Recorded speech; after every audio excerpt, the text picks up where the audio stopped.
Hello everyone, I'm Mr. Night Story, and welcome to tonight's journey toward peaceful sleep. If you're enjoying this content, I would be so grateful if you could take a moment to like this video. I'd also love to hear from you. Please feel free to share in the comments where you're watching from and what time it is there. Your kind support truly helps me continue creating these relaxing experiences for you. Now, please make yourself comfortable as we gently begin tonight's journey to restful sleep. I was alone at home that day, slouched on my worn couch, flipping through channels I didn't care about. The sky outside was gray, heavy with the threat of rain, so I figured the day would be as uneventful as it gets. The television droned on with mindless chatter from some afternoon talk show, but my attention kept drifting to the window. Living on the edge of town had its perks: quiet neighbors, minimal traffic, and wildlife that occasionally wandered through the yard. The house had been in my family for years, passed down from my grandmother who'd lived here alone for decades before her passing. I'd moved in 6 months ago, still adjusting to the isolation after years of apartment living in the city. The property backed up to dense woods that stretched for miles, a wall of green that seemed to press closer with each passing day. But at some point that afternoon, I noticed a few deer drifting into the yard. That sight usually brought a calm vibe, something I'd admire for a moment before going back to whatever I was doing. They'd appear in groups of 3 or 4, graceful and silent, picking their way across the grass to nibble at the overgrown patches near the tree line. I'd grown fond of watching them, these brief glimpses of nature that reminded me why I'd chosen this place over the noise and chaos of urban life. This time, though, something about them felt off. The air outside felt strangely still, like every sound had been sucked away, creating a vacuum that made my skin crawl. No birds sang, no insects buzzed. Even the ever-present rustle of leaves had ceased, as if the world itself was holding its breath. The deer seemed normal at first, 3 does, and what looked like a young buck, their brown coats dappled with white spots that caught what little light filtered through the clouds. But I kept my eyes on them a little longer than usual.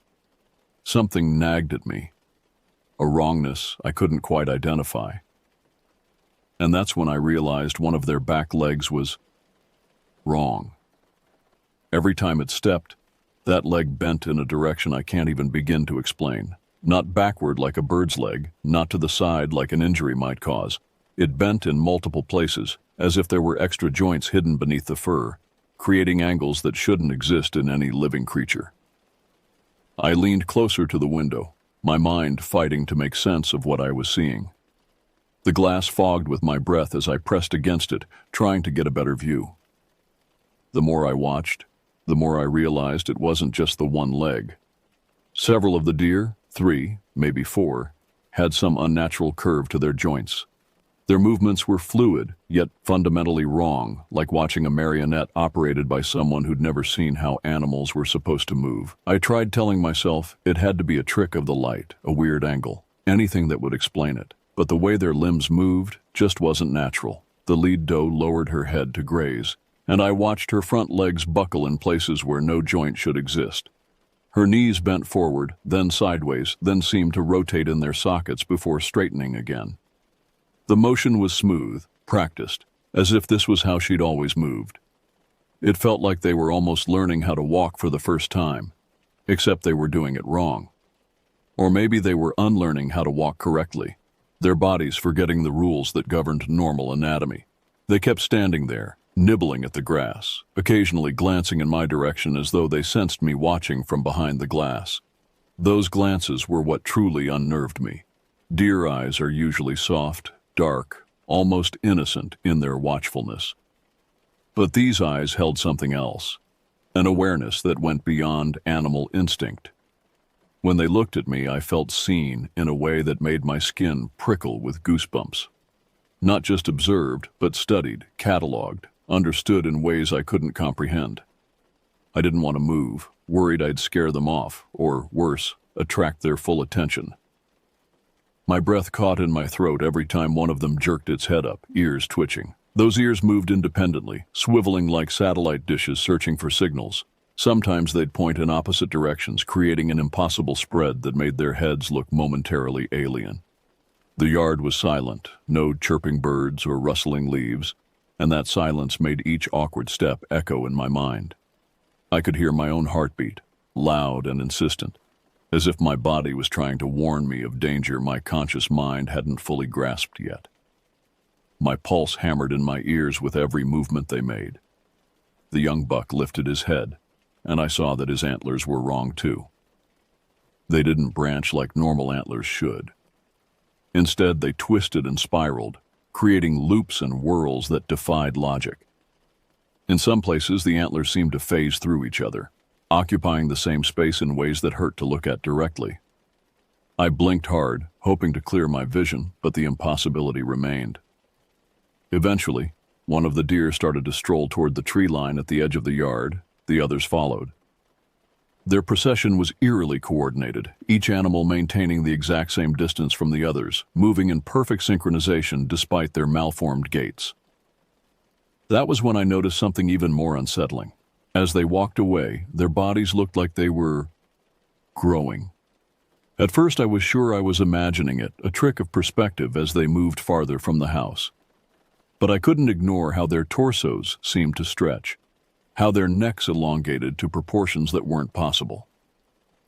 The transformation was gradual, but undeniable, like watching taffy being pulled in slow motion. I found myself frozen in place, trying to piece together a scene that shouldn't exist. My rational mind screamed for explanations: disease, genetic mutations, chemical contamination from some nearby factory. But none of those could account for what I was witnessing. This wasn't just deformity. This was active change, bodies reshaping themselves with each step they took toward the woods. Every rational part of me screamed that animals don't just do that. Biology has rules, physics has laws, and what I was seeing violated all of them. The one with the most twisted leg was lagging behind the group, its back hunched at an odd angle, ribs pushing against its hide in a way that made me want to look away. I could see its spine through the fur, each vertebra distinct and wrongly spaced, creating a ridge of bone that undulated with movement. But I couldn't look away.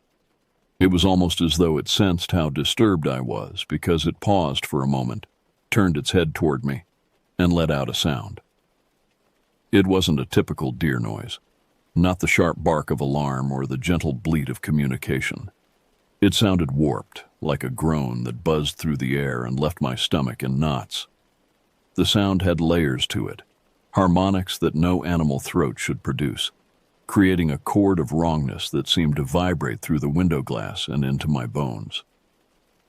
My grip on the windowsill tightened until my knuckles ached. Splinters from the old wood dug into my palms, but the pain felt distant, unimportant compared to what I was witnessing. The rest of the deer didn't seem fazed by the monstrous shift happening among them. If anything, they seemed to embrace it, their bodies stretching and contorting with increasing fluidity as they moved. They continued to walk deeper into the trees, each limb bending at uncomfortable angles. Their legs weren't just bending wrong now, they were multiplying joints, adding segments that shouldn't exist. What had been a normal deer leg was becoming something arthropod-like. Too many bends, too much flexibility, and I swear their silhouettes elongated too, like something out of a nightmare. Slender forms fusing with the dim light filtering through the clouds. The lead doe's neck had stretched to nearly twice its original length, swaying like a snake as she walked. Her head still looked mostly normal, but the proportions were all wrong now, too small for the serpentine neck that supported it. When she turned to look back, directly at me, I was certain, her neck coiled in a way that made my stomach lurch. By the time they were half hidden by the trunks, I could barely recognize them as deer anymore. They were like outlines of something else, something not meant to be seen in daylight. Their forms seemed to blur at the edges, as if reality itself was having trouble maintaining their shapes. The trees around them looked sharper by comparison, more real, while the deer, or whatever they were becoming, seemed to exist in a slightly different layer of existence. The last one to disappear into the woods was the young buck with the impossible antlers. Just before the shadows swallowed him, he turned for one final look at the house. At me. His eyes had changed, no longer the dark brown of a normal deer. They glowed with a subtle luminescence, not bright enough to be called light, but definitely no longer adhering to the rules of normal sight. In that gaze, I felt judgment, curiosity, and something else, an invitation perhaps, or a warning. I stood there in a haze, staring long after they disappeared. The yard looked normal again, just grass and trees and the familiar view I'd grown accustomed to over the past months. But it felt tainted now, as if those creatures had left invisible tracks, psychic spoor that marked their passage. Every shadow seemed deeper, every movement of branch or leaf potentially hiding something impossible. For the rest of the day, I replayed the scene in my mind, convinced I'd gotten it all wrong. Maybe it was a trick of the sun, except the sun hadn't been shining. Maybe I was just tired, except I'd been well rested before this started. Yet every time logic tried to reassure me, I'd remember the way that leg bent, or how their necks stretched to impossible lengths, and my stomach churned all over again. I tried to distract myself with mundane tasks. I washed dishes that didn't need washing, organized closets that were already neat, anything to keep my hands busy and my mind occupied. But my eyes kept drifting to the windows, checking and rechecking the yard for any sign of their return. The house felt smaller somehow, less like a shelter, and more like an observation post, a thin barrier between me and whatever existed in those woods. That night, sleep was out of the question. I lay in bed with every light in the house blazing, creating a bubble of illumination that I hoped would keep the darkness at bay. Every noise outside made me jolt, the creak of old wood settling, the whisper of wind through leaves, the distant cry of what might have been an owl but sounded too wrong to be certain.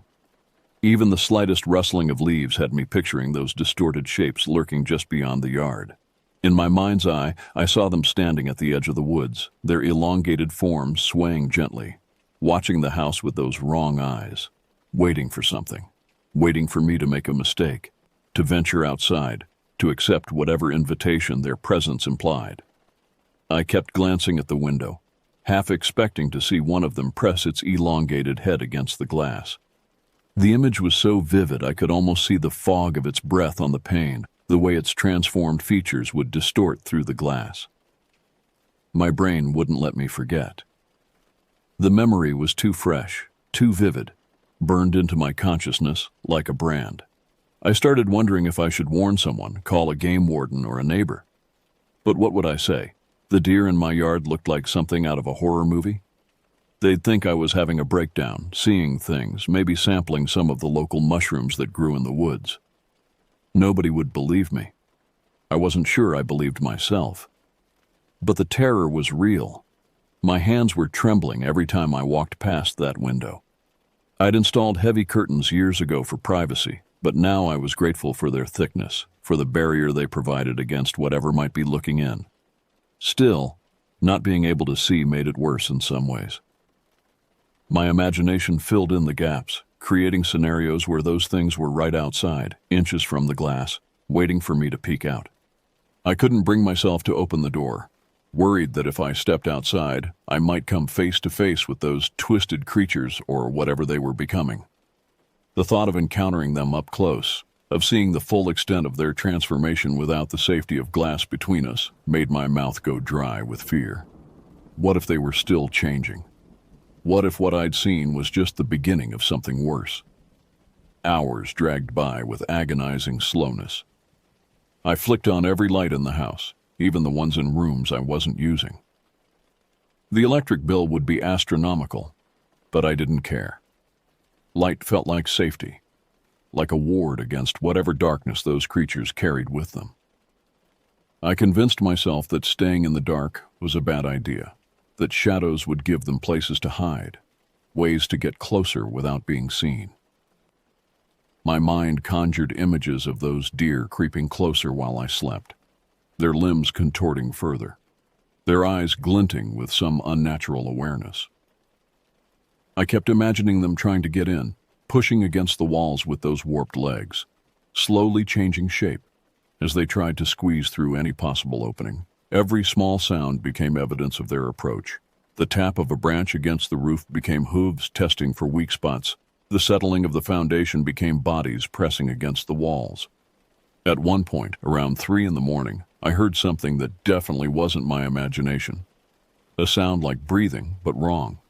Too deep, too rhythmic, coming from multiple sources at once. It seemed to emanate from all around the house, as if whatever was out there had surrounded me. I sat frozen in the living room, clutching a baseball bat I'd retrieved from the closet, knowing it would be useless against things that could reshape their own bodies. The breathing continued for what felt like hours, but was probably only minutes. Sometimes it would sync up, all the sources breathing in unison, creating a sound like wind through a massive bellows. Other times it would fall out of rhythm, creating a chaotic chorus that made my head spin. I wanted to look outside to confirm what I was hearing, but terror kept me rooted to the couch. By sunrise, I was mentally and physically exhausted. The breathing had stopped sometime before dawn, fading away so gradually I couldn't pinpoint when silence had returned. My eyes burned from staying awake, my muscles ached from tension, and my mind felt frayed at the edges from sustained fear. I mustered the courage to peek outside, pulling back the curtain just enough to see the yard. It was empty. Morning light flooded in, painting everything in soft golden hues that made the previous night's terror seem almost dreamlike. For a second I questioned whether I'd let my imagination run wild. The yard looked so normal, so peaceful, with dew glittering on the grass and birds beginning their morning songs. Still, a lingering dread hung in the air, an unshakable sense that something was fundamentally wrong with what I'd witnessed. This wasn't just a case of a lame deer or a small injury. It was an impossible transformation, a glimpse into something beyond normal comprehension. The world felt less stable now, as if discovering that the rules I'd always trusted could be bent or broken so easily. I ventured onto the porch that morning, bat still in hand, scanning the yard for any sign of their passage. The grass where they'd grazed looked normal, but I noticed something odd. The growth pattern was different, the blades bending in small spirals that reminded me uncomfortably of those twisted antlers. Whether this was new or I simply hadn't noticed before, I couldn't say. Near the tree line I found tracks. They started as normal deer prints, but gradually became something else. The hoof marks stretched and multiplied, showing too many toes, too many joints, patterns that hurt to follow with my eyes. The trail led into the woods, but I didn't dare follow. Some mysteries aren't meant to be solved, some questions better left unasked. Even now, weeks later, whenever I look outside, I have to brace myself. Part of me is sure I'll see those shapes again, drifting among the trees, limbs bending and stretching into unspeakable forms. Every deer that wanders into the yard gets a thorough inspection, my eyes tracking each movement of their legs, the angle of their necks, the shape of their antlers. So far, they've all been normal. So far. And a part of me wonders if, one day, they'll come back. Maybe this time, closer than before. Maybe next time they won't stop at the tree line. Maybe they'll come right up to the house, those impossible forms pressing against the windows, those wrong eyes peering in, those layered voices calling out in harmonics that human ears were never meant to hear. The thought of it leaves me restless, scanning the yard with wary eyes, waiting for the slightest hint of movement that might confirm my worst fears. I've considered moving, returning to the city where the only wildlife is pigeons and rats, creatures bound by the normal rules of biology. But something keeps me here. Perhaps stubbornness, perhaps the hope that what I saw was unique, a one-time glimpse behind reality's curtain. Or perhaps it's something else. Sometimes, late at night when the darkness presses close and the woods seem to breathe with hidden life, I wonder if I'm staying because they want me to. Because whatever I witnessed that gray afternoon wasn't random, wasn't chance. It was a showing, a demonstration, a first contact with something that exists parallel to our world, but not quite within it. I've started leaving the lights on every night now. The electric bills don't matter anymore. What matters is maintaining this barrier of illumination, this small sphere of normalcy in a world that I now know contains impossible things. And every night, As I lie awake listening to the sounds of the woods, I wonder when they'll return. Because deep down, in the part of my mind that recognizes patterns and dangers, I know they will. The wrongness I witnessed wasn't passing through. It lives here, in these woods, in this place where reality grows thin, and they know I saw them. They know I'm watching. They know I'm waiting, just as they are.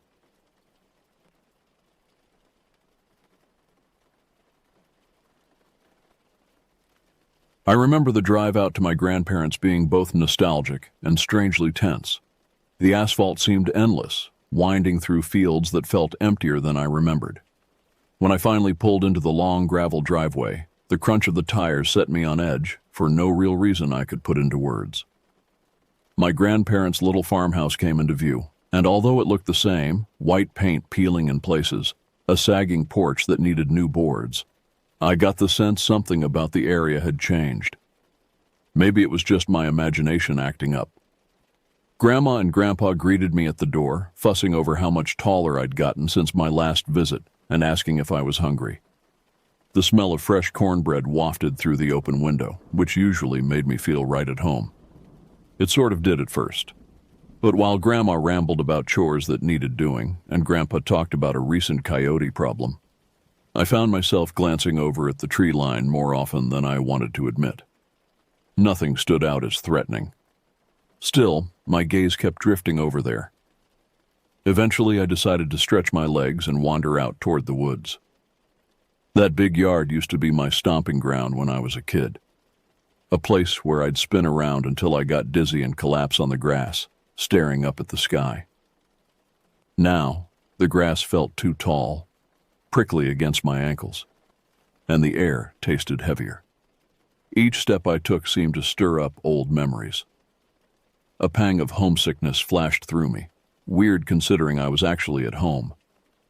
I walked until I reached the first cluster of trees, letting my hand brush the rough bark. Everything grew quiet. No wind, no chirping birds, not even the usual rustle in the underbrush. A strange hush settled around me. I tried to shake it off and took a few more steps under the canopy. The farther I ventured, the darker it got, even though the sun was still high overhead. Without meaning to, I started thinking about old legends my family sometimes told during late-night gatherings. Stories passed down about things best left alone. Creatures that show up when you're by yourself and vulnerable. I'd always laugh them off as spooky tales. Now, not so much. This patch of land had never seemed dangerous, but it definitely didn't feel inviting anymore. A soft snap echoed somewhere to my left. Might have been a branch, or maybe just my imagination. I froze, straining to hear anything else. Moments later, a breeze finally swept through, carrying the slightest whiff of something sour. It reminded me of damp leaves left too long in the sun. I tried to dismiss it, chalking it up to the thick undergrowth. I thought about heading back, but curiosity tugged at me. This was my childhood playground, right?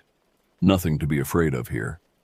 Still, as I took a cautious step forward, my skin prickled. That uneasy feeling crept up my spine, and I couldn't figure out why. I glanced around once more, half expecting something to jump out, but saw only gnarled trunks and shifting shadows. I convinced myself it was all in my head, and turned around to head for the house. Tomorrow, I thought, I'd go deeper into the woods like I used to. Whatever was bugging me had to be nerves, or maybe an overactive imagination fueled by old family stories. Deep down, though, I felt a flicker of anxiety that I couldn't quite name. Something was different here, and I really wasn't sure I wanted to find out exactly what it was. I woke up thinking that maybe I just overreacted the day before. Sunlight filtered through the curtains, and everything seemed normal. Grandma in the kitchen clattering around with pots and pans, Grandpa on the porch whistling an old tune. The sense of safety that came with daylight gave me a little confidence. I decided to head back into the woods, convincing myself I needed to check if there was anything out there worth investigating. Like an animal burrow or a fallen tree. Probably nothing sinister. The moment I stepped off the porch, though, I realized the air felt oddly still again. The grass glistened with dew, dampening my shoes, and every step sounded loud in that unnatural silence. My gaze drifted to the same patch of trees I'd visited before. Part of me wanted to call it quits right then, but I just kept walking like I was on autopilot. Once I passed the first line of trees, that uneasy hush descended once more. No birds, no insects, nothing but my own breathing. I reminded myself I'd spent entire summers out here without a single scare, so I pressed on, crunching over fallen leaves until I was surrounded by trunks and tangled undergrowth. I was about to turn back when a voice trickled through the stillness, calling my name. It sounded like my mom, but off somehow, as if it were coming through an old radio with poor reception. My immediate instinct was to shout back, but a warning flickered in my mind. She was supposed to be in the house, not out here.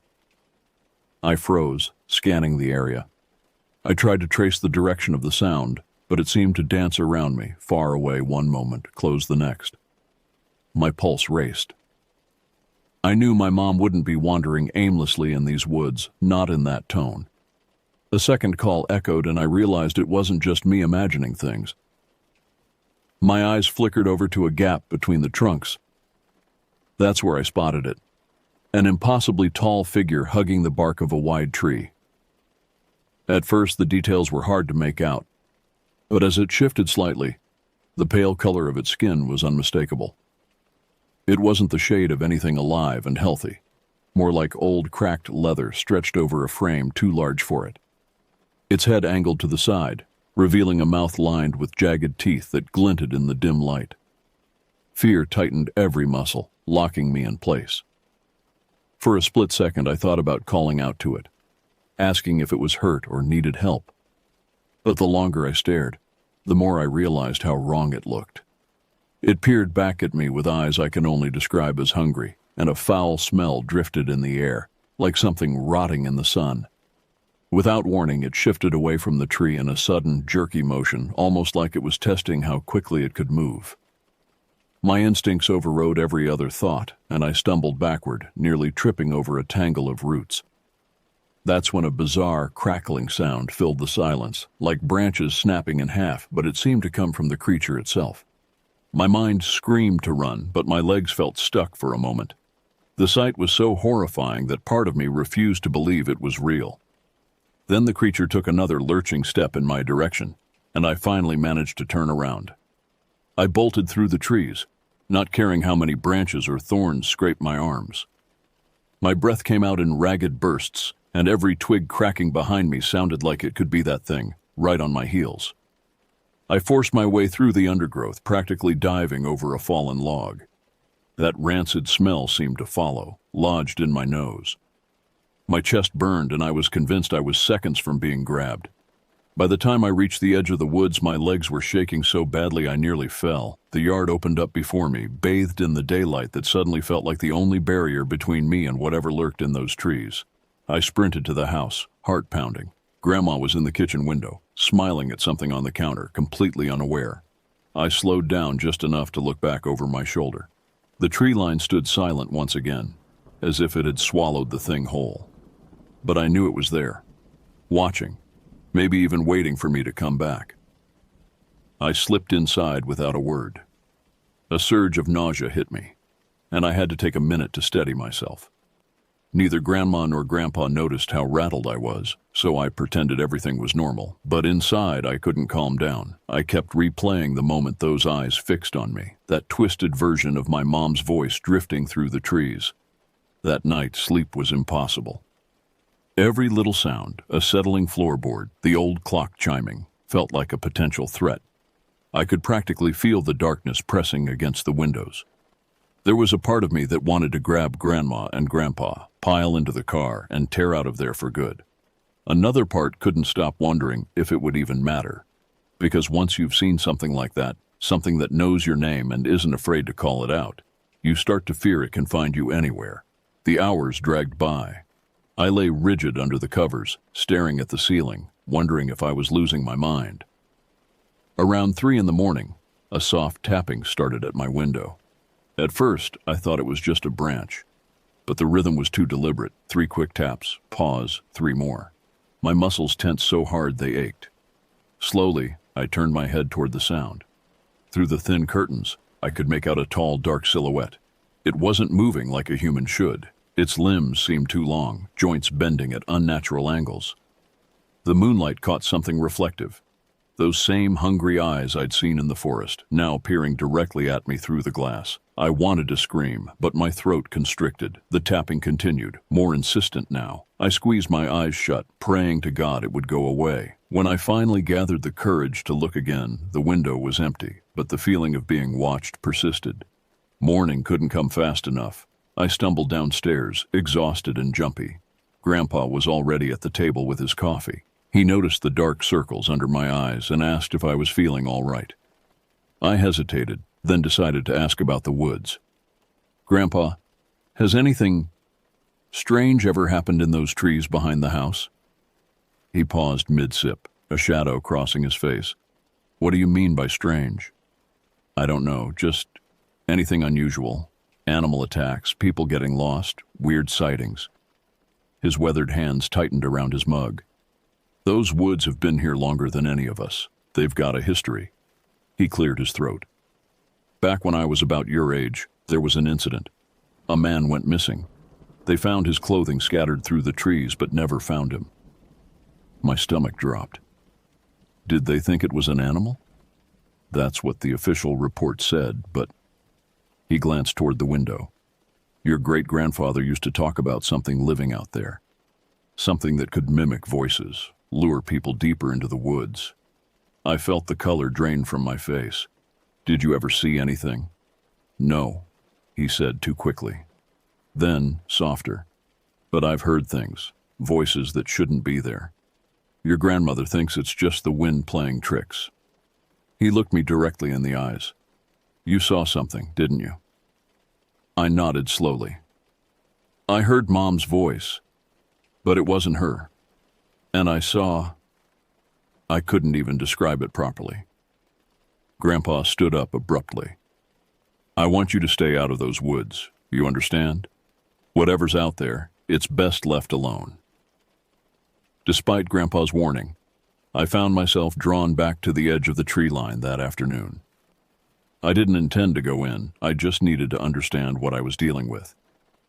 The property felt different now, tainted by knowledge of what lurked just beyond the yard. I noticed something I hadn't before. Small animal bones scattered near the first few trees, too many to be coincidental. They formed a kind of perimeter, like a boundary marker. Some looked fresh, others bleached white by the sun. As I stared at this grim discovery, my phone rang, startling me so badly I nearly dropped it. It was Mom calling to check in. Her voice, her real voice, was comforting. I almost told her everything but stopped myself. What could she do from hundreds of miles away except worry?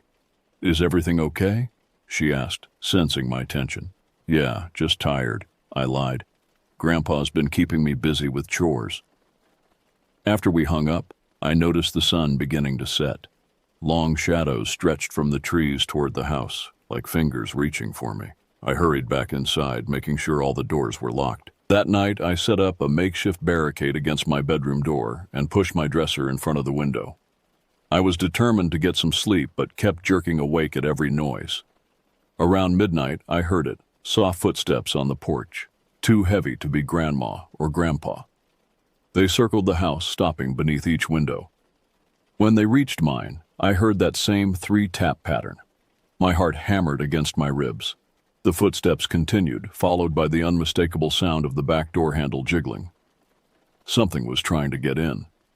I grabbed my phone to call for help but had no signal. The house creaked and settled around me as if it too was afraid. The jiggling stopped, replaced by scraping sounds against the siding. It was searching for a way in. I needed to warn my grandparents. Carefully, I removed my barricade and crept into the hallway. Their bedroom door was closed. I knocked softly, then with more urgency, when there was no answer. Finally, I pushed the door open. The bed was empty, covers thrown back as if they'd left in a hurry. Fear knotted in my stomach. Had it already gotten to them? I called out, my voice cracking. "Grandma? Grandpa?" A response came from downstairs, Grandpa's voice, calling my name. Relief flooded through me until I remembered what had happened in the woods. I froze, listening intently. The voice called again, but something was off about it. The same wrong quality I'd noticed before. I backed toward my room, planning to escape through the window, when I heard Grandma's voice too, coming from outside the house. I peered through the hallway window and saw them standing in the yard looking up at me with concerned expressions. They were waving frantically, motioning for me to come down. How had they gotten outside? And if they were out there, whose voice was I hearing inside? The floorboards behind me creaked. I spun around to see a dark figure at the end of the hallway. It was hunched and misshapen, but as it straightened, it grew taller, its limbs elongating impossibly. The smell hit me, decay and rot and something chemical, like formaldehyde. In the dim light, I could make out features that approximated a human face, but wrong in every detail. Its mouth opened too wide, revealing those jagged teeth. From its throat came Grandpa's voice again, perfect in every way except for its source. I ran. Down the stairs, through the living room, toward the front door. The thing followed, its movements jerky but fast. I fumbled with the lock, yanked the door open, and burst onto the porch. Grandma and Grandpa were there, flashlights in hand. Behind them stood 3 neighbors I recognized, all holding shotguns. The thing skidded to a halt in the doorway. For one terrible moment, we all stared at each other, the humans and the thing that wasn't. "Get away from it," Grandpa ordered, pulling me behind him. One of the neighbors raised his shotgun. The creature made a sound I'll never forget. A high, keening wail that mimicked a human scream, but twisted into something profoundly wrong. Then it bolted, not toward the woods, but around the side of the house, moving in that same unnatural, too fast way. The men gave chase while Grandma hurried me to a neighbor's truck. "We've known about it for generations," she explained, her voice shaking. "It comes back every few decades. Takes someone if we're not careful." I looked back at the woods as we drove away. In the darkness between the trees, I thought I saw dozens of eyes reflecting the moonlight, watching us leave. Watching and waiting. They never found the thing, despite searching for days. The official report called it a dangerous drifter who'd been squatting in an abandoned hunting cabin deep in the woods. They found evidence of recent meals, animal remains mostly, but some things they wouldn't describe to me. I haven't been back to my grandparents' place since. They sold it the following year and moved closer to town. Sometimes I still wake up hearing that 3-tap pattern on my window, though I live in a high-rise apartment now. And on windy nights I swear I can hear voices calling my name, familiar voices that sound almost right, but not quite.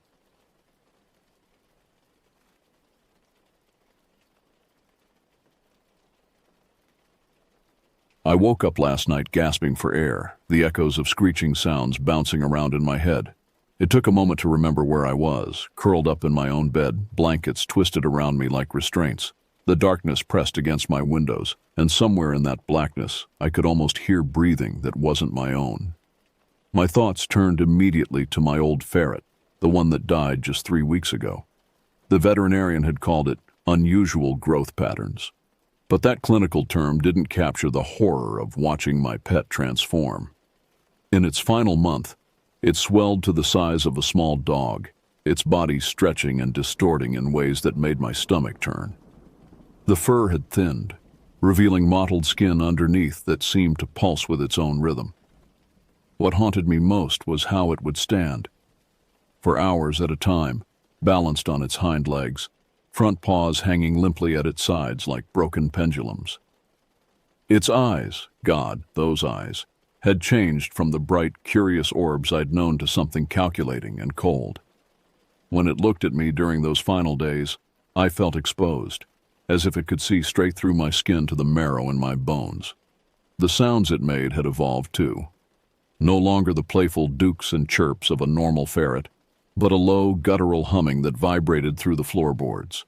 Sometimes in the dead of night, I'd hear it from my bedroom, that horrible crooning that sounded almost like words, though no animal should know such sounds. My mother had tried to warn me. She'd found the body first, early one morning when I was still asleep. Her face when she woke me. I'd never seen her look so pale, so shaken. She grabbed my shoulders, her fingers digging in hard enough to bruise. "You need to see this," she'd whispered, her voice trembling. "Before I call anyone. You need to understand what's happening." But I'd pushed her away, still groggy and irritated. I thought she was being dramatic about a dead pet. How could I have known? How could any of us have predicted what was starting? She'd tried again later that day, after the veterinarian had taken the body for examination. She cornered me in the kitchen, speaking in hushed tones about how the ferret's internal organs had been rearranged, how its bones had begun to fuse in patterns that made no biological sense. The vet had been baffled, she said, had taken samples and photos, muttering about contacting colleagues at the university. I'd dismissed her concerns, buried myself in the mundane routine of cleaning out the ferret's cage, trying to forget the way it had watched me in those final hours. But now, lying here in the dark with phantom scratches echoing in my ears, I wished I'd listened. I wished I'd looked at what she'd tried to show me. The walk with my friend Marcus was supposed to clear my head. We'd taken the forest trail behind the neighborhood, the one that wound through dense pines and eventually opened onto a small meadow. The autumn air was crisp, carrying the scent of decomposing leaves and distant wood smoke. We were maybe a mile in when we saw it, a doe standing perfectly still in the middle of the path. Not grazing, not alert for predators, just standing. Its legs were positioned oddly, too close together, giving it an unstable appearance that made my skin prickle. Marcus, always the joker, started making those clicking sounds people used to call cats. "Here, dear, dear, dear," he cooed, grinning at me, but his smile faltered when the animal responded, taking measured steps toward us with mechanical precision. As it approached, details became clearer that made my breath catch. Its eyes were wrong, too focused, too aware. There was intelligence there that no prey animal should possess. When it stopped just feet from us, close enough that I could see its nostrils flare with each breath, I noticed its legs were trembling with the effort of maintaining its position.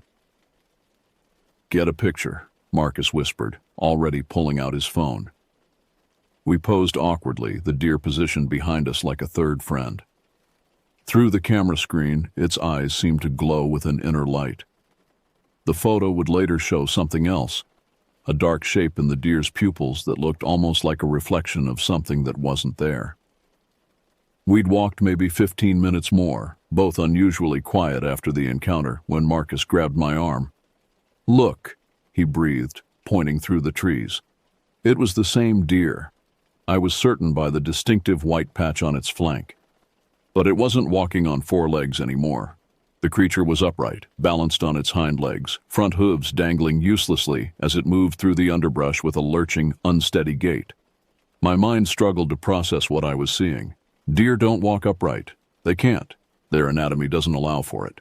Yet there it was, weaving between trees with the clumsy determination of something learning to use an unfamiliar body. Marcus started laughing, sharp, hysterical barks of sound that seemed to echo too loudly in the quiet forest.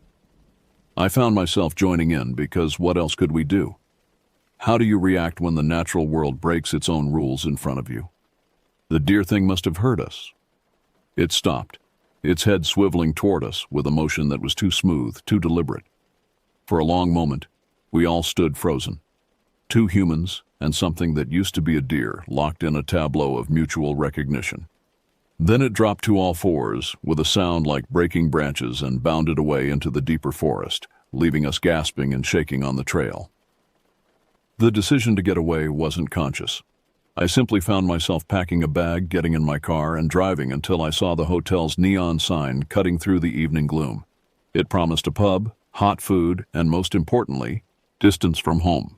The building was a study in poor design, a concrete block with exterior corridors that left guests exposed to the elements. As I walked to reception, I noticed how the overhead lights flickered in patterns that seemed almost deliberate, casting dancing shadows that made the walls appear to breathe. Cats prowled the corridors in unusual numbers, their eyes reflecting the unstable light. They moved wrong too, I noticed. Too coordinated, too purposeful. When one looked directly at me, I saw the same unnatural awareness I'd seen in the deer, in my ferret during its final days. My room was small and smelled of industrial cleaning products trying to mask something earthier, more organic. I dumped my bag and headed straight for the pub, desperate for the normalcy of human voices and clinking glasses. The pub was half full, locals mixing with travelers, everyone focused on a mediocre cover band struggling through classic rock hits.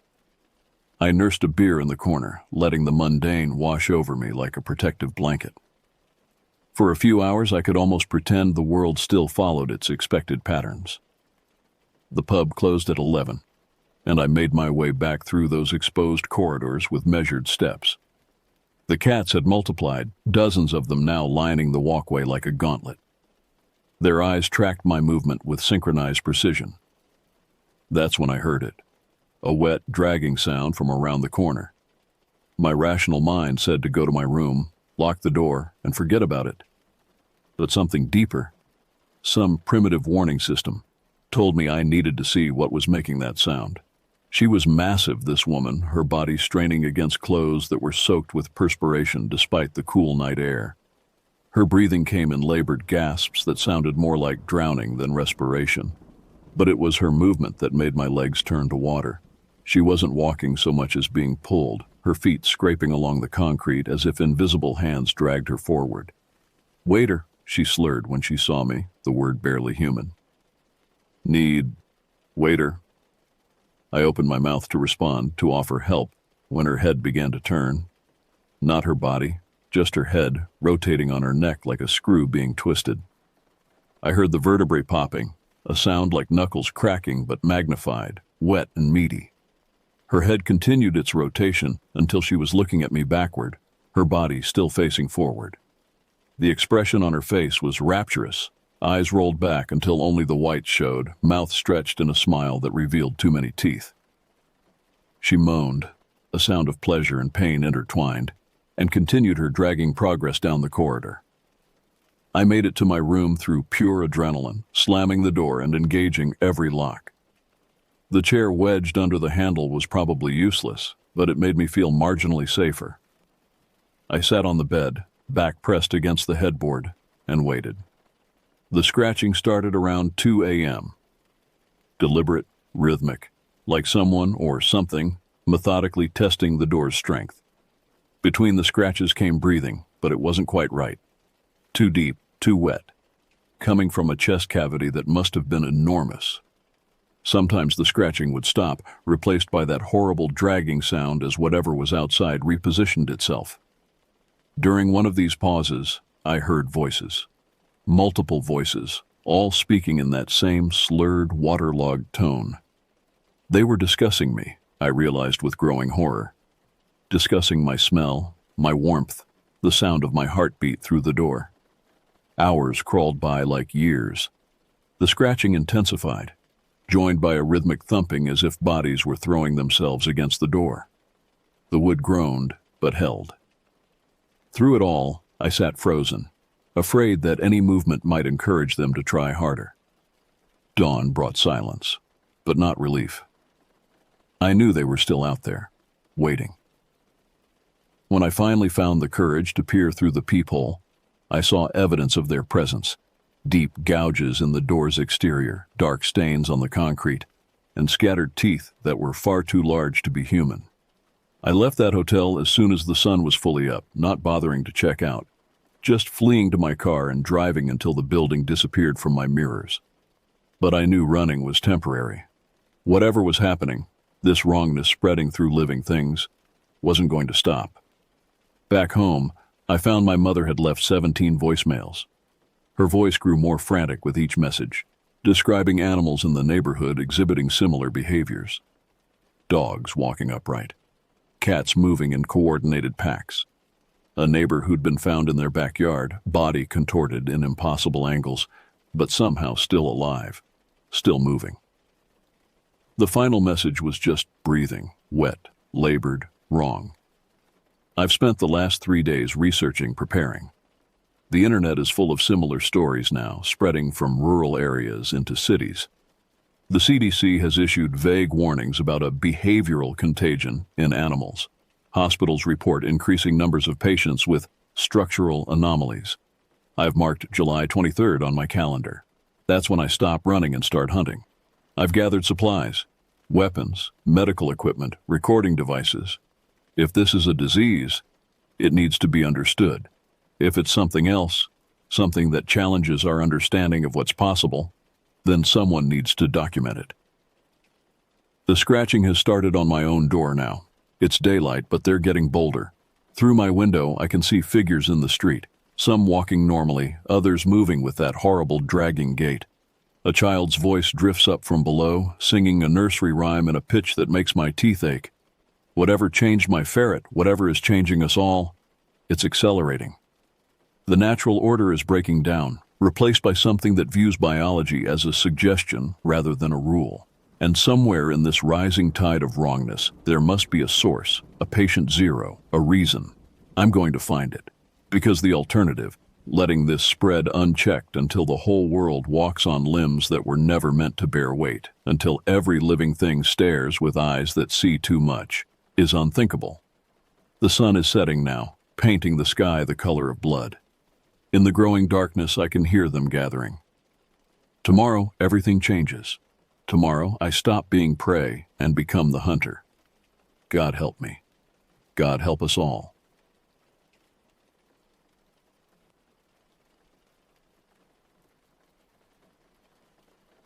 Joel Lasker stared at his computer screen, the lines of code blurring together as fatigue set in. It was past midnight, and the harsh glow of the monitor was the only light in his cramped studio apartment. Empty energy drink cans and takeout containers littered his desk, testament to another week of grueling work and minimal self-care. He rubbed his eyes, feeling the weight of exhaustion pressing down on him. It had been months since his breakup with Sarah, and the sting of it still lingered. Work had become his escape, a way to avoid dealing with the emptiness that seemed to fill every corner of his life. But now, even that felt suffocating. The deadline for his current project loomed over him like a dark cloud. In just a few days, he'd have to present a fully functional prototype to the client, and he was nowhere near ready. The pressure was crushing, and for the first time in his career, Joel found himself questioning whether he could deliver. As he scrolled through his social media feed seeking a momentary distraction, an ad caught his eye. It showed a gleaming RV parked beside a serene lake, surrounded by towering pines. "Escape the grind," the tagline read. "Rent an RV and rediscover nature." Joel snorted. Nature had never been his thing. Growing up in the heart of Chicago, his idea of the great outdoors was the small park down the street. Camping, hiking. Those were activities for other people. The kind who wore flannel unironically and knew how to start a fire without a lighter. But as he stared at the image, something stirred within him. The idea of getting away, of leaving behind the noise and chaos of the city, suddenly seemed incredibly appealing. No deadlines, no ex-girlfriends, no reminders of his failures, just open road and wilderness. Before he could talk himself out of it, Joel clicked on the ad. 30 minutes later, he had booked an RV for the upcoming weekend. His destination? Black River National Forest, a place he'd never heard of before but seemed perfectly isolated. As he finally crawled into bed, a mix of excitement and anxiety swirled in his chest. What the hell had he just done? He didn't know the first thing about RVs or camping. This could be a complete disaster. But as sleep began to overtake him, Joel couldn't help but smile. For the first time in months, he had something to look forward to. Something that wasn't work or wallowing in self-pity. Maybe, just maybe, this impulsive decision would be exactly what he needed. Little did Joel know as he drifted off to sleep that his weekend getaway would become far more than a simple escape from the daily grind. The forests of Black River held secrets darker and more terrifying than he could ever imagine, and his journey into their depths would change him forever. Friday afternoon arrived with a sense of nervous anticipation. Joel stood in front of his closet realizing he owned nothing remotely suitable for a camping trip. His wardrobe consisted mainly of jeans, t-shirts, and the occasional button-down for client meetings. After some deliberation, he threw a mix of comfortable clothes into his duffel bag, along with a light jacket he'd rarely worn. A quick stop at a nearby outdoor supply store left him with a basic first aid kit, a flashlight, and a Swiss Army knife, he wasn't entirely sure how to use. The salesperson had tried to convince him to buy more gear, but Joel's budget was already stretched thin by the RV rental. As he made his way to the rental agency, doubt began to creep in. What if he couldn't figure out how to operate the RV? What if he got lost? What if...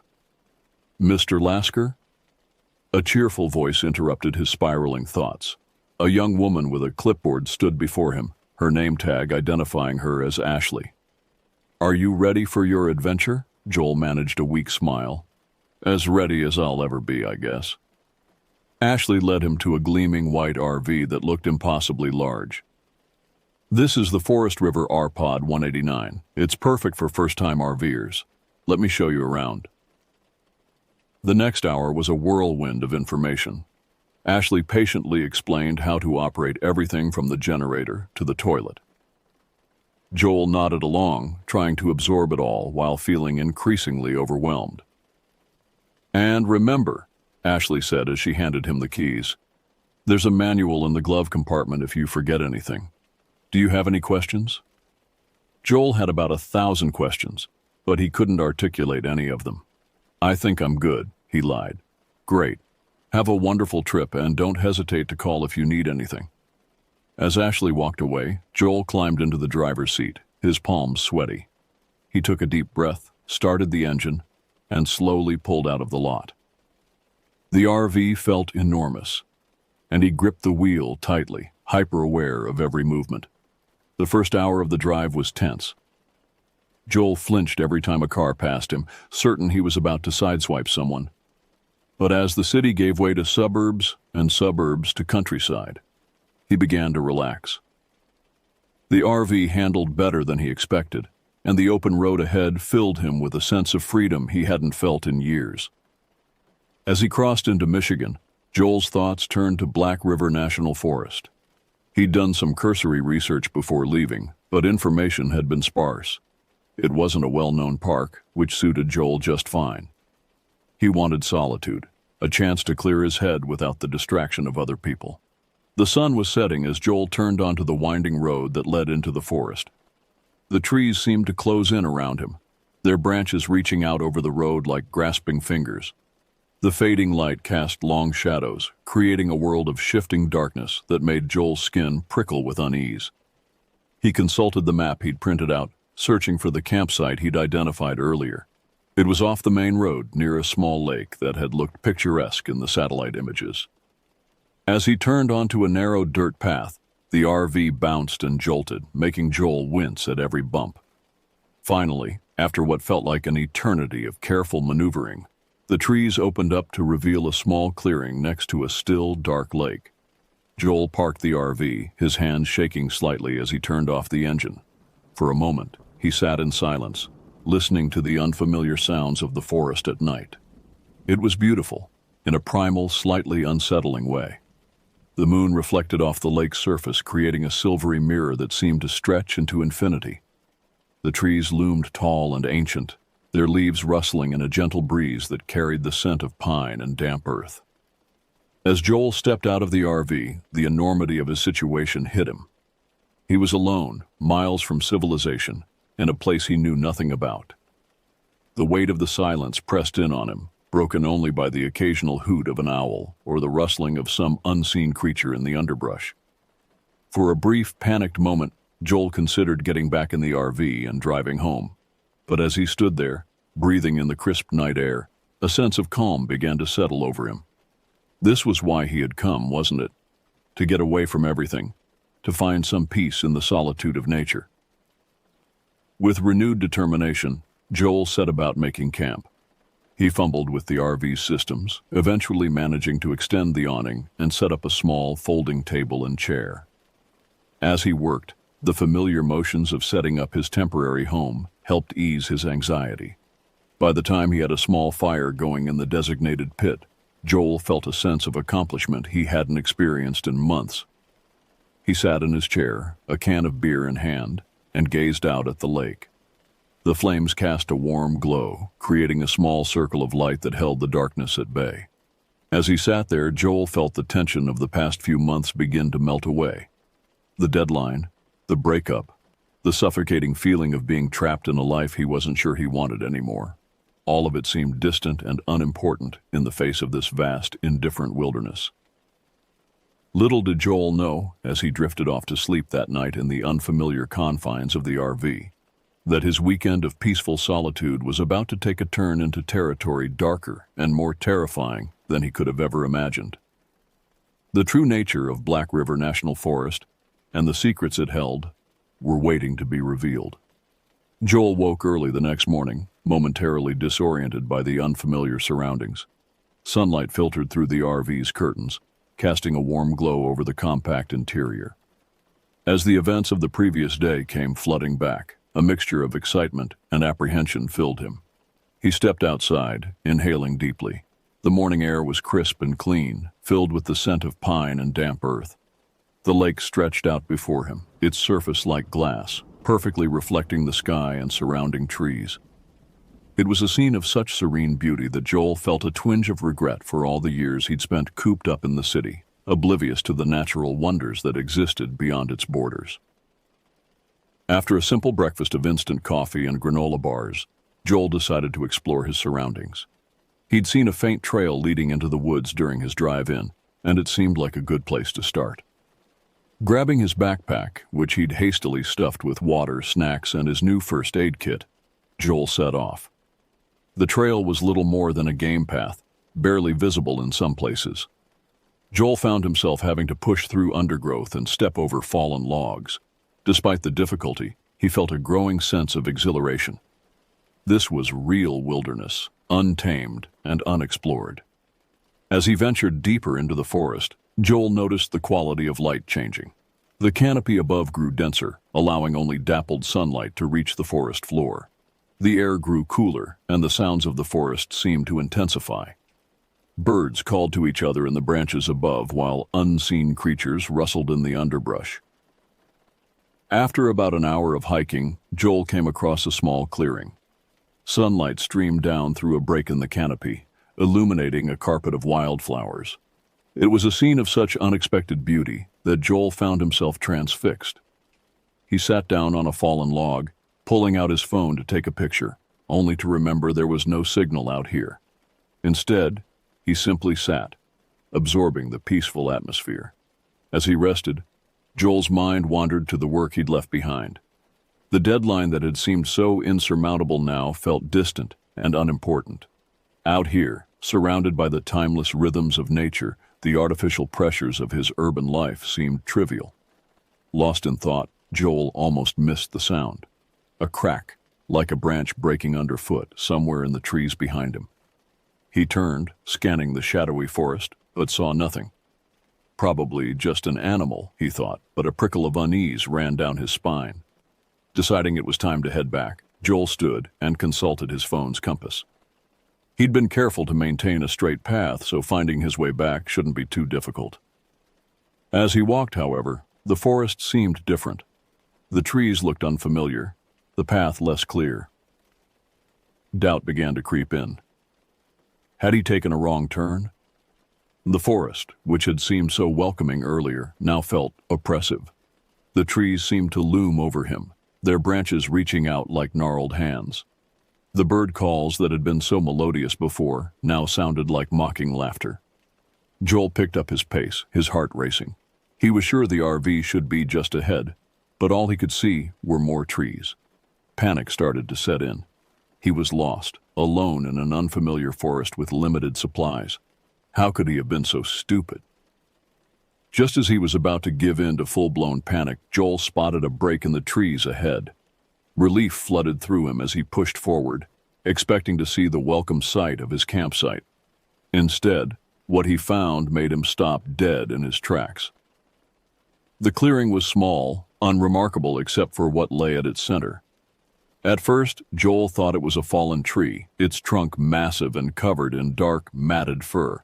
But as his eyes adjusted, he realized he was looking at something else entirely, something that shouldn't exist. The creature, if it could be called that, was enormous, at least 20 feet long, with a body that resembled a bear but grotesquely oversized.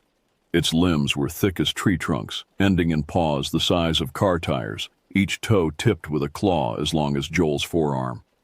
The head was bear-like too, but larger, with a muzzle that seemed almost wolf-like in its elongation. But what truly horrified Joel was the creature's condition.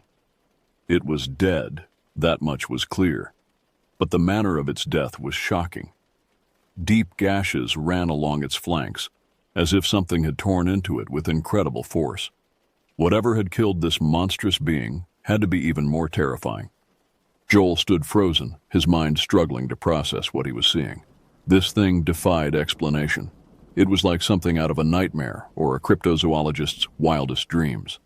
Part of him wanted to approach, to touch it, and prove to himself that it was real. But a more primal part of his brain screamed at him to run, to get as far away from this place as possible. In the end, instinct won out. Joel turned and ran, no longer caring about direction or the noise he was making. Branches whipped at his face, roots threatened to trip him, but he kept going. His lungs burned, his legs ached, but the image of that impossible creature drove him on. By some miracle, Joel burst out of the tree line near his campsite. The RV stood there, a beautiful sight of normality and safety. He scrambled inside, slamming and locking the door behind him. Only then, in the familiar confines of the vehicle, did he allow himself to stop and breathe. What had he seen? Was it real, or had the stress and unfamiliar surroundings caused him to hallucinate? Joel's rational mind tried to come up with explanations, but none fit.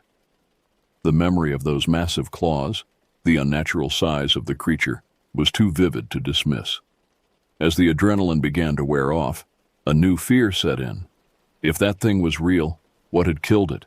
And was it still out there, somewhere in the darkening forest that now seemed infinitely more menacing? Joel peered out the RV's windows, scanning the tree line. The once peaceful forest now seemed full of hidden threats. Every shadow could be hiding something monstrous. Every rustle of leaves could be the approach of an unspeakable horror. As night fell, Joel found himself trapped in a prison of his own making. The RV, which had seemed so spacious before, now felt claustrophobic. But the alternative, going outside, exposing himself to whatever might be lurking in the darkness, was unthinkable. He tried to distract himself, to rationalize away what he'd seen, but the image of that creature was burned into his mind. Sleep, when it finally came, was fitful and filled with nightmares of massive, shadowy forms moving through endless trees. Little did Joel know, his ordeal was far from over. The true nature of Black River National Forest and the horrors it contained were only beginning to reveal themselves. As he tossed and turned in his uneasy sleep, something ancient and terrible stirred in the depths of the forest, awakened by the presence of an unwitting intruder in its domain. Joel's fitful sleep was shattered by a sound that sent ice through his veins, a low, rumbling growl, so deep it seemed to vibrate the very air around him. His eyes snapped open, heart pounding in his chest. For a moment, he lay perfectly still, hoping against hope that it had been a dream, a product of his overwrought imagination. But then it came again, louder this time, unmistakably real. It was a sound that didn't belong in this world, a noise that spoke of something massive and primordial. Joel's mind raced back to the creature he'd seen in the forest. If that had been the prey, what kind of predator could have taken it down? Slowly, careful not to make a sound, Joel rose from the bed. The RV was dark, the only light coming from the dim glow of the moon filtering through the curtains. He crept to the window, his heart pounding so loudly he was sure it would give him away. Peering out into the darkness, Joel's eyes strained to make sense of the shadows. At first, he saw nothing but the silvery surface of the lake and the dark mass of trees beyond. Then something moved. It was huge, far larger than any animal Joel had ever seen. In the pale moonlight, he could make out a massive, shaggy form prowling at the edge of the clearing. It moved with an unnatural grace for its size, each step deliberate and silent. As it turned, moonlight glinted off eyes that glowed with an eerie, amber light. They were intelligent eyes, filled with a predatory hunger that made Joel's blood run cold. This was a creature of nightmares, something that shouldn't exist in the rational world Joel thought he knew. The beast let out another rumbling growl, and the RV shook slightly. It was testing the vehicle, Joel realized with growing horror. This thing was hunting him. For what felt like hours, Joel remained frozen at the window, watching as the creature circled the RV. It would disappear into the shadows of the forest, only to emerge again from a different direction. Each time it reappeared, it seemed to get a little closer, a little bolder. Joel's mind raced, trying to come up with a plan. He could try to start the RV and drive away, but would the engine noise provoke the creature into attacking? And even if he got the vehicle moving, could he navigate the dark, narrow forest roads with that thing in pursuit? As dawn began to break, painting the sky in hues of pink and gold, the creature retreated into the forest. Its departure brought little relief to Joel, who remained vigilant, expecting it to reappear at any moment. When the sun finally rose, bathing the clearing in warm light, Joel allowed himself to relax slightly. He quickly packed up his belongings, his hands shaking as he worked. He needed to get out of here to get back to the safety and familiarity of the city. As he was preparing to leave, a knock on the RV door nearly caused Joel to jump out of his skin. Heart racing, he approached the door cautiously. "Who's there?" he called out, his voice hoarse with fear. "Park ranger," came the reply. "Just doing a routine check. Everything okay in there?" Joel hesitated for a moment before opening the door. Standing before him was a tall, weathered man in a ranger's uniform. His name tag read Richardson. "You look like you've seen a ghost, son," Richardson said, his brow furrowing with concern. "Everything all right?"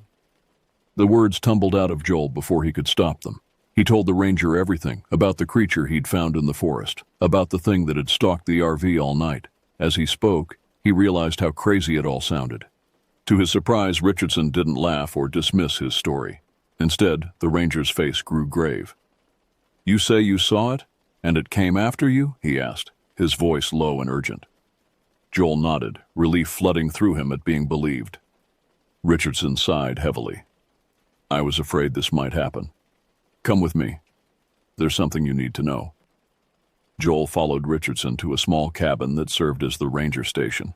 Inside, maps and wildlife charts covered the walls, but Joel's attention was drawn to a locked cabinet in the corner. Richardson opened it, pulling out an old, leather-bound book. "What I'm about to tell you isn't public knowledge," Richardson began, his voice solemn. "Black River has a history, one that goes back long before this was a national forest." He opened the book, revealing pages filled with handwritten accounts and crude sketches. Joel's breath caught in his throat as he recognized the creature from the night before, rendered in faded ink. "The indigenous people who lived here called it the Wendigo," Richardson explained. "A spirit of insatiable hunger in winter. The early settlers thought it was just a legend, but some of us know better." Over the next hour, Richardson shared the secret history of Black River, the disappearances that had been covered up, the sightings that had been dismissed. It was a tale of an ancient evil that slumbered in the depths of the forest, awakening periodically to hunt. "But why tell me this?" Joel asked, his mind reeling from the revelations. Richardson's eyes met Joel's, filled with a mix of sorrow and determination. "Because you've seen it, and now that it's seen you, it won't stop. The Wendigo has marked you, son. It'll follow you, hunt you, even if you leave this place." Joel felt the blood drain from his face. What am I supposed to do?" The old ranger stood, walking to a locked chest in the corner of the cabin. "We fight," he said simply, opening the chest to reveal an array of weapons. "Every few generations, someone has to stand against it to drive it back into hibernation. Looks like it's our turn." As Joel stared at the arsenal before him, a strange calm settled over him. The fear was still there, but it was overshadowed by a growing resolve. He thought of his life in the city, of the mundane problems that had seemed so important just days ago. Now, faced with an ancient evil, he realized he had found something he never knew he was looking for: a purpose. "Okay," Joel said, surprised by the steadiness in his voice. "What's the plan?" Richardson smiled grimly, handing Joel an old but well-maintained rifle. "We prepare, we hunt, and when the time comes, we face it, together." As the sun climbed higher in the sky, Joel and Richardson began their preparations. The forest around them was quiet, but both men knew it was the calm before the storm. Somewhere in the shadowy depths of Black River, an ancient evil was waiting. And when night fell, the true battle would begin.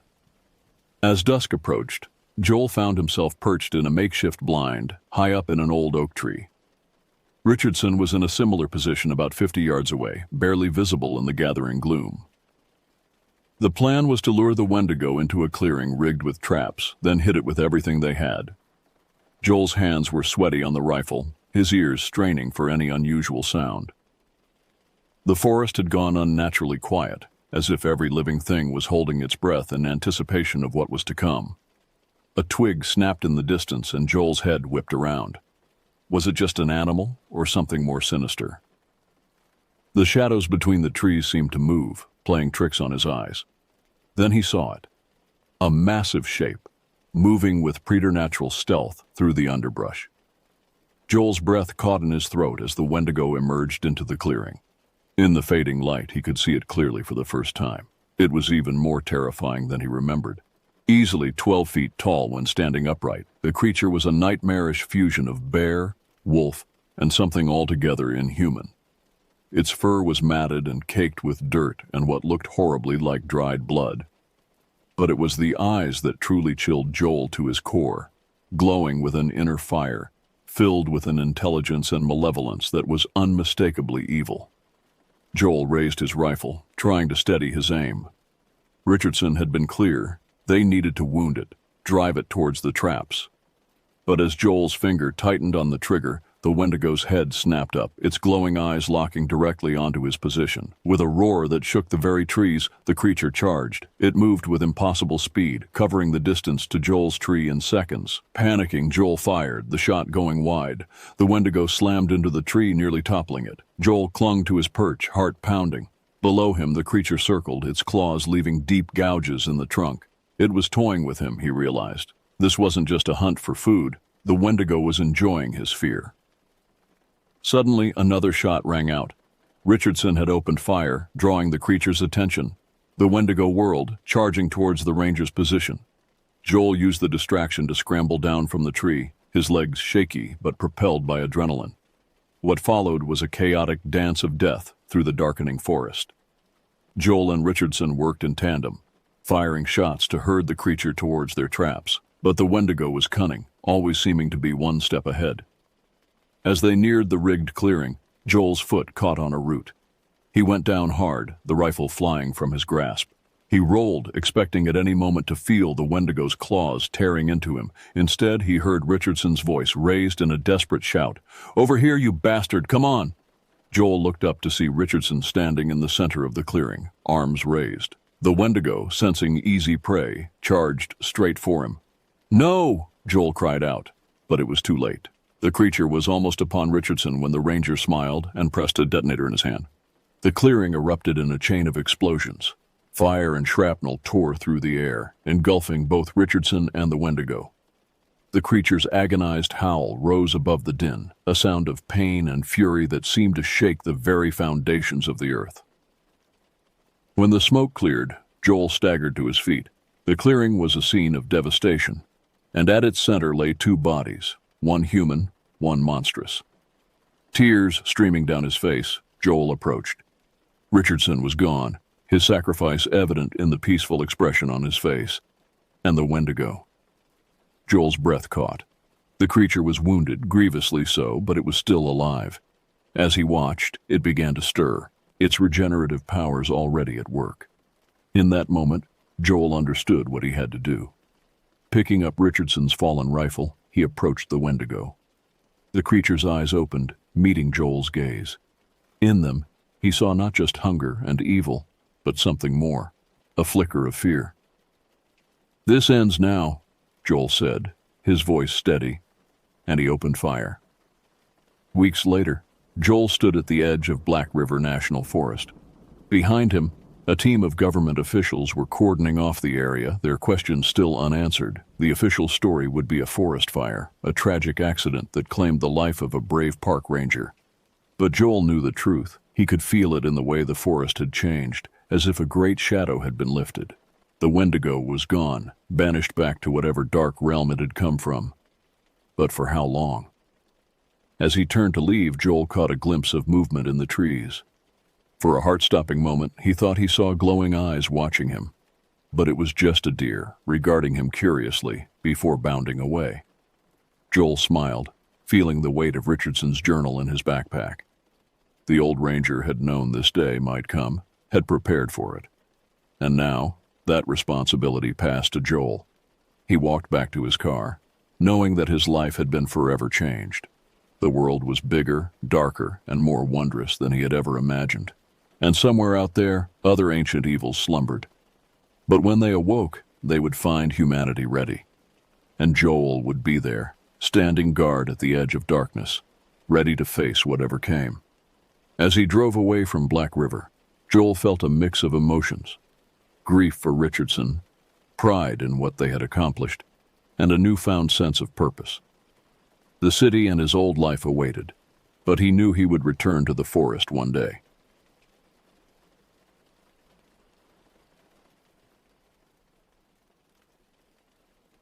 When I decided to take a break from city life, I never imagined it would lead me to this. I had always been a bit of an adventurous soul, but after a particularly grueling project at work, I needed some serious downtime. So I packed up my RV and headed out to the rugged terrains of Nevada, hoping to find some peace and quiet among the canyons and deserts. My name's Alex Reeves.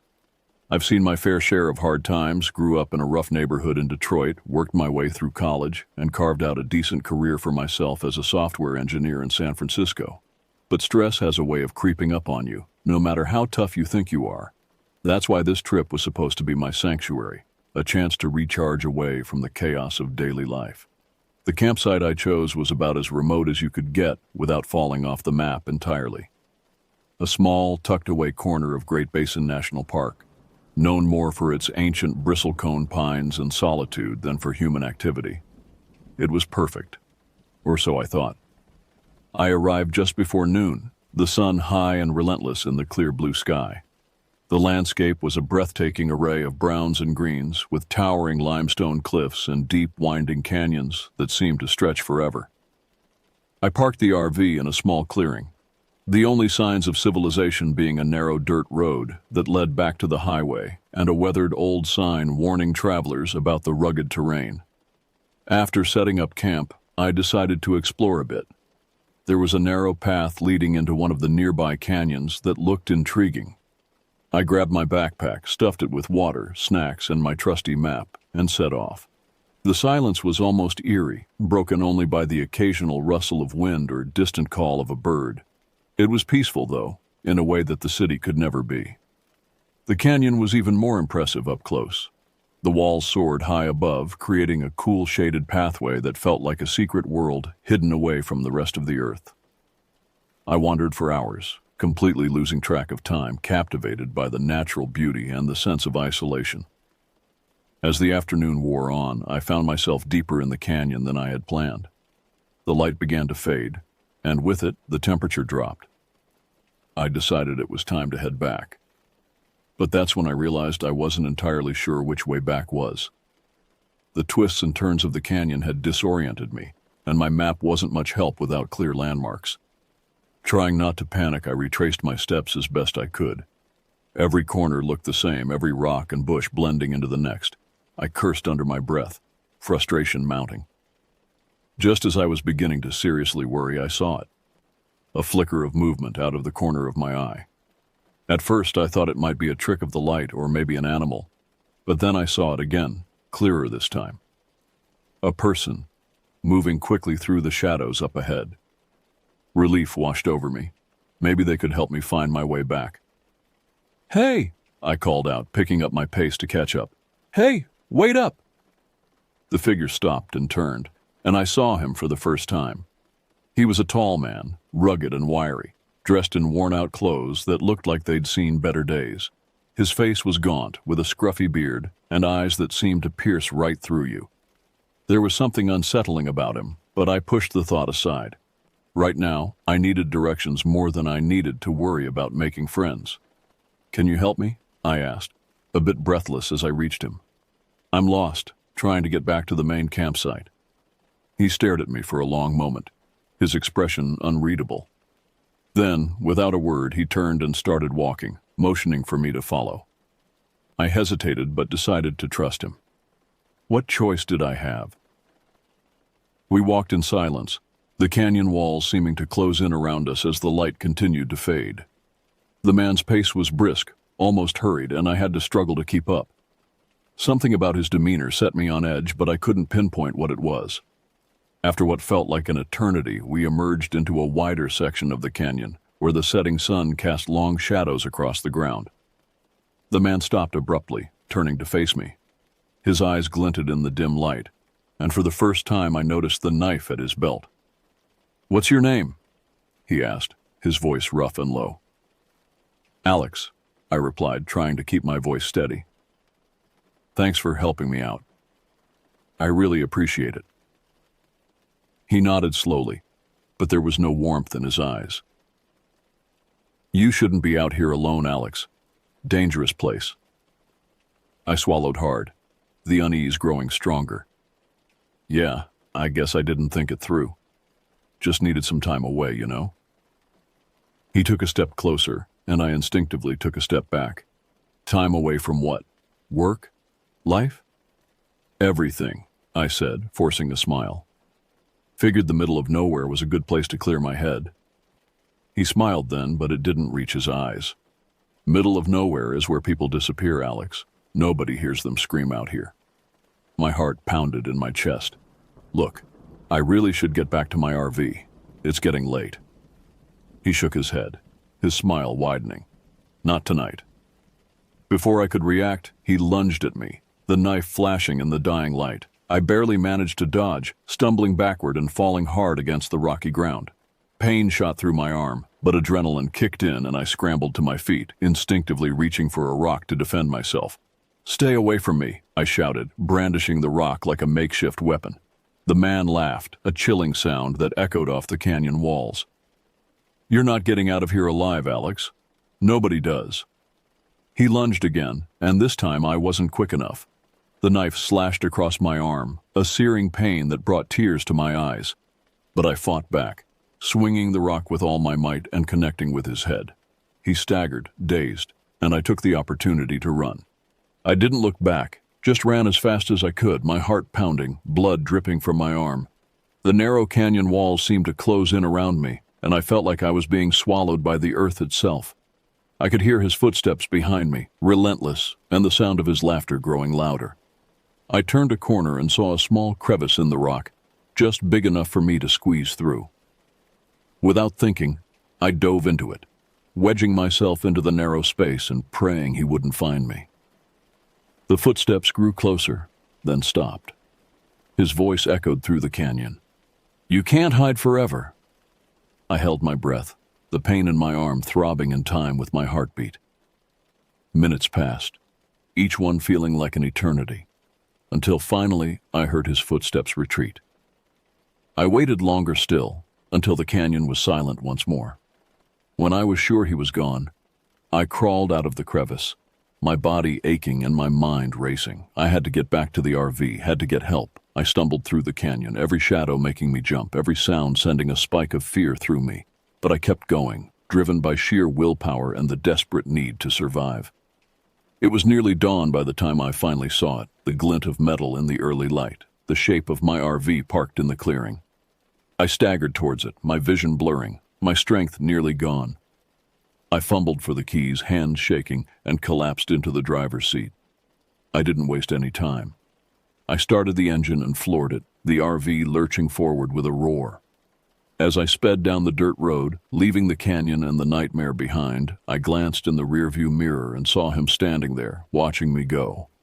His face was twisted in a snarl of rage, but he didn't follow. He just watched, his eyes burning with hatred. I didn't stop driving until I reached the nearest town, where I finally called the police. They found the canyon and the crevice I had hidden in, but the man was gone, vanished without a trace.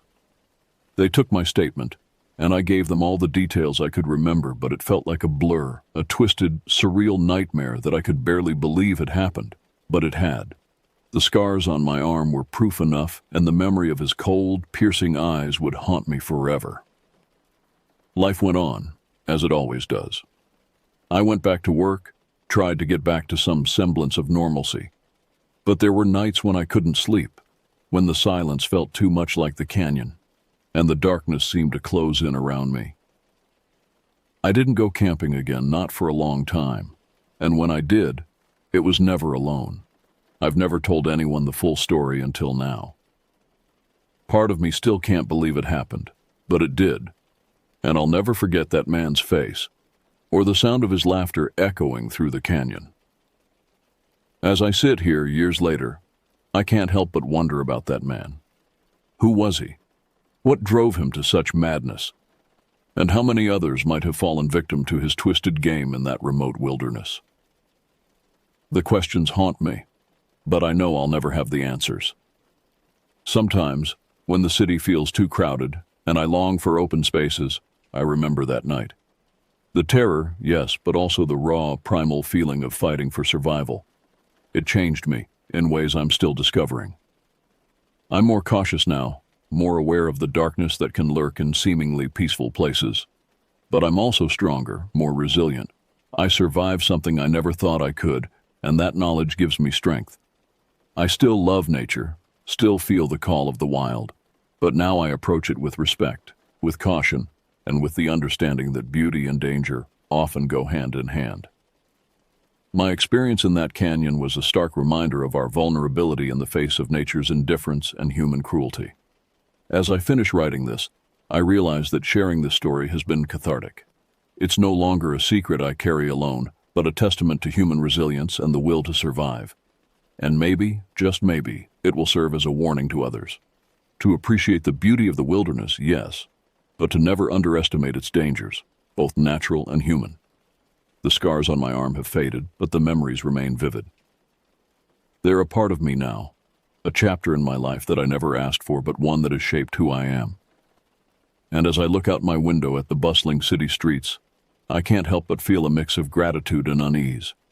Grateful to be alive, to have escaped, but always aware that somewhere out there, in the vast wilderness of the American West, a predator might still be lurking, waiting for his next unsuspecting victim. Stay safe out there, fellow adventurers. And remember, sometimes the most dangerous creatures in the wild walk on two legs.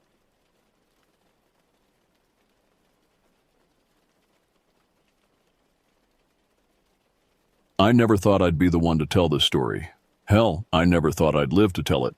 But here I am, Ethan Blackwood, former city dweller and adventure seeker, now a shell of the man I once was. It's been 3 years since that fateful trip to Shadow Lake, and not a day goes by that I don't relive the horrors I experienced in those godforsaken woods. It all started innocently enough. I was burnt out from my high-stress job as a software engineer in Boston. My relationship had just ended messily, and I was desperate for an escape. That's when I remembered the old RV my uncle had left me, a clunky 1985 Winnebago that had seen better days. On a whim, I decided to take a month-long sabbatical and drive up to the remote wilderness of northern Maine. I'd always been drawn to solitude, having grown up in rural Vermont where our nearest neighbor was miles away. Little did I know that this solitude would become my worst nightmare. I set out on a crisp September morning, the air tinged with the first hints of autumn. The drive was long but therapeutic, watching the bustling cities give way to rolling countryside and finally to the dense, primeval forests of Maine. By the time I reached the outskirts of Shadow Lake, it was late afternoon, and the sun was already dipping behind the towering pines, casting long shadows across the narrow, winding road. Shadow Lake wasn't on any tourist maps. I'd heard about it from a colleague who swore it was the most peaceful place he'd ever visited. "If you want to get away from it all, that's where you go," he'd said. Now, as I navigated the RV down the overgrown dirt road leading to the lake, I couldn't help but feel a twinge of unease. The forest seemed to press in on all sides, the trees unnaturally still in the fading light. I finally reached a small clearing by the lakeshore and parked the RV. The lake stretched out before me, a vast mirror reflecting the darkening sky. The water was so still it looked like black glass. I took a deep breath, inhaling the scent of pine and damp earth. This was what I needed: peace, quiet, and solitude. That first night passed uneventfully. I set up a small campfire, grilled some hot dogs, and sat watching the stars come out one by one. The night was silent except for the occasional hoot of an owl or the rustle of some small animal in the underbrush. I felt the tension of the past few months start to melt away. The next morning I woke early, eager to explore my surroundings. I made a quick breakfast of instant coffee and granola bars, then set out with my backpack and camera. The forest around Shadow Lake was old, the kind of ancient woodland that makes you feel small and insignificant.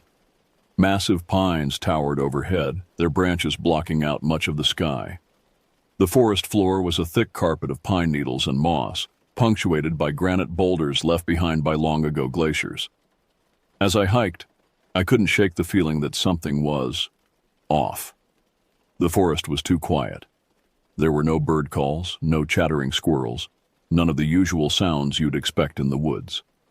I tried to shrug it off, telling myself it was just my city-trained ears not used to real silence. It was around midday when I stumbled upon the first sign that something was truly wrong. In a small clearing, I found a campsite, or what was left of one. A tent lay in shreds, its contents strewn about as if a bear had rummaged through it. But there were no claw marks, no signs of animal activity.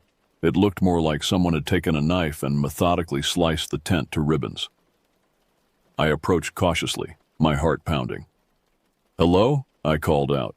"Is anyone here?" No response. As I got closer, I noticed something that made my blood run cold.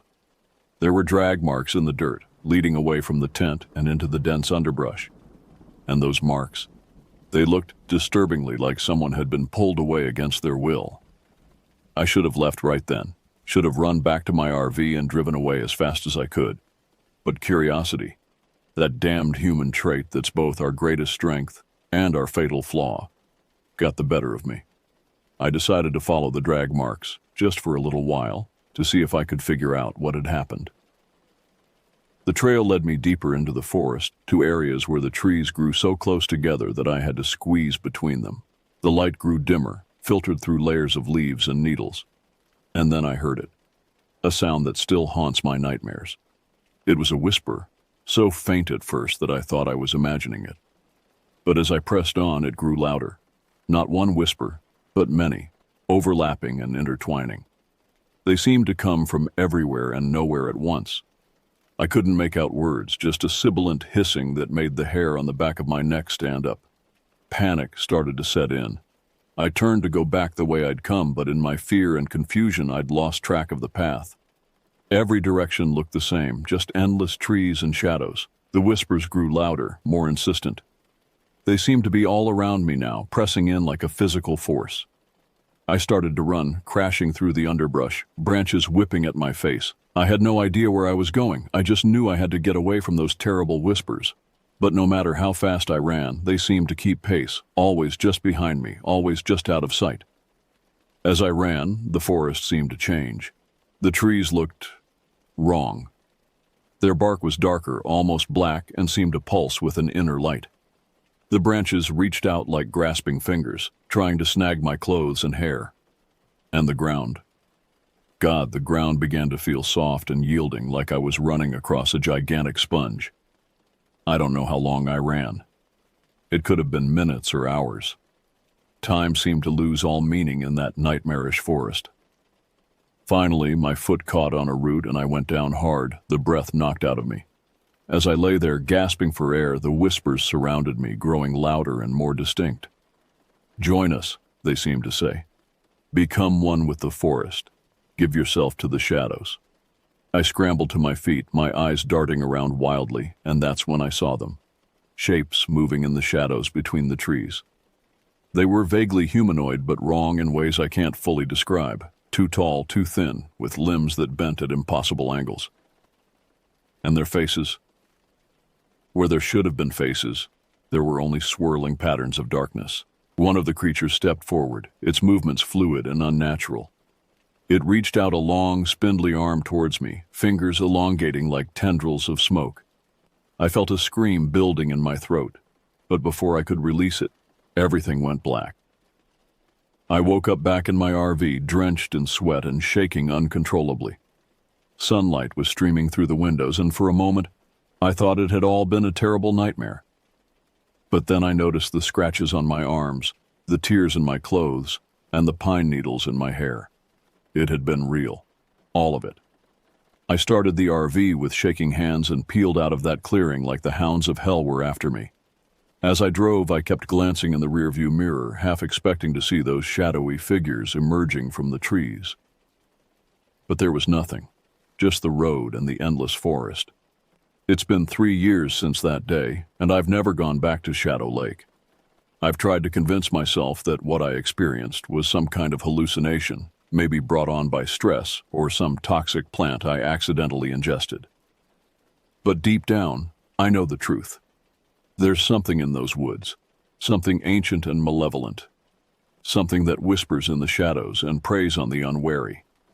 And sometimes late at night when the wind blows just right, I swear I can still hear those whispers, calling me back to Shadow Lake. If you're reading this, consider it a warning. Stay away from Shadow Lake. Don't let curiosity get the better of you like it did me. Because if you go there, if you hear those whispers, you might not be as lucky as I was. You might never come back at all. For months after my escape from Shadow Lake, I tried to convince myself it had all been a stress-induced hallucination. I threw myself back into my work, took up meditation, even saw a therapist. But the nightmares persisted. Every night I found myself back in those dark woods, pursued by whispers and shadowy figures. It wasn't just the nightmares. Strange things began happening in my waking life too. I'd catch glimpses of impossibly tall, thin figures out of the corner of my eye, only to have them vanish when I turned to look.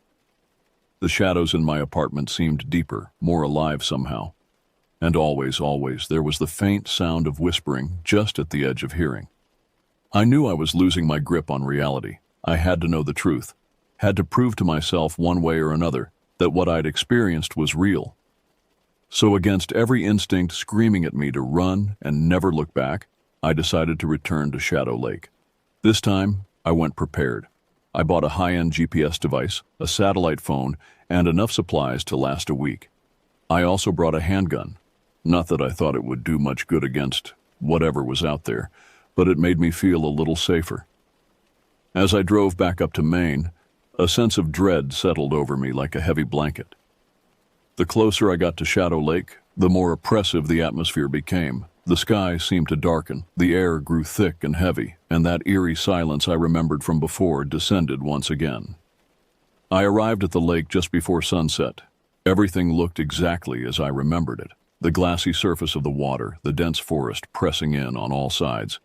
I parked the RV in the same spot as before and set about securing the perimeter with motion sensor cameras and floodlights. That first night, nothing happened. I sat up until dawn, jumping at every creak and rustle, but the woods remained still and silent. As the sun rose, I began to wonder if I had imagined it all after all. Emboldened by the uneventful night, I decided to venture into the forest. I wanted to find that torn-up campsite, to prove to myself that it had been real. I set out, GPS in hand, carefully marking my trail. Hours passed as I hiked deeper into the woods. The trees seemed to grow taller, their trunks wider and more gnarled.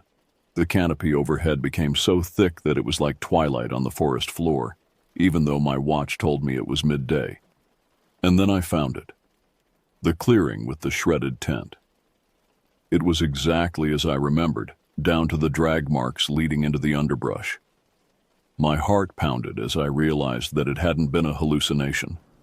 It was all real. That's when I heard the whispers.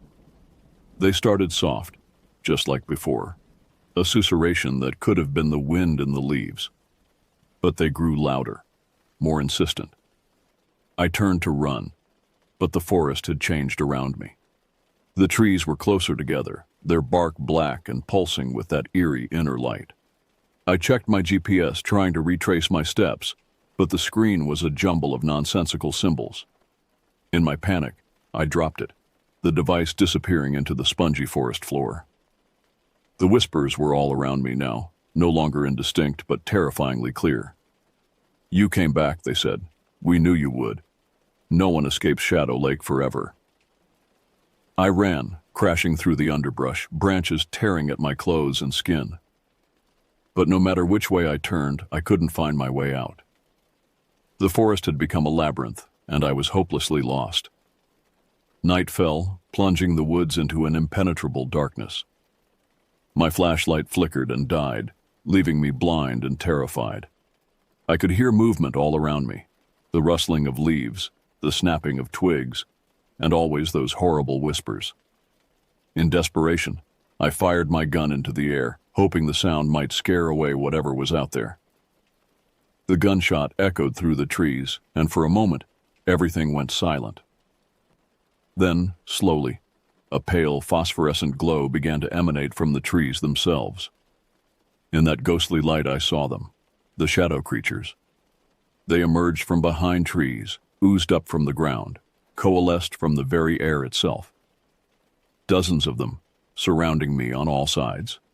Their bodies were, as I remembered, impossibly tall and thin, with too many joints bending in unnatural ways. But now I could see their faces, or rather the lack thereof. Where features should have been, there were only swirling vortexes of absolute darkness. One of the creatures stepped forward. When it spoke, its voice was like the rustling of dead leaves. "We are the Whispers," it said. "We are the forgotten ones, the left behind, the lost. And now, Ethan Blackwood, you will join us." It reached out with arms that stretched and elongated like smoke, enveloping me in a cold, dark embrace. I tried to scream, but no sound came out. I felt myself being pulled apart, my very essence unraveling like a thread being plucked from a tapestry. In that moment of dissolution, I understood. Shadow Lake was a trap, a feeding ground for these ancient, hungry entities. They lured in lost souls, fed on their fear and confusion, and ultimately absorbed them into their collective consciousness. I saw flashes of other victims, the owners of that shredded tent, hikers who had wandered off the trail, campers who had stayed one night too long. All of them now part of the Whispers, their memories and experiences added to the hive mind. As I felt the last vestiges of my individuality slipping away, a thought occurred to me, a memory of something I'd read about black holes. At their event horizon, information can neither be fully absorbed nor escape. I clung to that thought, to my sense of self, refusing to be completely assimilated. I don't know how long I existed in that state of half-absorption. It could have been days or years. Time had no meaning in that place between places. But somehow, impossibly, I came back to myself. I awoke once again in my RV, my clothes torn and dirty, my body covered in scratches and bruises. The sun was rising over Shadow Lake, its rays sparkling on the water's surface as if nothing had happened. I didn't wait around to question my miraculous escape. I started the RV and drove away as fast as I could, not stopping until I was hundreds of miles away. It's been 5 years since that second encounter with the Whispers of Shadow Lake. I've tried to move on, to forget, but I know now that's impossible. Because I didn't escape. Not really. A part of me is still there, trapped in that dark forest. And a part of them came back with me. Sometimes, when I look in the mirror, I see a swirling darkness behind my eyes. Sometimes, I hear the whispers in my head, calling me back. And sometimes, just sometimes, I feel an overwhelming urge to share this story, to lure others to Shadow Lake. Because that's how they spread. That's how they feed. And now, I'm one of them. So let this be a final warning. If you ever find yourself near a place called Shadow Lake, turn back. Don't let curiosity get the better of you. Don't listen to the whispers. Because once you do, you'll never truly leave. And neither will they.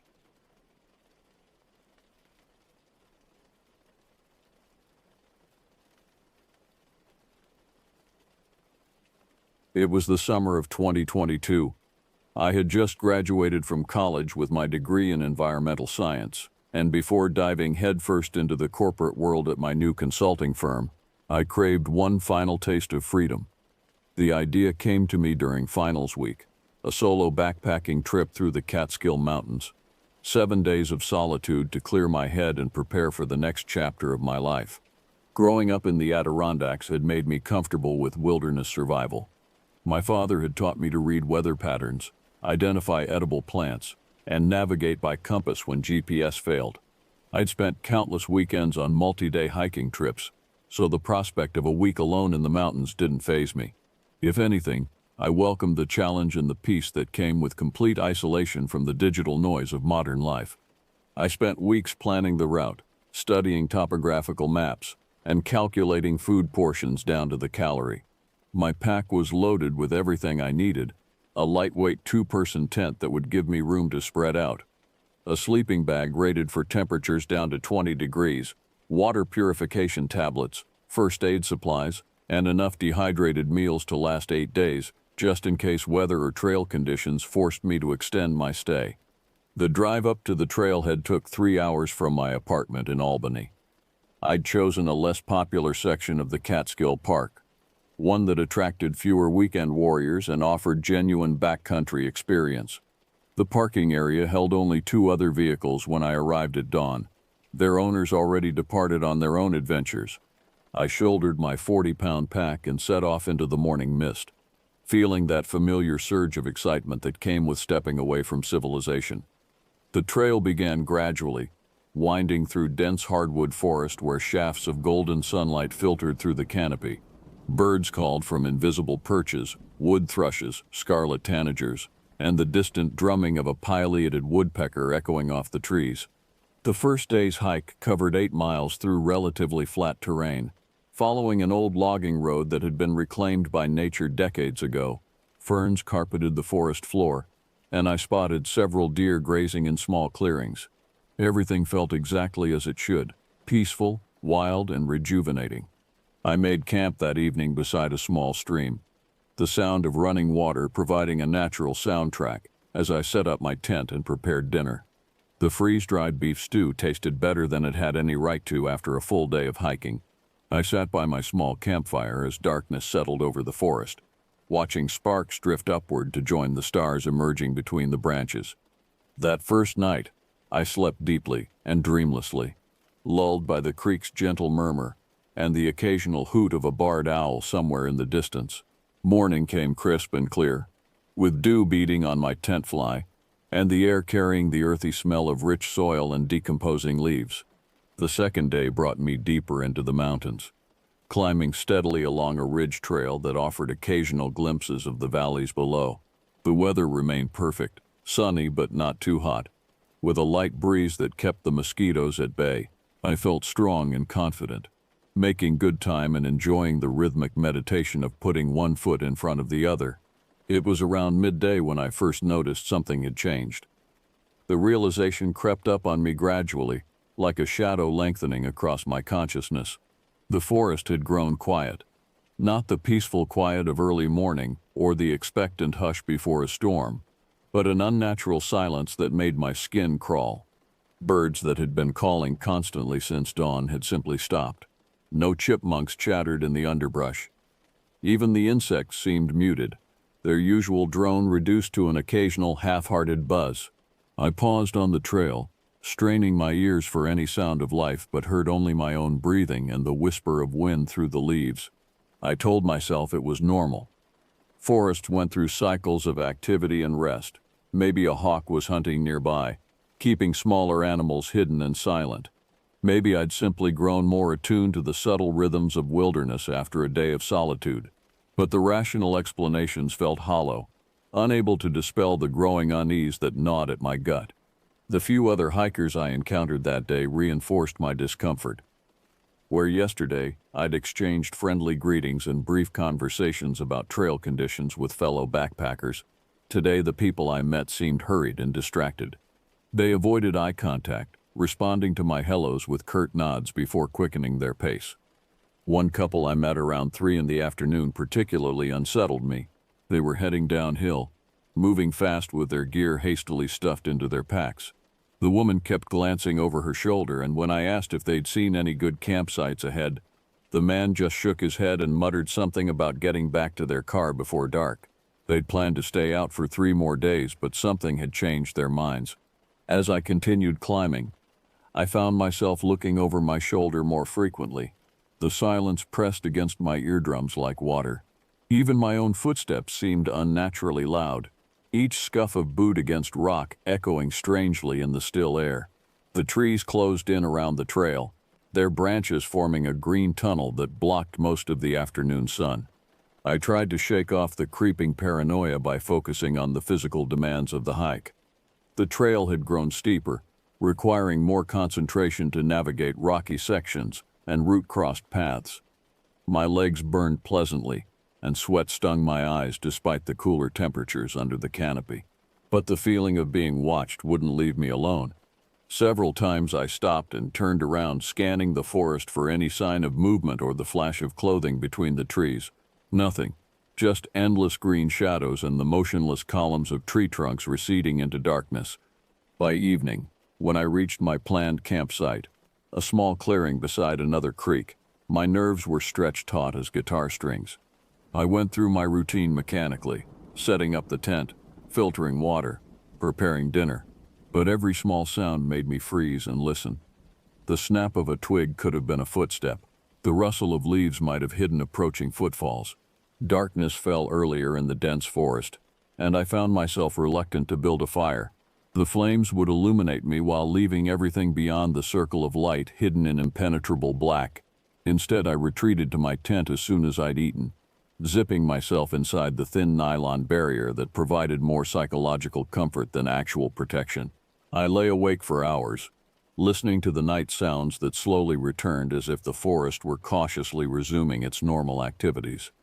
But even the familiar calls of owls and the distant yip of coyotes couldn't ease the tension that had settled deep in my bones. The third day dawned gray and humid, with low clouds clinging to the mountainsides like tattered fabric.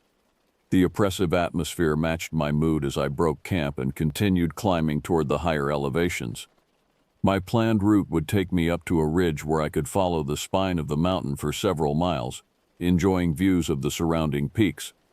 The trail became increasingly rocky and challenging as I gained elevation.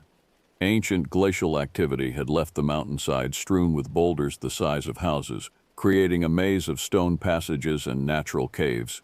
In other circumstances, I would have found the geological features fascinating. Today they seemed ominous, full of hidden spaces where danger could lurk unseen. I passed through several small clearings where logging had taken place decades ago.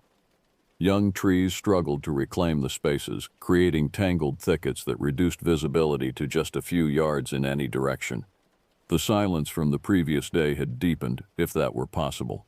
Not even the wind stirred the leaves. The climb took most of the day, and I was exhausted by the time I reached the ridge.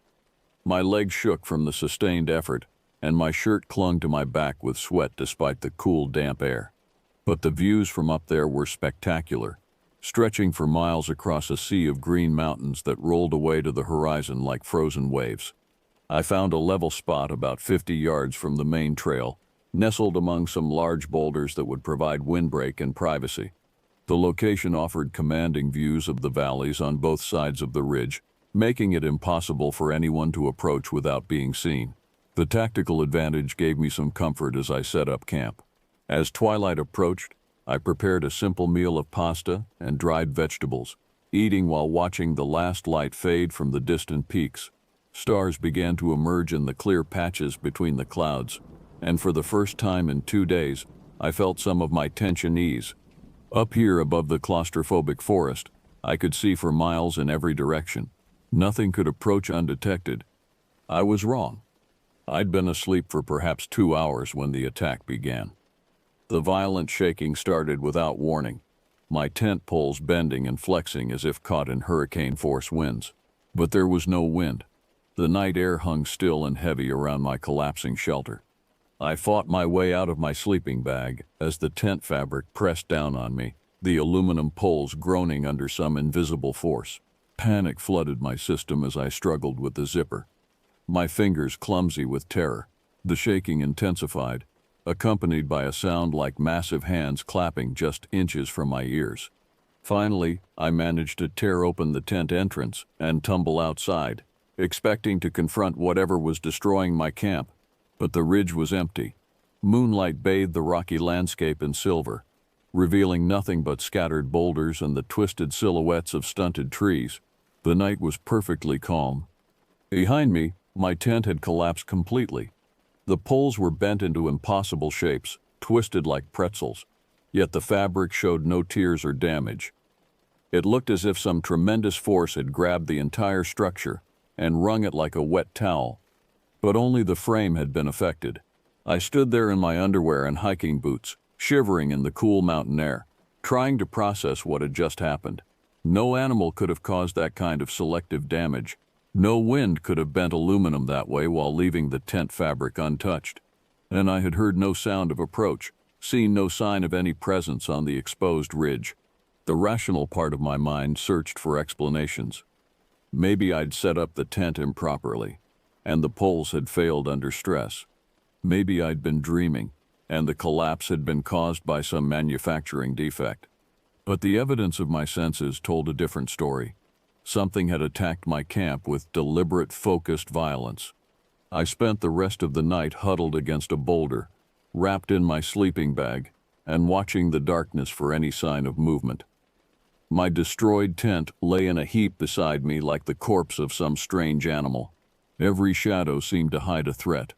Every distant sound might herald another assault. Dawn couldn't come fast enough. Morning brought no relief, only a leaden sky that pressed down like a gray ceiling. The temperature had dropped during the night, and my breath misted in the cold air as I examined the remains of my tent. In daylight, the damage looked even more impossible. The poles hadn't just bent.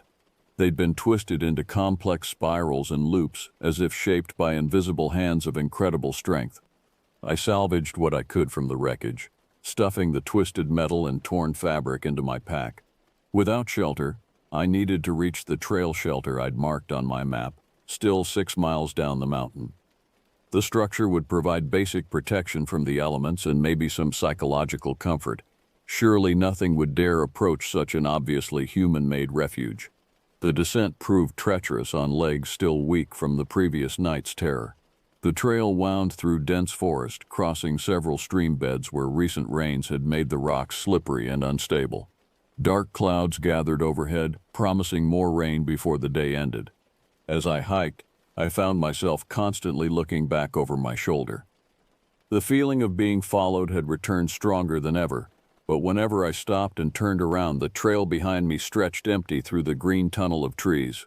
Still, I couldn't shake the sensation that something was pacing me, staying just out of sight but matching my every step. The forest seemed to press closer as I descended. Branches reached across the trail like gnarled fingers, forcing me to duck and weave around obstacles that hadn't been there on my way up. Or had they?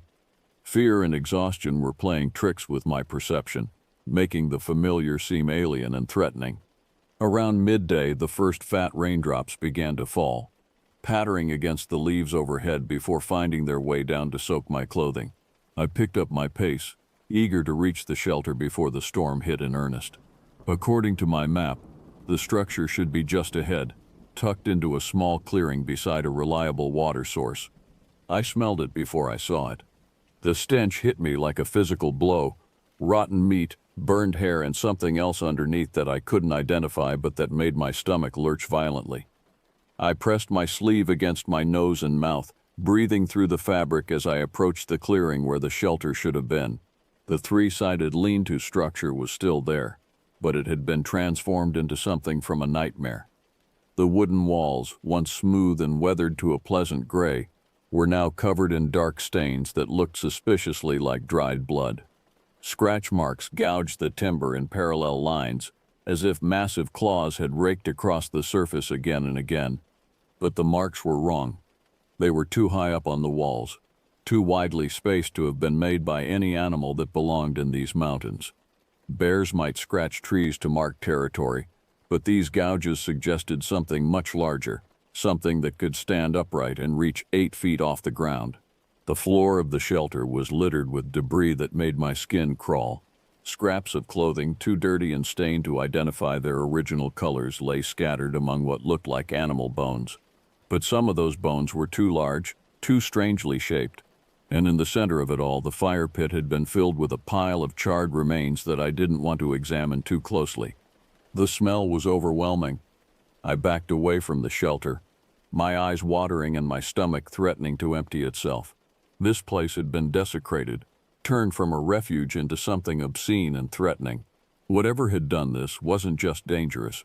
It was intelligent enough to corrupt a symbol of safety and turn it into a warning. Thunder rumbled overhead, and the rain began to fall harder. I needed shelter, but not here. Not in this place that reeked of violence and decay. I turned away from the clearing and plunged back into the forest, desperate to put distance between myself and the horrors I'd discovered. Behind me, I heard a sound that stopped me cold, a low rhythmic chanting that seemed to come from the direction of the shelter. The words, if they were words, were in no language I recognized, but the tone was unmistakably human, though distorted by echo and distance into something that raised every hair on my body. I ran. The storm struck with the fury of a living thing as I fled through the forest.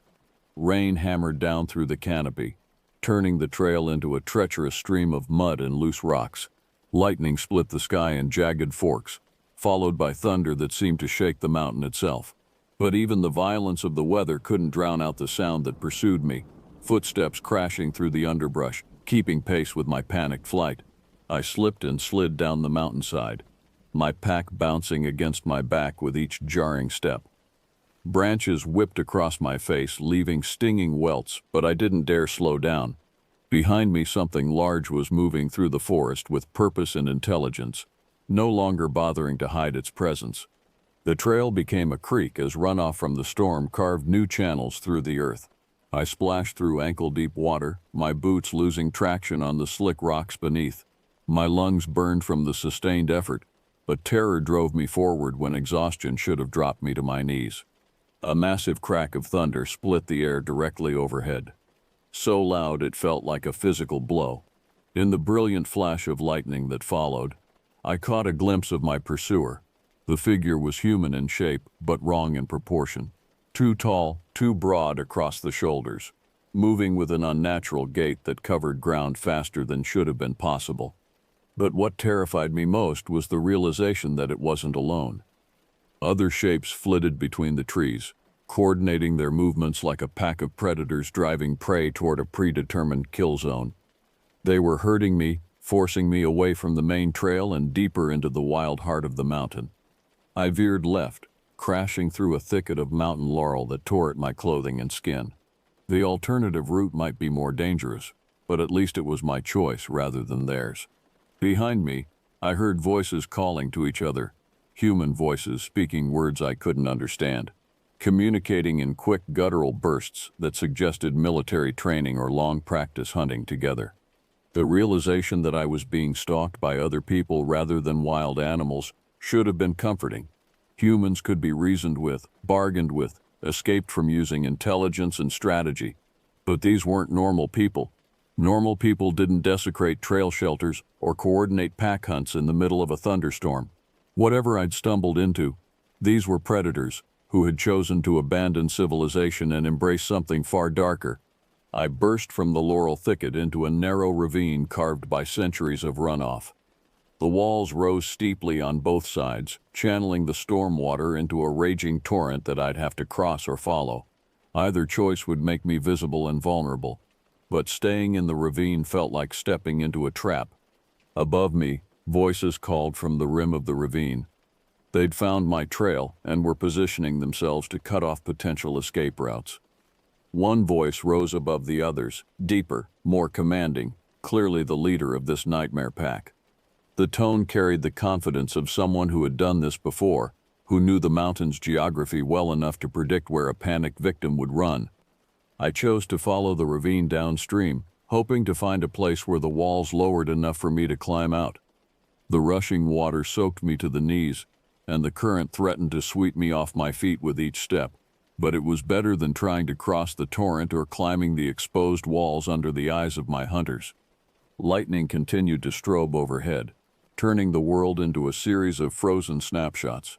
The ravine walls, slick with rain, the water foaming white around half-submerged boulders, my own shadow dancing crazily on the stone. In one of those brief illuminations, I saw something that made my heart sink. The ravine was leading me toward a box canyon. The walls ahead converged into an impassable cliff face where the water disappeared into a narrow crack in the rock. I was trapped, driven exactly where my pursuers wanted me to go. Behind me, I could hear them descending into the ravine, their voices echoing off the stone walls. They were taking their time now, confident that their prey had nowhere left to run. The leader's voice carried clearly over the sound of rushing water, speaking in that same strange dialect but with a tone of satisfaction that made my skin crawl. In desperation, I searched the canyon walls for any crack or ledge that might offer an escape route. About 15 feet up the left wall, I spotted a narrow shelf of stone that might be wide enough to support my weight. Getting to it would require a free climb on wet rock with a heavy pack, but it was my only option. I started climbing, my fingers searching for holds in the slick stone. The pack threw off my balance, but I didn't dare abandon it. It contained my only remaining supplies and equipment.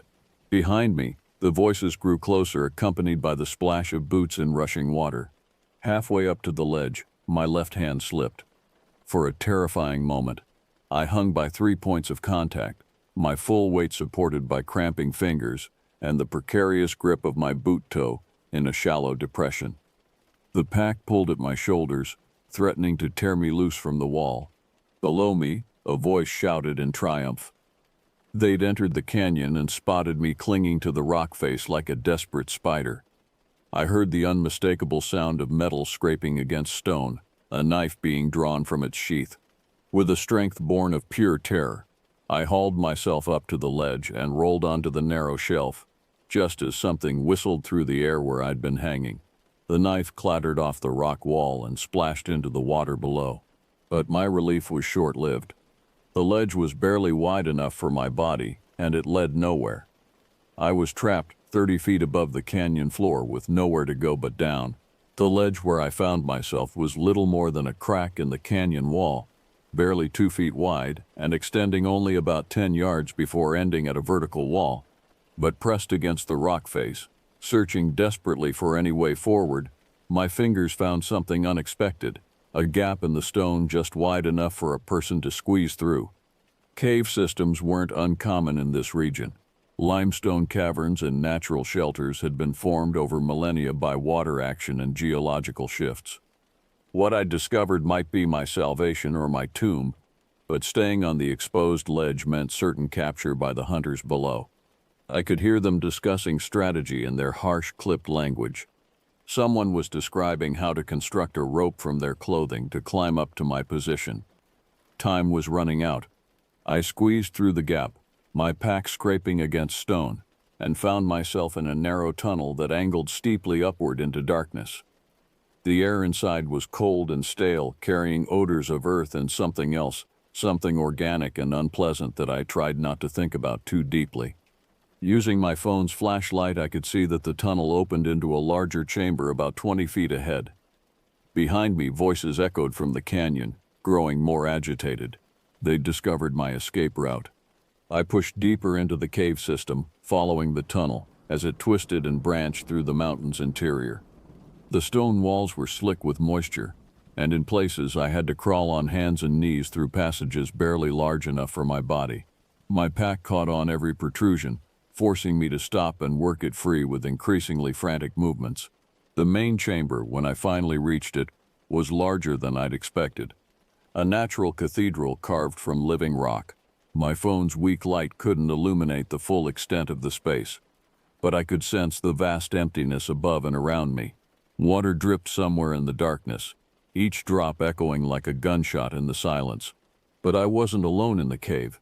As I played my light around the chamber, the beam revealed evidence of long-term occupation. Sleeping areas had been carved from the rock floor and lined with moldy blankets and animal hides. Fire pits dotted the space, filled with the cold ashes of countless meals, and along the walls, crude drawings had been scratched into the stone. Primitive figures engaged in activities I didn't want to interpret too closely. This was their home. The hunters weren't just random killers who'd stumbled across my trail. They lived here, in this underground warren, emerging to hunt and returning to their stone sanctuary with their trophies. The evidence of their presence, the tools, the artwork, the sleeping arrangements, suggested they'd been here for years, maybe decades. My light swept across something that made my blood freeze in my veins. In the far corner of the chamber, barely visible in the weak beam, a collection of objects was carefully arranged like some twisted altar. Backpacks, hiking boots, pieces of clothing, and personal items that could only have belonged to other victims, other hikers who'd wandered too far into the mountains and never returned. Among the artifacts, I recognized a bright red daypack identical to one my college roommate had owned, a particular style of hiking boot that had been popular a few years ago, a water bottle with university stickers that might have belonged to any number of students. How many people had disappeared in these mountains? How many families had never learned what happened to their loved ones? Behind me, I heard the scrape of boots on stone. They'd entered the cave system and were following my trail through the tunnels. The leader's voice echoed off the walls, calm and confident now that his prey was trapped in familiar territory. This was their domain, and they knew every passage, every hiding place, every escape route. I couldn't go back the way I'd come, and I couldn't stay in the main chamber where I'd be easily cornered. My phone's light revealed several other tunnels branching off from the central space, disappearing into darkness that could lead anywhere, deeper into the mountain, to other chambers, or to dead ends where I'd be trapped like a rat in a maze. I chose the passage that angled upward most sharply, hoping it might lead to another exit. The tunnel was even narrower than the one I'd entered through, forcing me to remove my pack and push it ahead of me as I crawled on my belly through the constricted space. The walls pressed in from all sides, smooth and wet, like the throat of some massive beast trying to swallow me. My breathing echoed loudly in the confined space, and I had to fight off waves of claustrophobia that threatened to send me into full panic. Behind me, I could hear my pursuers spreading out through the chamber, searching for my trail. The tunnel seemed to go on forever, branching and twisting through the mountain's interior like the burrows of some enormous worm. Several times I was forced to back up when passages became too narrow to navigate, wasting precious time while the voices behind me grew closer. Finally, after what felt like hours of crawling through the suffocating darkness, I saw a faint glow ahead. Not electric light, something organic and shifting, like firelight. The tunnel was opening into another chamber, one that was already occupied. The chamber I entered was larger than the first, with a higher ceiling that disappeared into shadow beyond my phone's weak beam. But this space was different, older somehow, with formations that suggested natural processes rather than human modification. Stalactites hung from the ceiling like stone teeth, and the floor was covered in a thick layer of what felt like sand or fine gravel. The light I'd seen came from several small fires scattered around the chamber, their flames fed by bundles of what looked like dried vegetation and animal fat. The smoke rose in thin columns toward cracks in the ceiling high above, natural chimneys that carried away the worst of the acrid smell. But it was the occupants of the chamber that made me press myself against the tunnel entrance, fighting the urge to retreat back into the narrow passage despite the hunters behind me. Around the fires, figures moved in the flickering light, human in basic shape but wrong in ways that made my mind recoil from processing what I was seeing. They had adapted to life underground in ways that defied everything I knew about human physiology. Their skin was pale as bone, almost translucent, showing the dark network of veins beneath. Their eyes had grown enormous to capture every photon of available light, giving them the appearance of nocturnal animals. Most disturbing of all, their limbs had elongated and thinned, as if stretched on some medieval torture device. These weren't the hunters who'd chased me into the cave. These were something else entirely. People who'd been changed by years or decades of subterranean life, evolving into creatures perfectly suited to their environment but no longer quite human. They moved with an eerie grace through the chamber, their elongated fingers trailing along the stone walls as they navigated by touch and enhanced senses I couldn't imagine. One of them turned in my direction, and I caught a glimpse of its face in the firelight. The features were recognizably human but stretched and distorted, with a mouth that seemed too wide and filled with teeth that had been filed to points. It sniffed the air like an animal testing for scent, then made a sound that was part whistle, part clicking noise, some form of communication adapted for the acoustic properties of cave systems. Others responded to the call, emerging from shadow alcoves and side passages I hadn't noticed. They moved toward my hiding spot with purpose but without haste, confident in their ability to navigate their domain. These were the apex predators of this underground realm, and I was clearly out of my element. Behind me, I could hear my original pursuers getting closer, their voices echoing through the tunnel system as they followed my trail. I was trapped between two different kinds of threat, neither of which offered any hope of mercy or escape. The choice was made for me when the first of the cave dwellers reached the tunnel entrance. Up close, the changes were even more disturbing. Its skin wasn't just pale, it was almost transparent, revealing the slow pulse of alien circulation beneath. When it spoke, the words were in no language I recognized, full of clicks and whistle tones that seemed designed for communication in complete darkness. But its intent was clear enough. It was calling to others, alerting them to the presence of an intruder in their domain. More figures emerged from the shadows, surrounding the tunnel entrance with patient, predatory movements. From behind me came the sound I'd been dreading, boots scraping on stone as the hunters navigated the narrow passage.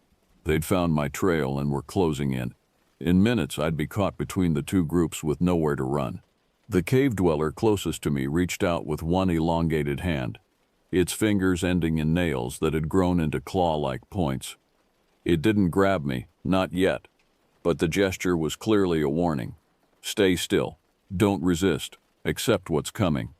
But I couldn't accept it. Every instinct screamed against surrendering to either group of predators. These mountains had become a hunting ground where different species of human had specialized into distinct ecological niches, the surface hunters who drove prey into their domain, and the cave dwellers who processed whatever was delivered to them. I was about to become another trophy in their twisted collection. In desperation, I grabbed a handful of the sandy material from the cave floor and hurled it at the nearest fire. The flames flared and scattered as burning debris flew in all directions, casting wild shadows on the chamber walls. The cave dwellers recoiled from the sudden burst of light and heat, their enhanced eyes momentarily overwhelmed. Using their confusion, I bolted from the tunnel entrance and ran deeper into the chamber, looking for any other exit. Behind me, the creatures were recovering quickly, their alien voices rising in what sounded like anger or alarm, and from the tunnel came shouts as the hunters emerged into the main chamber, finally cornering their prey. But the cave system wasn't finished with me yet. As I ran blindly through the darkness, my foot caught on something, and I tumbled forward, rolling down a steep slope I hadn't seen. The world became a kaleidoscope of spinning shadows and flickering firelight as I bounced off rocks and crashed through formations that shattered under my weight. I came to rest at the bottom of what felt like a natural amphitheater, my body battered and my pack torn half away from my shoulders. Above me, voices called in at least two different languages, the harsh military commands of my original hunters and the whistle-click communication of the cave dwellers. They were arguing over me, I realized, negotiating the terms of my capture and disposal like businessmen discussing a contract. The hunters had driven me to this place as they'd done with countless others, delivering fresh prey to their underground partners in exchange for God knew what kind of compensation. At the bottom of the slope, barely conscious and bleeding from multiple cuts and abrasions, I found myself in what appeared to be the deepest part of the cave system. The air here was different, fresher somehow, with a subtle current that suggested a connection to the surface world far above. My phone had been damaged in the fall, its screen cracked and flickering weakly. But in its dying light, I caught a glimpse of something that rekindled a spark of hope in my terror-numbed mind. Along one wall of the chamber, water seeped from cracks in the stone, forming a small stream that disappeared through a gap barely large enough for a person to crawl through. Water always seeks the lowest point, and streams always flow toward larger bodies of water. This trickle might lead to an underground river, or even to a spring that emerged somewhere on the mountainside. It was a slim chance, but it was the only option that didn't involve surrendering to my captors. Above me, the argument was intensifying. I caught fragments of English mixed with the strange dialect. enough to understand that my original hunters were claiming exclusive rights to their prey while the cave dwellers insisted on their territorial privileges. The dispute was growing heated, with voices raised in anger. I used their distraction to crawl toward the water source, pushing through the narrow gap despite the protests of my battered body. The passage beyond was partially flooded, forcing me to worm through spaces where the ceiling met the water with only inches to spare. Several times I had to hold my breath and push my face below the surface to squeeze through restrictions that barely accommodated my shoulders. Behind me, I heard a commotion that suggested the two groups had settled their dispute, probably by deciding to cooperate in hunting down their escaped prey. Voices echoed through the chamber, and I caught the scrape of bodies entering the water passage in pursuit. The tunnel seemed to go on forever, branching into a network of flooded passages that could have been carved by centuries of water action. I made choices at random, following currents and airflows that might or might not lead to freedom. My lungs burned from repeatedly holding my breath through submerged sections, and hypothermia was setting in from prolonged exposure to the cold water. But gradually, impossibly, the water level began to drop. The ceiling rose higher above my head, and the current strengthened as smaller tributaries joined the main flow. Most importantly, the air began to carry scents from the surface world: pine needles, earth after rain, and the green smell of growing things. The pursuit had fallen behind. Either my hunters couldn't navigate the flooded passages as easily as I could, or they'd given up the chase in favor of waiting for me to emerge at some predictable location.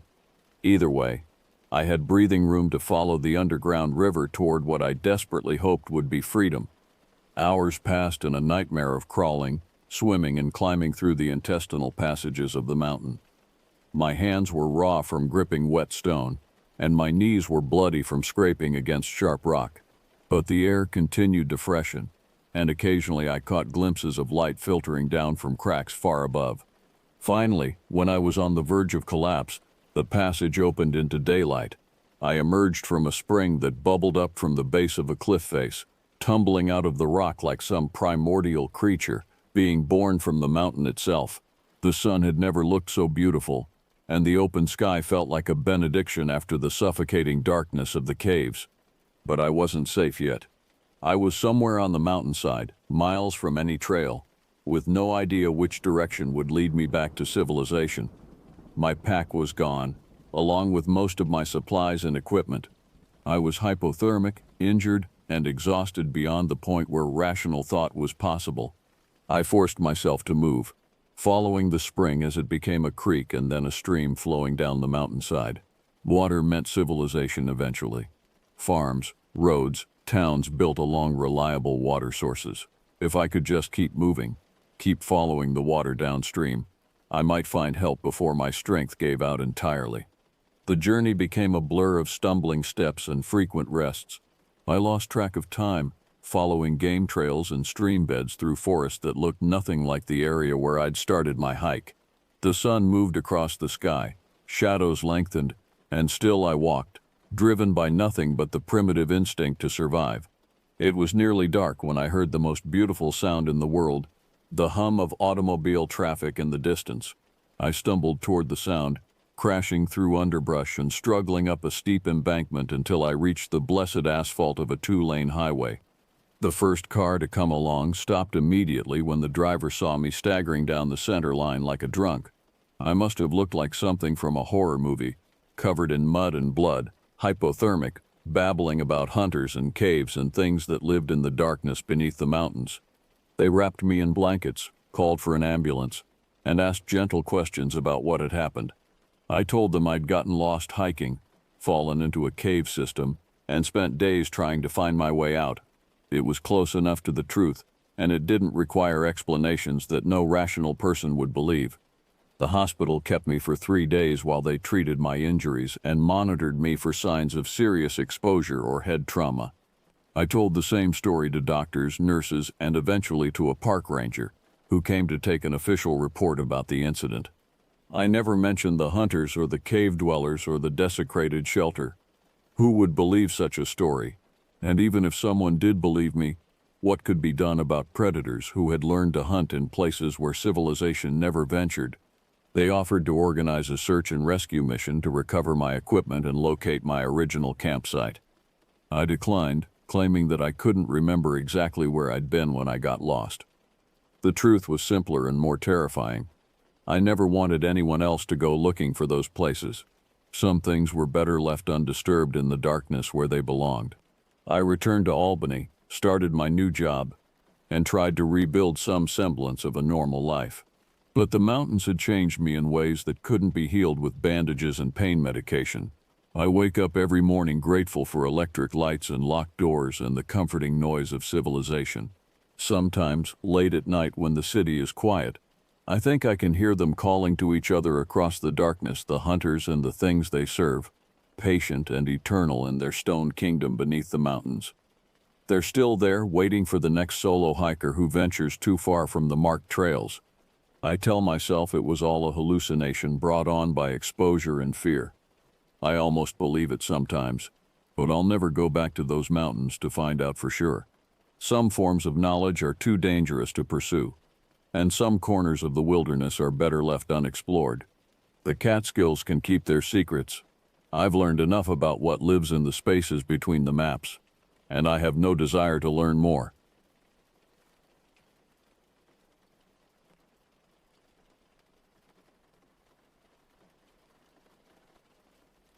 Three months ago, my girlfriend Mia and I were desperately in need of an escape from our cramped city apartment and the suffocating routine of our daily lives.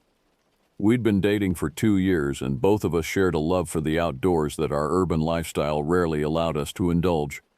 Mia worked as a graphic designer for a small marketing firm, spending her days hunched over a computer screen, while I pushed papers around as an insurance adjuster. The fluorescent lights and recycled air were slowly draining the life from both of us. "We need to get out of here," Mia had said one particularly gray Tuesday evening, her hazel eyes reflecting the exhaustion we both felt. "Somewhere with real air, real trees, real silence." I couldn't have agreed more. We spent hours that night researching camping destinations within driving distance, finally settling on Mount Shasta in Northern California. The mountain had always held a mystique for both of us, its imposing 14,179-foot peak visible from hundreds of miles away, surrounded by dense forests and crystal-clear streams. The online reviews painted it as a paradise for hikers and stargazers, exactly what we were looking for. We planned the trip meticulously. I purchased a new 2-person tent, one of those expensive models with reinforced fabric and multiple ventilation panels. Mia gathered our camping supplies, sleeping bags rated for cold weather, a portable camp stove, enough food for 3 days, and her prized possession, a high-powered telescope she'd saved months to buy.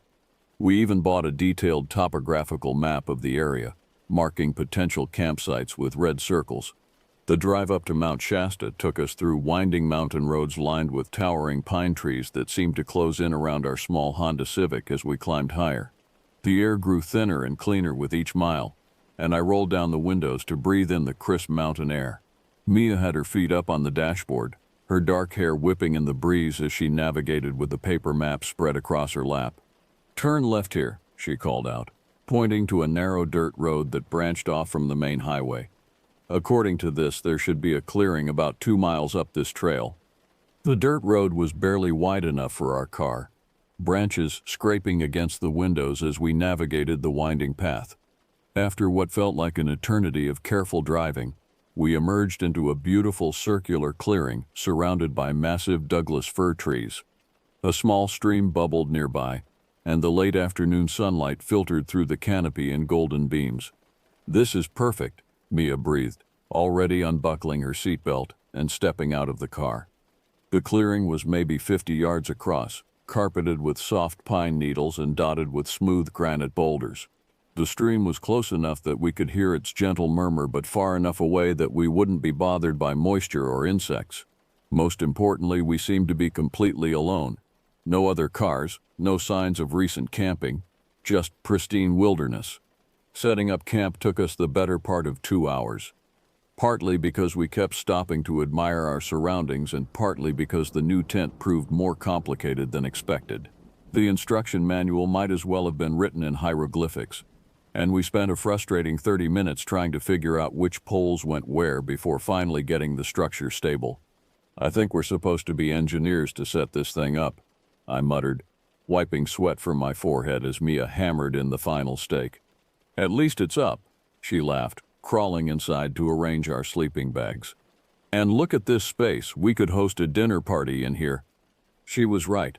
The tent was surprisingly spacious, with enough room for both of us to sit up comfortably and store our gear along the sides. We set up her telescope on a flat boulder outside, positioned to give us the best view of the night sky once darkness fell. As the sun began to set behind the mountain peaks, painting the sky in brilliant oranges and purples, we started a fire in a ring of stones we'd gathered from the stream bed. The wood caught easily, dry pine and fir branches we'd collected from the forest floor, and soon we had a cheerful blaze crackling in the growing dusk. "This is exactly what we needed," Mia said, settling beside me on a fallen log we'd dragged over to serve as a bench. She leaned against my shoulder, her hair smelling like pine smoke and the vanilla shampoo she always used. Dinner was simple but satisfying. Hot dogs roasted over the open flames, followed by s'mores that left our fingers sticky with marshmallow and melted chocolate. We talked about everything and nothing, our voices the only human sounds in the vast wilderness around us. As full darkness settled over the forest, the temperature dropped noticeably, and we moved closer to the fire. The stars, when they finally appeared, were absolutely breathtaking. Away from the light pollution of the city, the sky exploded into a tapestry of silver points against the velvet black. The Milky Way stretched across the heavens like a gossamer bridge, and Mia spent over an hour with her telescope excitedly calling me over to look at Saturn's rings, Jupiter's moons, and nebulae whose names I couldn't pronounce. "I've never seen anything like this," she whispered, her voice filled with wonder as she adjusted the telescope's focus. "Look at this cluster. You can see individual stars that must be millions of miles apart." By the time we finally retreated to our tent, it was well past midnight. The fire had burned down to glowing embers, casting dancing shadows on the tent walls as we settled into our sleeping bags. The temperature had dropped significantly, and I was grateful for the tent's insulation and the warmth of Mia's body pressed against mine. The sounds of the forest at night were soothing, the whisper of wind through pine boughs, the distant call of an owl, the gentle burble of the stream. Occasionally, we heard the rustle of small animals moving through the underbrush, but nothing that seemed threatening or out of place. Within minutes, both of us had drifted off to sleep, exhausted by the fresh air and physical activity. I jerked awake with the suddenness of someone who'd been startled by a loud noise, though I couldn't immediately identify what had woken me. My digital watch showed 2:47 a.m., and the tent was pitch black around us. Beside me, Mia was still sleeping, her breathing deep and regular, one arm thrown across my chest. Then I heard it, the unmistakable sound of footsteps on the forest floor outside our tent. Not the light patter of small animals, but the deliberate heavy tread of human feet, moving slowly through the pine needles and twigs. My heart immediately began racing, pumping adrenaline through my system as I strained to listen. The footsteps were methodical, circling our campsite at a distance of maybe 20 feet from our tent. I could hear branches snapping underfoot and the rustle of disturbed vegetation as whoever it was moved through the undergrowth. Most disturbing of all were the voices, hushed whispers that I couldn't quite make out, like people having a conversation in another room. I gently shook Mia awake, pressing my finger to her lips when she started to speak. Her eyes widened when she saw my expression, and she immediately went still, listening. The footsteps continued their circuit around our camp, and now we could both hear at least 3 different voices whispering urgently to each other. Who could possibly be out here in the middle of the night? We were miles from the nearest road, in an area that required hiking to reach. The nearest town was over an hour's drive away, and we'd seen no other vehicles or signs of human presence when we'd arrived. Yet here were multiple people moving through the forest at nearly 3 a.m., speaking in hushed tones as they circled our isolated campsite. The whispers grew closer, and I could make out the cadence of conversation even though the words remained indistinct. There seemed to be at least 4 different voices, both male and female, based on the pitch variations. They were speaking in what sounded like English, but the words were too quiet and distorted by the forest acoustics for me to understand their meaning. Mia's fingers dug into my arm, her grip tight enough to leave bruises. Her breathing had become shallow and rapid, and I could feel her whole body trembling against mine. My own heart was hammering so hard I was afraid the sound might carry through the tent walls. Every instinct screamed at me to do something, to call out, to unzip the tent and confront whoever was out there, to grab our car keys and make a run for it. But fear kept me paralyzed. We were trapped in a fabric shell in the middle of nowhere, with unknown people circling us like predators. The smart thing to do was remain hidden and hope they would simply move on. Yet as minutes stretched into what felt like hours, it became clear that these weren't random hikers who had stumbled across our campsite. The footsteps stopped directly beside where Mia was sleeping, near the head of the tent. We could hear someone breathing heavily just inches from her face, separated only by the thin nylon material. The breathing was deep and deliberate, almost like they were trying to catch our scent. Mia's entire body went rigid with terror, and I had to fight the overwhelming urge to shout at whoever was out there to leave us alone. Then came the sound that will haunt my dreams forever. Fingers slowly dragging across the tent fabric, making a deliberate squeaking noise as they moved back and forth. The person was drawing something on the outside of our tent, using their fingernails to trace patterns in the nylon. The sound was methodical and purposeful, like someone carefully crafting a design. The scratching continued for what felt like an eternity, the fingernails dragging across the tent fabric in deliberate patterns. Sometimes the motion would pause, as if the person was studying their work, then resume with even more purpose. I could feel each drag of their nails through the tent wall, the vibration traveling through the fabric and into my bones. Mia was no longer just trembling. Her entire body was shaking with barely controlled terror.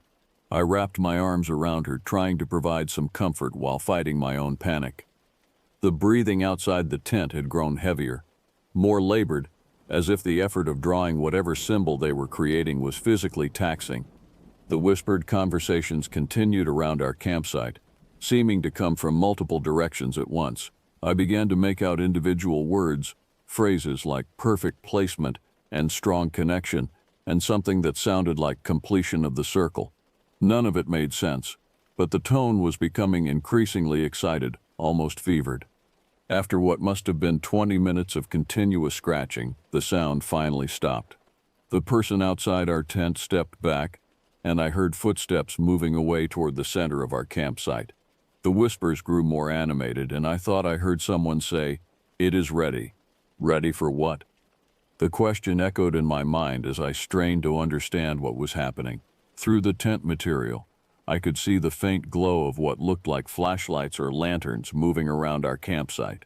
The beams of light danced across the walls, creating shifting patterns of illumination that only added to the surreal horror of our situation. Then came new sounds, the scraping of metal against wood, rhythmic and purposeful. Someone was carving into the trees around our campsite, the blade of a knife or some other tool biting deep into the bark. The carving went on for nearly an hour, moving from tree to tree in a systematic pattern that seemed to encompass our entire camping area. Throughout this time, the whispered conversations never stopped. The voices grew more urgent, more excited, as if they were building towards some kind of climax. I caught fragments of phrases that made my skin crawl. The offering must be willing, blood calls to blood, and God will provide the sacrifice. The religious overtones were perhaps the most disturbing aspect of the entire ordeal. This wasn't just random vandalism or some kind of prank.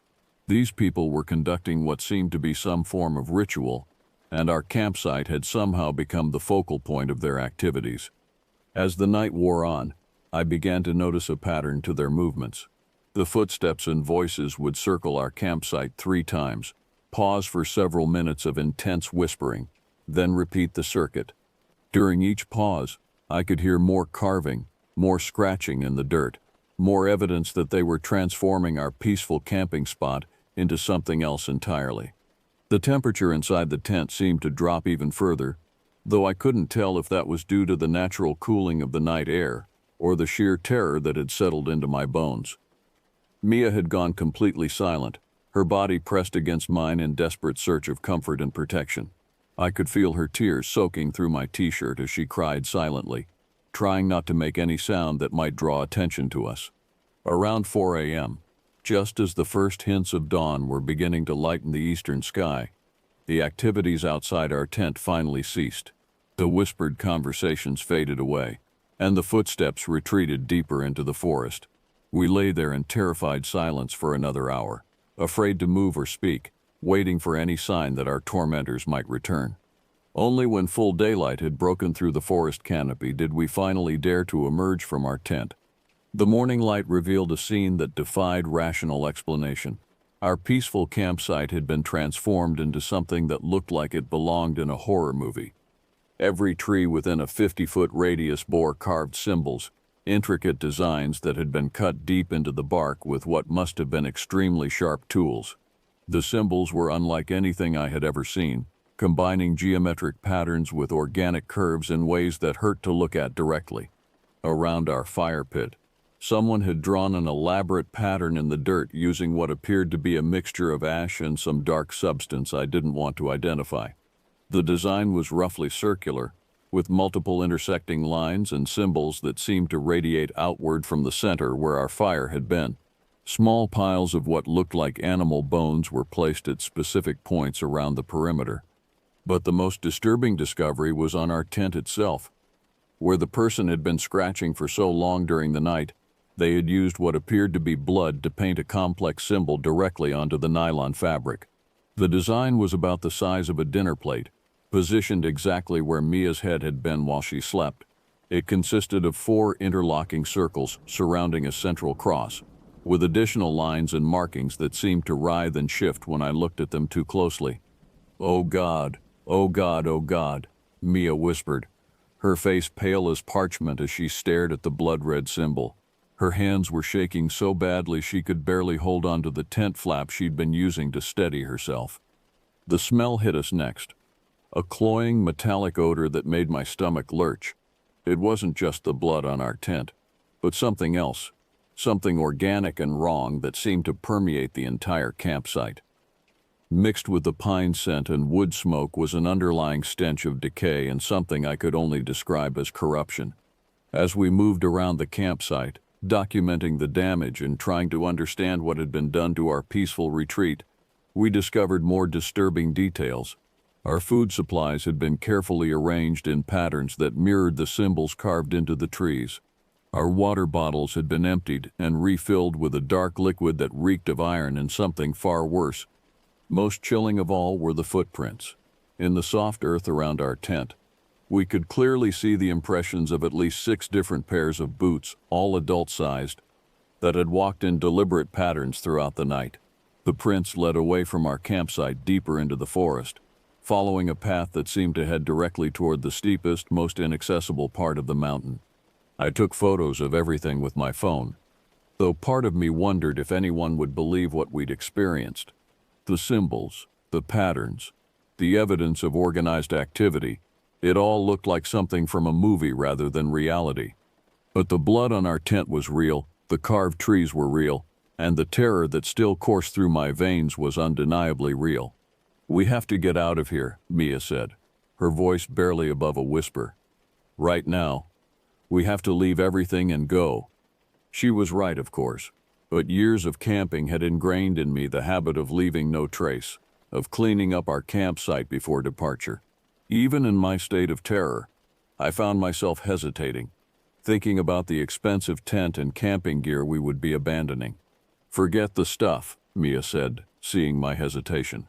"None of it matters.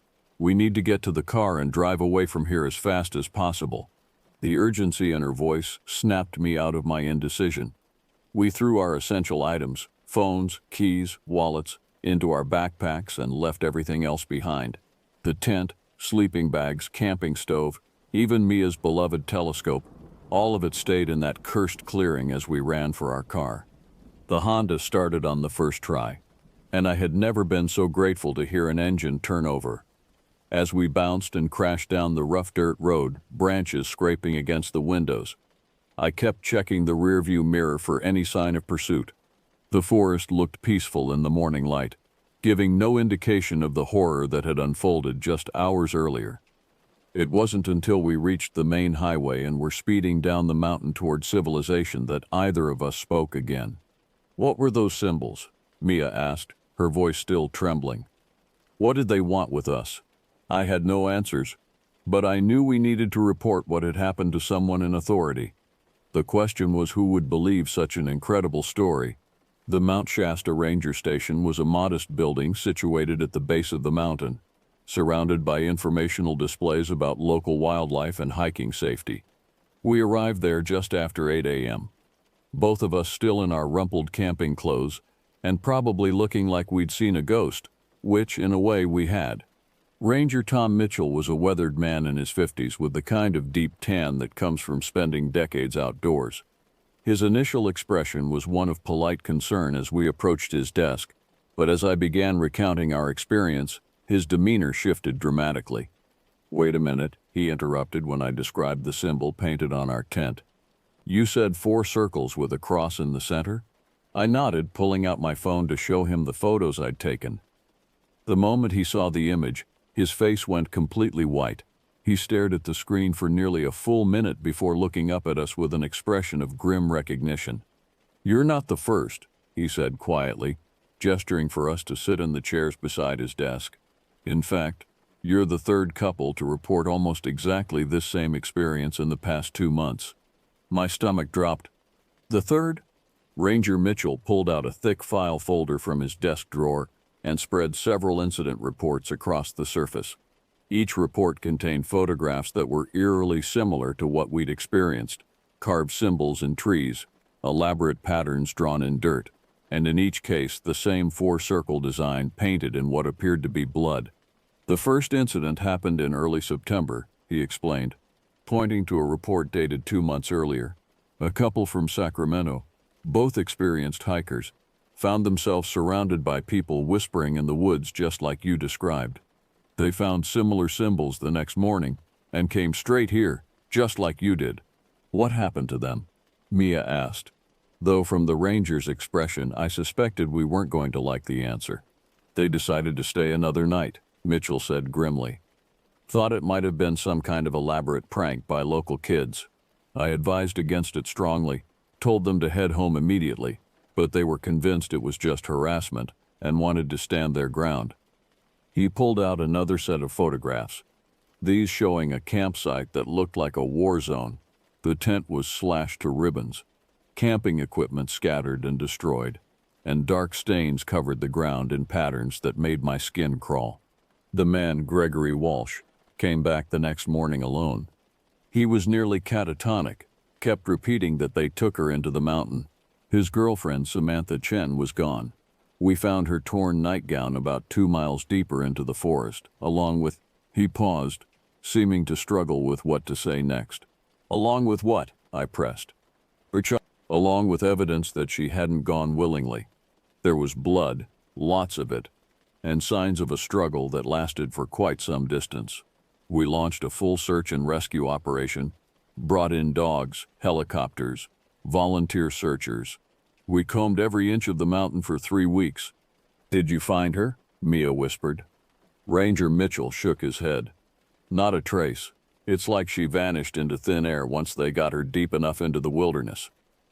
Gregory was no help. He'd either blocked out the trauma or genuinely didn't remember anything after hearing her scream. The second incident report was even more disturbing. A pair of college students from Portland had experienced the same pattern of nighttime visitors, the same symbols, the same terrifying ritual activities. Unlike the first couple, they had fled immediately upon discovering the markings, but they had also provided more detailed descriptions of what they'd overheard. "Listen to this," Mitchell said, reading from their statement. "They kept talking about preparing offerings for something they called the Mountain Father.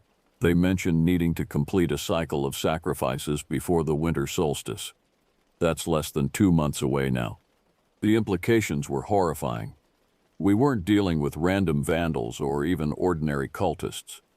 This was an organized group with specific goals and a timeline for achieving them. Worse, they seemed to be escalating their activities with each incident." "Have you contacted the FBI?" I asked. This sounds like it could be connected to other missing persons cases. We've been working with state and federal authorities, Mitchell confirmed. But the problem is jurisdiction and evidence. These people seem to know exactly how to operate in the gaps between different law enforcement agencies. They pick isolated locations that are technically in wilderness areas where response times are measured in hours, not minutes. He showed us a map marked with red X's indicating locations where similar symbols had been found over the past year. The pattern was chilling. A rough circle around Mount Shasta with our campsite forming nearly the exact center of the formation. Based on what we've pieced together from various reports, we believe there's a group of at least 10 to 15 people involved. They seem to be conducting some kind of ritual that requires specific locations and timing. Your campsite appears to have been selected as a key point in whatever they're planning. The thought that we'd been targeted, that our romantic getaway had been deliberately chosen by these people, made me feel physically sick. How long had they been watching us? Had they followed us up the mountain, or had they already been there waiting? The next few weeks passed in a haze of police interviews, FBI consultations, and sleepless nights. Agent Rivera from the Bureau's Sacramento field office was assigned to coordinate the investigation, and she proved to be both thorough and sympathetic to our ordeal. Under her guidance, we worked with a sketch artist to recreate the symbols we'd seen, provided detailed timelines of the events, and even underwent hypnosis sessions to see if we could recall additional details. The hypnosis sessions were particularly disturbing. Under guided relaxation, I found myself remembering aspects of that night that my conscious mind had apparently blocked out. I recalled seeing shadowy figures moving between the trees, their faces obscured by dark hoods that seemed to absorb the moonlight. More chilling still, I remembered hearing what sounded like chanting in a language I couldn't identify, with a rhythm that seemed designed to induce a trance-like state. Mia's hypnosis sessions revealed even more troubling details. She remembered the person outside our tent speaking directly to her, whispering her name through the fabric wall in a voice that seemed to know intimate details about her life. The hypnotist had to bring her out of the session early when she began having what appeared to be a panic attack, her body convulsing as she relived the terror of that night. Agent Rivera's investigation had uncovered disturbing connections to similar incidents across the western United States. Over the past 5 years, there had been reports of ritual activities in wilderness areas from Northern California to Oregon and Washington. The common elements were always the same: isolated campsites, nighttime visitors who left elaborate symbolic markings, and in several cases, missing persons who were never found. "We believe we're dealing with what's called a syncretic cult," Rivera explained during one of our meetings at the FBI field office. They combine elements from various religious and occult traditions, often focusing on concepts of sacrifice and communion with natural or supernatural forces. She showed us crime scene photos from other incidents that made our experience look almost tame by comparison. Campsites where tents had been arranged in ritual patterns, fire pits filled with animal remains, and trees carved with symbols so extensive they looked like ancient runestones. Most disturbing were the photographs of personal items left behind by missing persons: clothes, jewelry, and personal effects arranged in deliberate patterns that seemed to have religious significance. "The good news," Rivera continued, "is that you survived your encounter, which gives us more intelligence about their methods than we've had before. The bad news is that your testimony suggests they're escalating towards something much more serious than harassment." The FBI had established a joint task force with local law enforcement agencies, and they were conducting regular patrols of the areas where incidents had occurred. But the vastness of the wilderness made comprehensive coverage impossible, and the perpetrators seemed to have intimate knowledge of the terrain that allowed them to appear and disappear at will. Meanwhile, Mia and I were struggling to return to any semblance of normal life. She had taken a leave of absence from work, unable to concentrate on design projects when her mind was constantly replaying the events of that night. I found myself jumping at every unexpected sound, checking and rechecking the locks on our apartment door, and lying awake for hours listening for footsteps that never came. We had moved in together immediately after the incident, neither of us able to bear being alone. Even so, the apartment felt unsafe, too exposed, too vulnerable. Every shadow seemed to hide a potential threat, and every stranger on the street made us wonder if they might be connected to the group that had terrorized us. The worst part was the dreams. Both of us were experiencing vivid nightmares that seemed to pick up where our camping experience had left off. In my dreams, I was always running through endless forests, pursued by hooded figures whose faces remained hidden in shadow. The dreams felt incredibly real, complete with physical sensations of branches tearing at my clothes and roots catching my feet. Mia's nightmares were even more specific and disturbing. She dreamed repeatedly of being dragged from our tent by invisible hands, pulled through the forest toward a clearing where robed figures waited around a massive bonfire. The dreams always ended the same way, with her lying on a stone altar while the hooded figures chanted in that unknown language we'd heard whispered outside our tent. It has been 3 months since our ordeal at Mount Shasta, and I wish I could say that time has lessened the impact of what we experienced. The truth is far more disturbing. Not only do the memories refuse to fade, but we've begun to suspect that our encounter with those mysterious figures may have been just the beginning of something much larger and more terrifying. The FBI investigation has yielded frustratingly few concrete results. Despite extensive searches of the areas around Mount Shasta, no physical evidence of the group has been found beyond the symbols and markings that continue to appear at various locations throughout the region. It's as if the people responsible possess an almost supernatural ability to vanish without a trace, leaving behind only the evidence of their ritual activities. Agent Rivera has kept us informed of the investigation's progress, and what she shared has only deepened our sense of dread. The pattern of incidents has expanded beyond Northern California, with similar reports now coming from wilderness areas in Nevada, Arizona, and Colorado. Each incident follows the same template: isolated campers, nighttime visitors, elaborate symbolic markings, and in an increasing number of cases, missing persons who simply disappear into the vast wilderness. More troubling still are the reports from other survivors who, like us, escaped their initial encounter only to find themselves experiencing ongoing harassment. Phone calls in the middle of the night where no one speaks but breathing can be heard. Packages delivered to their homes containing animal bones arranged in ritual patterns. Photographs of their daily activities taken from impossible angles, as if someone was watching them constantly from hiding places that shouldn't exist. We've experienced some of these phenomena ourselves. Last month, Mia found a small pile of bird bones arranged in the shape of that familiar 4-circle symbol on our apartment balcony. Security cameras in our building showed no one entering or leaving the area, yet the bones were definitely placed there deliberately. The building manager suggested it might have been an elaborate prank, but the bones were arranged with the same precision and purpose we'd seen in the forest. 2 weeks ago, I received a phone call at 3 a.m., the same time we'd first been awakened by the footsteps outside our tent. No one spoke when I answered, but I could hear that same rhythmic chanting we'd heard in the forest, faint but unmistakable in the background. The call lasted exactly 4 minutes before disconnecting, and when I tried to call back, the number was listed as out of service. Most disturbing of all was the incident that occurred just last week. Mia was walking home from her therapy appointment when she noticed a man in a dark hoodie following her. At first, she thought it was coincidence, but he maintained the same distance behind her for 6 blocks, turning when she turned, stopping when she stopped. When she finally worked up the courage to look back directly at him, he was gone, vanished as completely as if he'd never been there at all. The psychological toll has been enormous. Both of us are in therapy now, working with a psychiatrist who specializes in trauma related to cult activities. Dr. Martinez has been helpful in giving us coping strategies for the anxiety and hypervigilance that have become constant companions. But even she seems troubled by some of the details we've shared.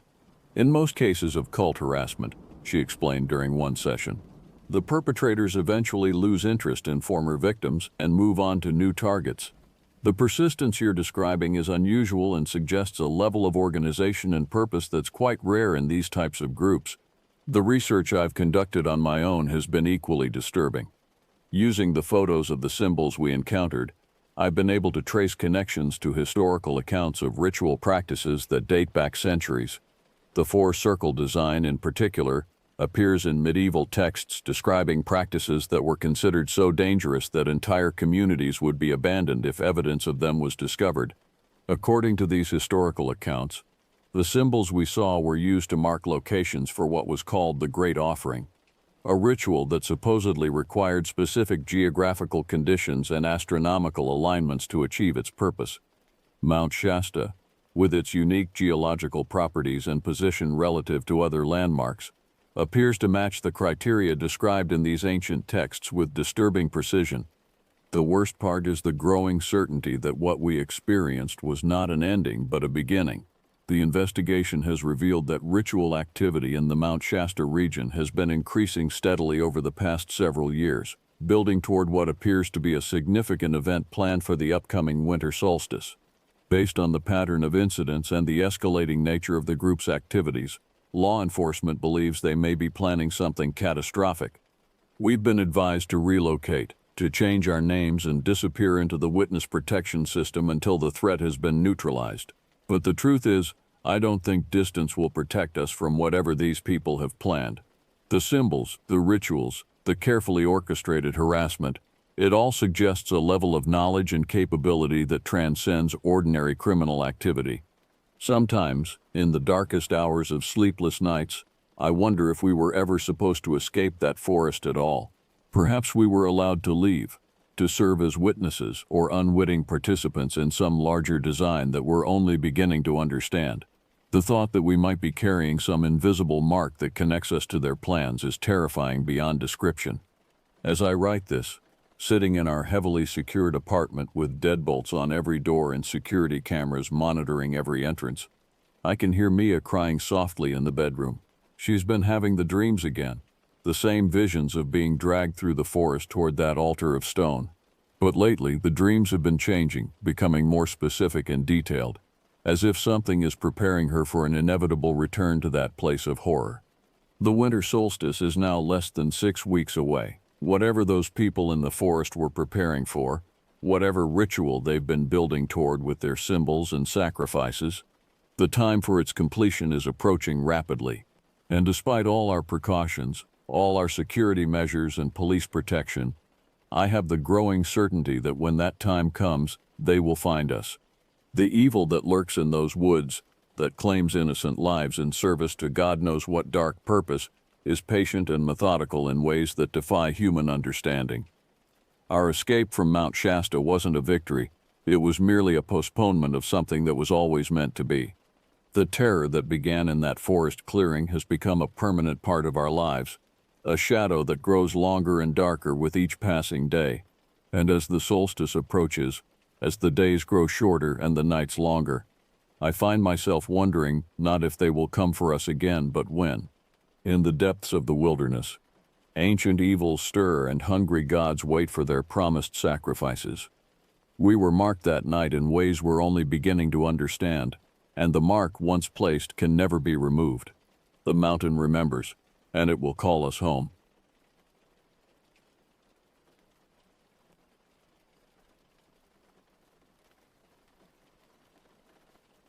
I jammed another shell into the shotgun while my brother screamed inside the overturned RV. Glass ticking under clawed feet outside, and I knew the next seconds would decide whether any of us ever walked out of these hills alive. My name is Miles Kincaid, and this happened to me back in 2011 in the Chiricahua Mountains of southeastern Arizona. The nightmares haven't stopped since. The week before our trip, I'd been drowning in suburbia. My 2-year-old son had just learned the word no and deployed it with tactical precision. My wife had been pulling double shifts at the hospital. Our mortgage payment had just increased. I needed to escape, just for a weekend, into something primal and quiet. Just us, I told Jordan over the phone. No kids, no wives, no bullshit, like we used to. Jordan's laugh crackled through the speaker. Lena wants to come. Says she needs reference photos for her new series. I sighed but couldn't argue. Lena had been good for Jordan, steadying him after years of drifting between jobs and relationships. She was an artist who specialized in desert landscapes, all sun-bleached bones and twisted mesquite, rendered in charcoal and rust-colored paint. Fine, I said, but I'm bringing the guns. Friday night, I packed the Sunland Ranger RV, a 30-year-old monstrosity my father had left me when he died. The vinyl seats were cracked, the AC wheezed, and the water pump screamed like a banshee. But it was built like a tank. I stowed my Remington 870 shotgun under the driver's seat and checked the shells. Standard buckshot, nothing fancy. I wasn't expecting trouble, just coyotes or maybe a curious javelina. I picked the remote canyon because the map showed no official campsite for 12 miles, just sycamore, volcanic hoodoos, and silence. There was a crude forest road that paralleled a seasonal creek, winding through stands of pinyon pine and juniper before dead-ending at the base of a cliff. The rangers called it the Hole because cell service vanished 3 miles in, swallowed by the surrounding ridges. Jordan and Lena were waiting outside their Flagstaff bungalow when I pulled up at dawn. Jordan looked better than the last time I'd seen him. He'd put on muscle from his carpentry work, and the hollowness behind his eyes had filled in. Lena stood beside him, her dark hair pulled back, camera bag slung over one shoulder, sketchbook under her arm. "The mighty hunter returns," Jordan said, slapping my shoulder, complete with his trusty RV. "Don't knock it," I said. "This thing survived 3 decades of desert trips." "And looks every minute of it," Lena smiled, softening the jab. We loaded their gear minimal, since they trusted my supplies, and headed southeast. The morning air shimmered with heat before the sun had fully risen, promising another brutal Arizona day. Jordan rode shotgun, sipping diner coffee that never cooled in the desert air. Lena napped in back, sunburned shoulders poking from a blanket she'd draped around herself when the AC proved inadequate. "Sarah let you off the leash for a whole weekend?" Jordan asked, his feet propped on the dash. "Miracles never cease." "She's working 3 12-hour shifts," I said. "Max is with her parents." "How's fatherhood treating you?" I shrugged. "Sleep is a distant memory, but it's good. He's starting to become a person, you know? Not just a crying machine." Jordan nodded but stayed quiet. He and Lena had been trying for a year without luck. Another reason they needed this trip. "How's business?" I asked. "Picking up. Got a commission for custom cabinets in some tech bros vacation home. Pays the bills." The highway gave way to county roads, then to the unmarked Forest Service route that would take us into the canyon. Pavement surrendered to gravel, then to rutted dirt that rattled the RV's ancient frame. Dust billowed behind us, turning the side mirrors opaque. Jordan laughed that I was getting soft, that fatherhood had turned me into a weekend survivalist.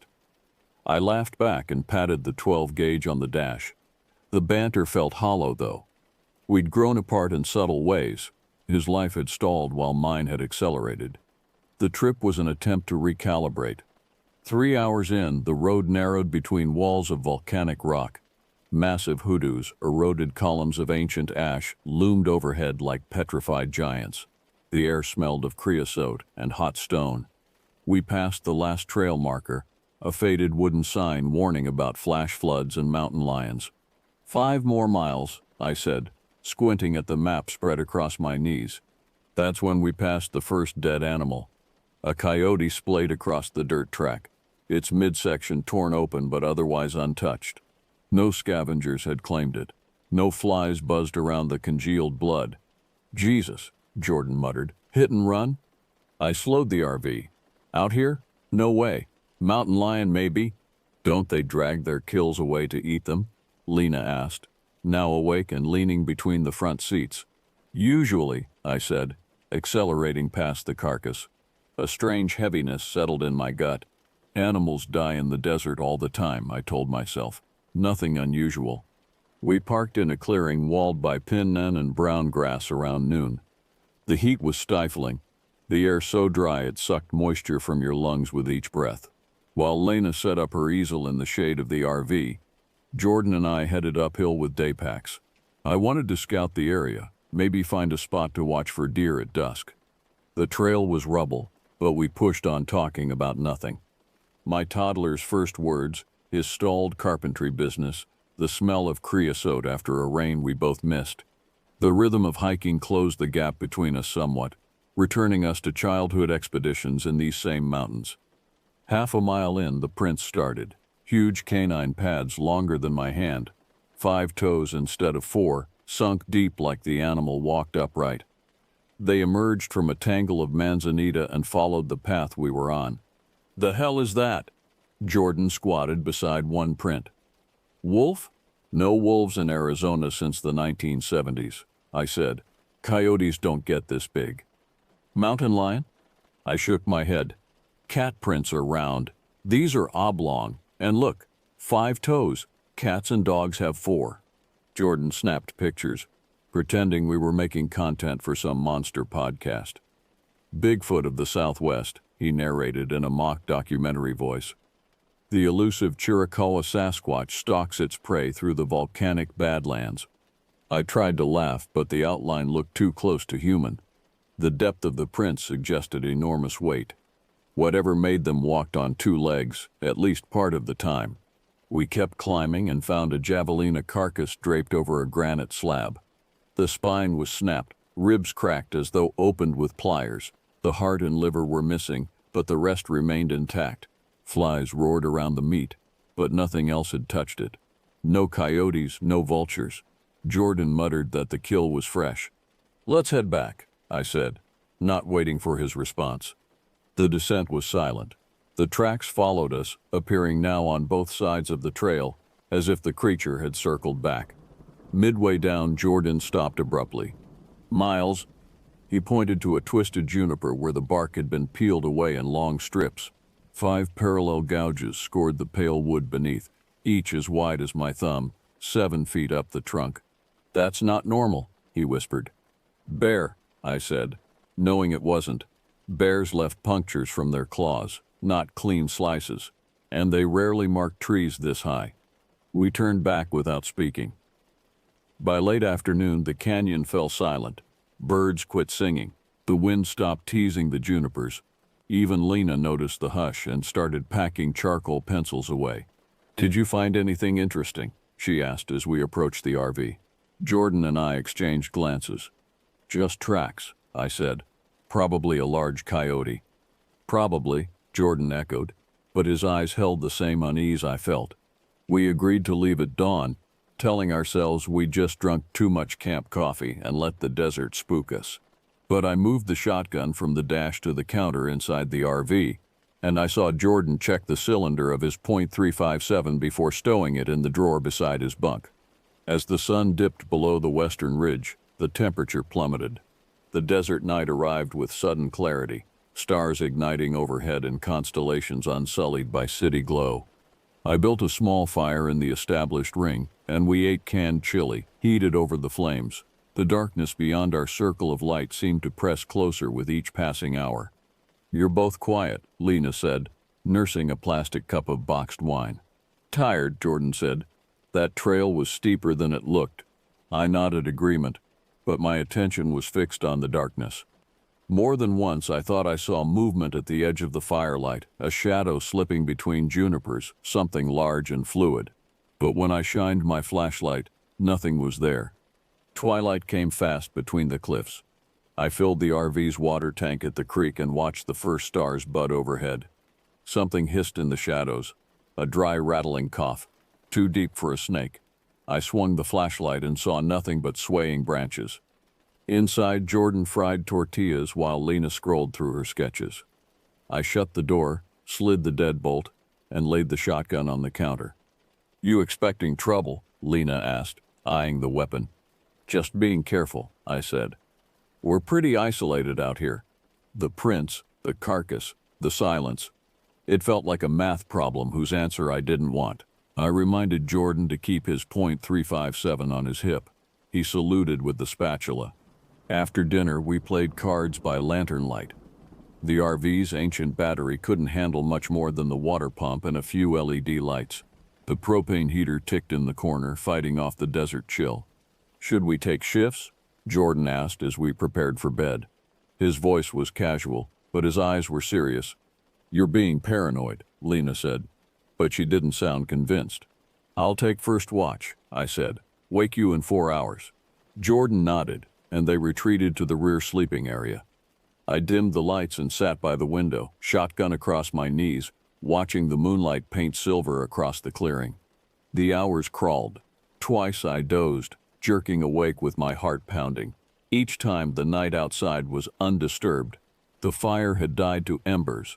The moon had tracked halfway across the sky. I was about to wake Jordan when I heard it, a low rumbling growl from the creek bed. Not a coyote, not a mountain lion. Something deeper, resonant enough that I felt it in my chest. I raised the shotgun and peered through the window. A shadow detached itself from the darkness beneath the junipers. Larger than a man, it moved with fluid grace despite its bulk. I could make out the silhouette of a massive, wolf-like head atop a body that seemed caught between animal and human proportions. It paused at the edge of the clearing, nose raised, testing the air. My finger found the trigger. The creature didn't immediately approach the RV. Instead, it circled the clearing, keeping to the shadows, occasionally rising to its full height, easily 7 feet before dropping back to all fours. Its movements were deliberate, intelligent. It was studying us. I wanted to wake Jordan, but I was afraid any sound would draw the thing's attention.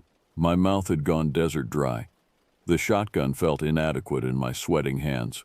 The beast completed its circuit and approached the RV from the blind side, away from my window. I heard claws clicking on stone, then silence. I strained to track its position, but heard nothing more. After 10 excruciating minutes of stillness, I eased toward the rear of the RV to wake Jordan. "Something's out there," I whispered after shaking him awake. "Big. Not natural." To his credit, Jordan asked no questions. He slid from his bunk, careful not to disturb Lena, and retrieved his revolver. We positioned ourselves at opposite windows, scanning the night. "I don't see anything," he murmured after several minutes. "It was there, circling." "I believe you." His voice was steady. "What's the plan?" "Stay inside, wait for daylight, then get the hell out." He nodded. "I'll take watch. Try to sleep." I knew I wouldn't, but I lay down anyway, the shotgun beside me. Every creak of the aging RV's frame, every whisper of wind through juniper branches had me tensing. Eventually, exhaustion pulled me under. I dreamed of running through the canyon, pursued by something I couldn't see but could feel closing the distance. The ground beneath me turned to wet clay that sucked at my feet. When I looked down, I saw that I was leaving human footprints, but they transformed into canine pads behind me. I woke to gray pre-dawn light and Jordan's hand on my shoulder. "It's back," he said. I rose silently and joined him at the window. The creature stood at the edge of the creek, drinking. In the half-light, its features were more distinct.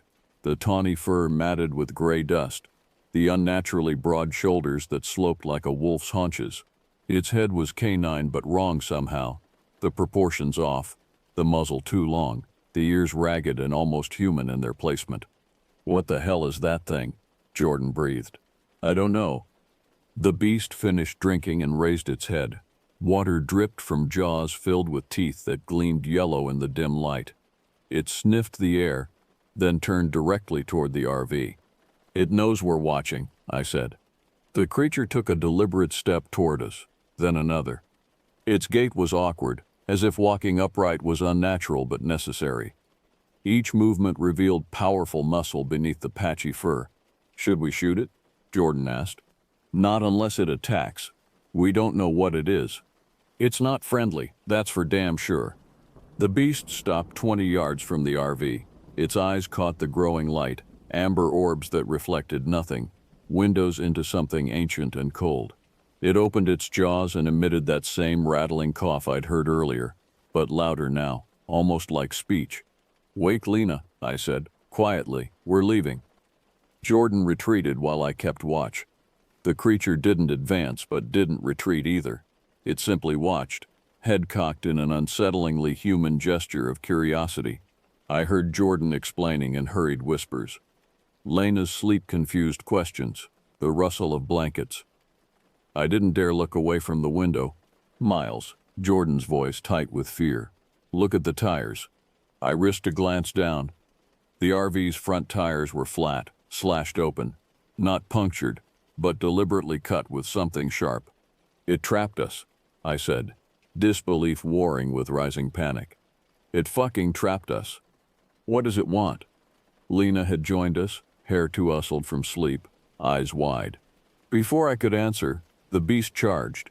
It covered the distance to the RV in 3 bounds, moving faster than anything its size had a right to.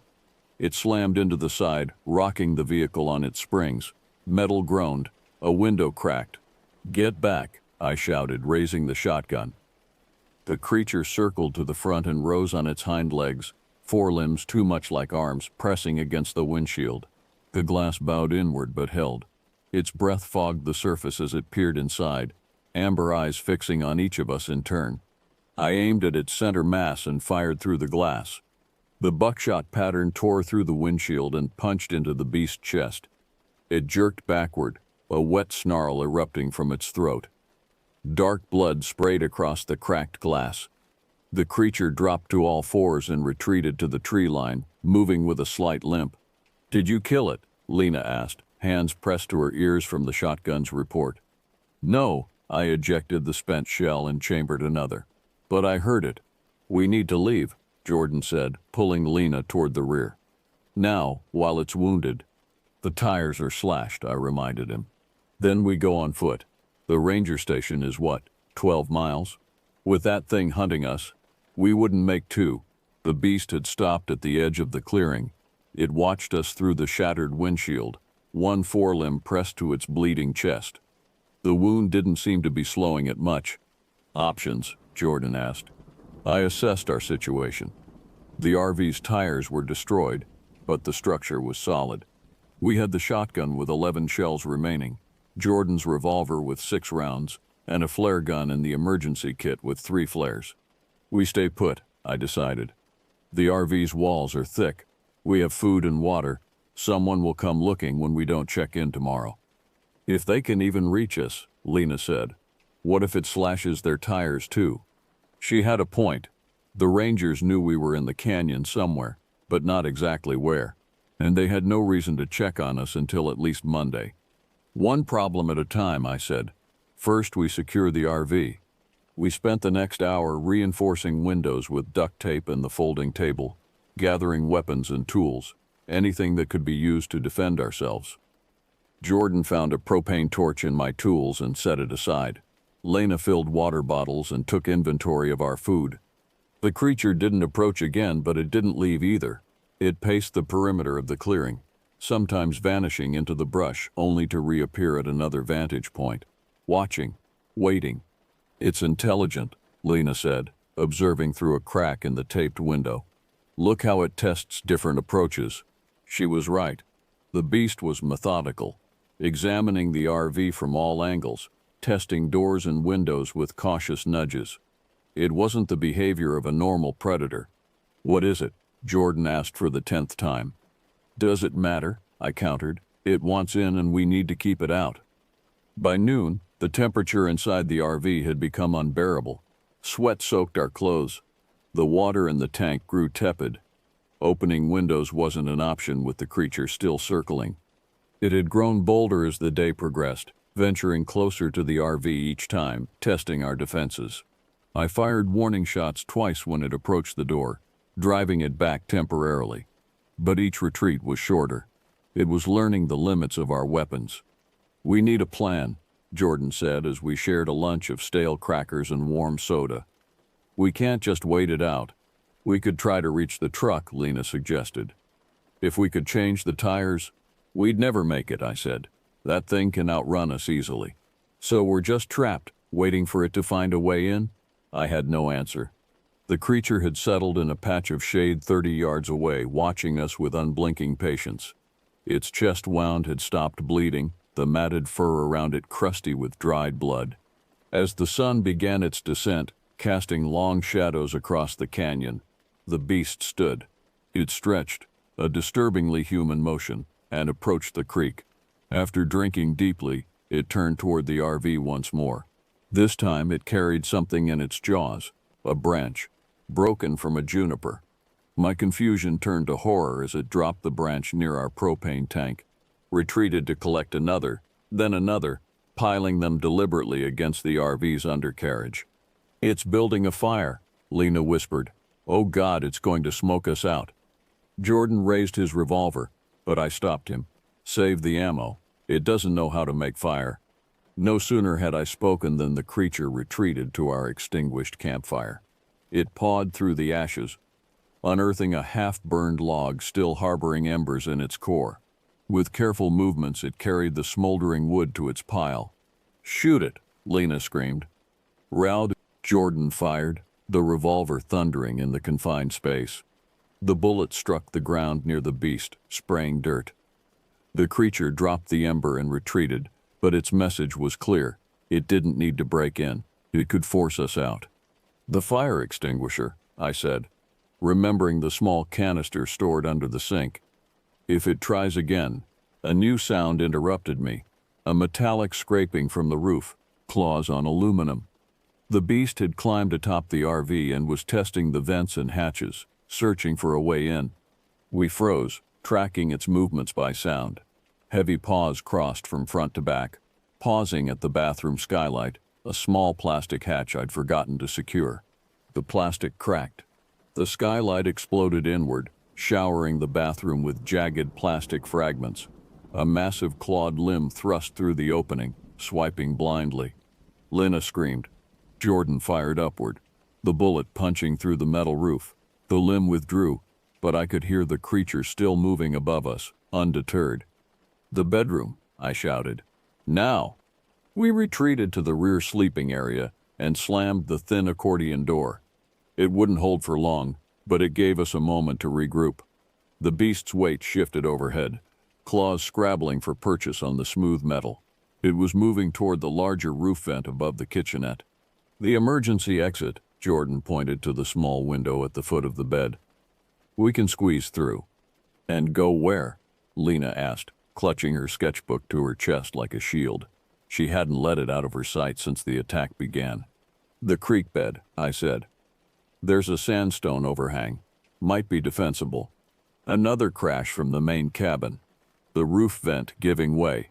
Heavy limbs thudding onto the kitchenette counter. The RV shuddered. Cabinets popped open. Pans clanged. "Now or never," Jordan said, already prying at the emergency window. It resisted, decades of disuse sealing the rubber gasket. He smashed it with the butt of his revolver, cleared the shards and helped Lena through. I grabbed the shotgun and my pack with emergency supplies. Jordan went next, then turned to help me. Too late. The accordion door burst inward. The beast filled the opening, tawny fur matted with gray dust. Shoulders broad as a linebacker's but sloped like a wolf's haunches. The head was canine, muzzle scarred, ears ragged, eyes a dead autumn amber. It breathed through teeth yellowed and broken, each as long as a cigarette.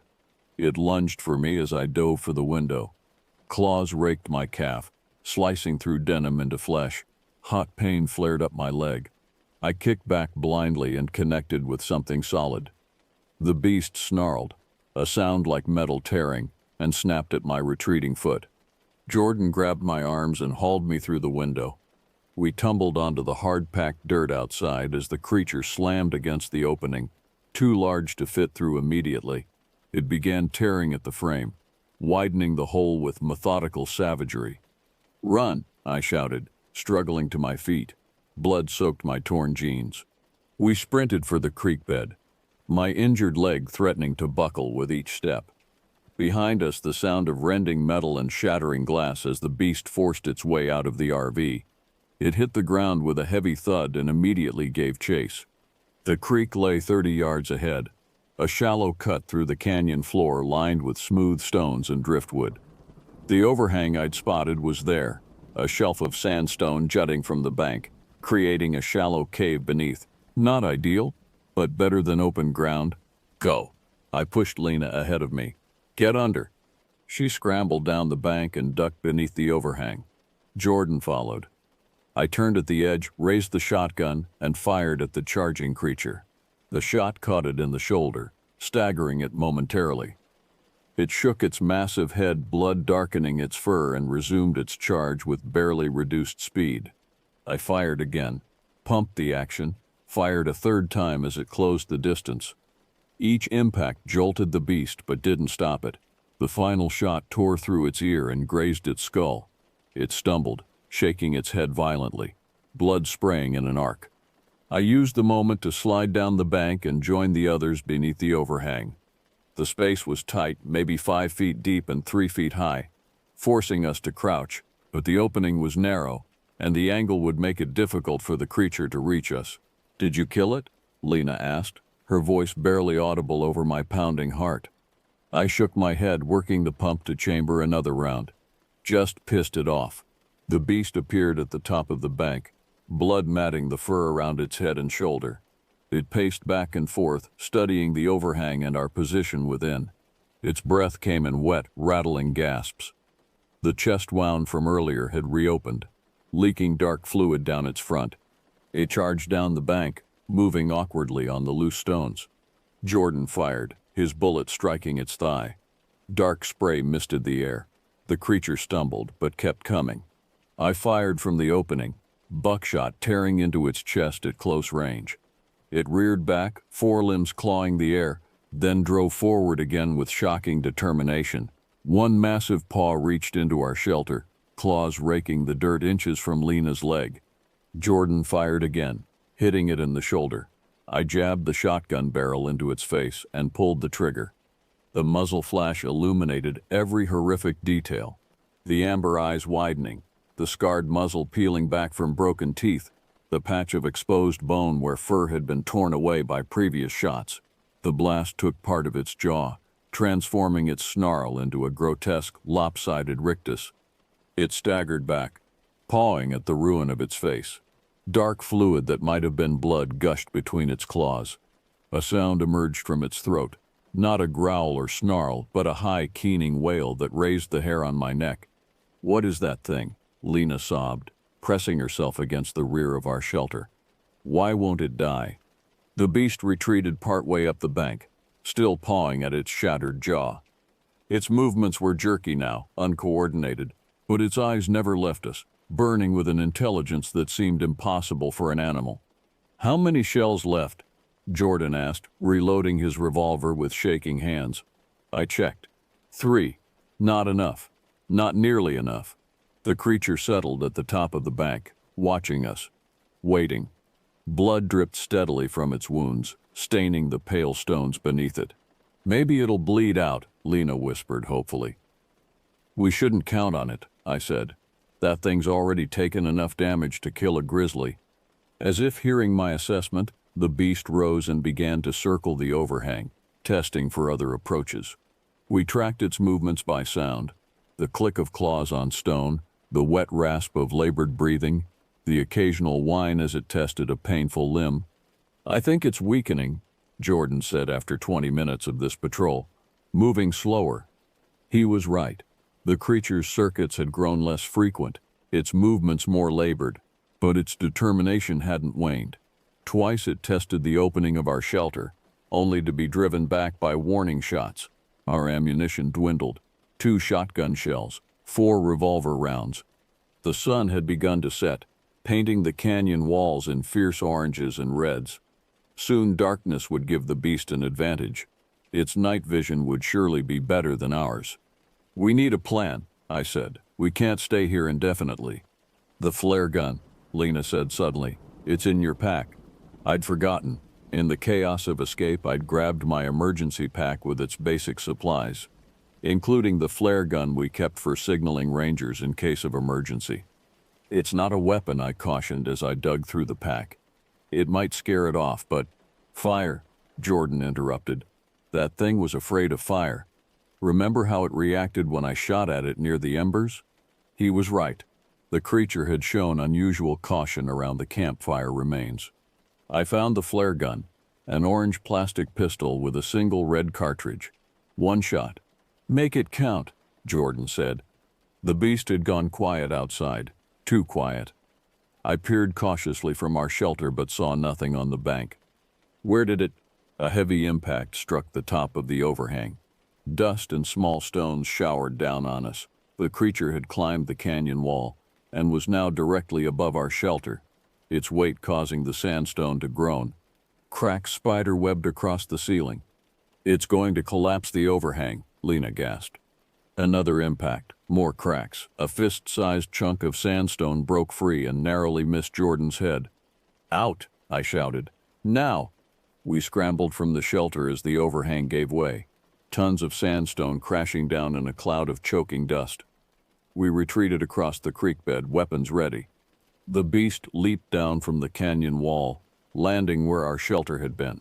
It emerged from the dust cloud, limping heavily but still mobile. Its injuries were extensive now.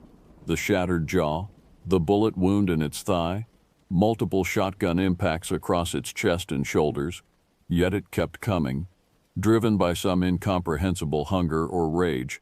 I raised the shotgun and fired one of our precious remaining shells. The creature veered aside, anticipating the shot. It was learning, adapting to our weapons. "Split up," I said. "It can't chase all of us." "The hell we will," Jordan growled, positioning himself beside me. Lena flanked my other side, the flare gun trembling in her hands. The beast charged. Jordan fired twice, his bullets punching into its chest. It didn't even slow. I discharged our last shotgun shell point blank into its face as it reached us. The blast tore away more of its ruined features, exposing glistening bone beneath. Still it came on, bowling into me with the force of a linebacker. I went down hard, breath exploding from my lungs. The shotgun spun away across the creek bed. The creature's weight pinned me, its fetid breath hot on my face. What remained of its jaws snapped inches from my throat. I jammed my forearm under its chin, fighting to keep those broken teeth at bay. Jordan tackled it from the side, driving his shoulder into its wounded ribs. The beast roared, a wet, gargling sound, and turned on him, claws raking his chest. Fabric tore. Blood bloomed across his shirt. Lena screamed and fired the flare gun. The phosphorus round struck the creature's back and ignited, bathing its fur in chemical fire. Blue-white flames spread across its body with unnatural speed. The beast thrashed, rolling off me, pawing frantically at the fire consuming it. I crawled away, gasping for breath, as the burning creature staggered in circles. The stench was overwhelming. Burning hair and something else. Something chemical and wrong. It howled, a sound no natural animal could produce, high and piercing enough to make my ears ring. Jordan dragged himself to my side, one hand pressed to his bleeding chest. "Run," he wheezed. The flaming beast had stopped its frantic spinning and now stood swaying, its entire upper body engulfed. Through the flames, its amber eyes found mine, still aware, still filled with that impossible intelligence. It took a step toward us, then another. The fire had to be cooking its flesh, boiling its blood, yet it kept coming. 3 more steps and it would reach us. 2. 1. It collapsed at our feet, a burning heap of fur and meat and bone. The flames rose higher, consuming it with unnatural hunger. We retreated from the heat, dragging ourselves up the creek bank. Only when we'd reached a safe distance did I look back. The fire had reduced the creature to a blackened silhouette thrashing weakly at the water's edge. As we watched, it gave one final shudder and went still. The flames gradually died down, leaving a charred husk that bore little resemblance to the monster that had stalked us. "Is it dead?" Lena whispered, clutching her singed hand where the flare gun had backfired. "Has to be," Jordan said, but doubt edged his voice. We didn't approach to confirm. Instead, we limped back to the devastated RV as night fell completely over the canyon. The vehicle lay on its side, roof caved in, windows shattered. The creature had done more damage escaping than it had trying to enter. I jammed another shell into the shotgun while my brother screamed inside the overturned RV, glass ticking under clawed feet outside. And I knew the next seconds would decide whether any of us ever walked out of these hills alive. Jordan's screams tore through the darkness. I had left him inside the overturned RV while I searched for the scattered ammunition. Lena stood frozen beside me, the empty flare gun still clutched in her trembling hand. "Miles," Jordan's voice cracked with terror. "It's here, it's still alive." Impossible. We had watched it burn, had seen it collapse. Yet the sound of claws on metal was unmistakable. Something moved inside the ruined RV. Something large. I racked the shotgun slide, chambering the shell I'd scavenged from the dirt. My last round. The beam of my flashlight cut through the broken windows, illuminating chaos within. Shattered glass, splintered cabinets, upended furniture, and movement. A dark shape hunched over the kitchenette. Not the same creature. Smaller but similar in form. The same canine head. The same unsettling blend of wolf and human proportions. Its fur was darker, unmarked by our earlier assault. There were more of them. "Jordan," I called. "Where are you?" "Bathroom." His voice came from the rear of the RV. "It can't reach me." The new creature turned toward my voice, amber eyes catching the flashlight's beam. It snarled, the same metallic rasp as the first beast, but higher pitched, almost feminine. "We need to get him out," I told Lena. "I'll distract it. You circle around to the emergency exit." "Are you insane? There's another one of those things." "We don't leave him," I said flatly. "Go. Now." Lena hesitated, then nodded and disappeared into the darkness, skirting the RV's perimeter. I approached the shattered front windshield, shotgun raised. The creature inside tracked my movement, its head swiveling with mechanical precision. I could see it clearly now. A female counterpart to the first beast, leaner but no less deadly. Fresh blood stained its muzzle. "Hey!" I shouted, banging the shotgun barrel against the metal frame. "Over here!" The creature lunged at the window, forelimbs gripping the frame, pulling itself halfway out. I stumbled back, nearly tripping over debris. It snapped at the air between us, jaws closing with an audible click of teeth. I kept retreating, drawing it away from the RV. It followed, squeezing its muscular body through the narrow opening. Glass and metal cut into its hide, but it showed no sign of pain. Once free, it dropped to all fours and stalked toward me, muscles bunching beneath its matted fur. From the corner of my eye, I saw Lena reach the rear of the RV. She climbed carefully onto the exposed undercarriage, reaching for the emergency exit. The female creature remained focused on me, unaware of her approach. I backed toward the creek, hoping to put distance between myself and the RV. If I could lead this second beast away, give Lena time to extract Jordan. The creature charged without warning, covering the ground between us in 3 fluid bounds. I fired the shotgun in desperation, the buckshot pattern catching it squarely in the chest. It stumbled, momentum carrying it forward, and crashed into me. We went down in a tangle of limbs, the empty shotgun crushed between us. Its weight drove the air from my lungs. Claws raked my shoulders, seeking purchase. Teeth snapped inches from my face, hot saliva dripping onto my cheek. I jammed my forearm under its throat, fighting to keep those jaws at bay. The beast was strong, inhumanly strong, but the shotgun blast had weakened it. Dark fluid leaked from its chest, soaking into my shirt. Its breath came in wet, bubbling gasps. I reached blindly with my free hand, fingers closing around a fist-sized rock. I brought it down on the creature's head with all my strength. Once, twice, 3 times. Bone cracked. It yelped, a sound almost dog-like in its pain, and its struggles weakened. A 4th blow crushed its skull inward. The amber light in its eyes flickered and died. Its full weight collapsed onto me, suddenly lifeless. I lay pinned beneath the corpse, gasping for breath, waiting for my racing heart to slow. The beast's blood cooled against my skin, tacky and thick. Its scent filled my nostrils, a sharp chemical odor unlike anything I'd encountered. A scream from the RV jerked me back to reality. Not Jordan's voice, Lena's. I heaved the dead creature off and staggered to my feet. The world tilted.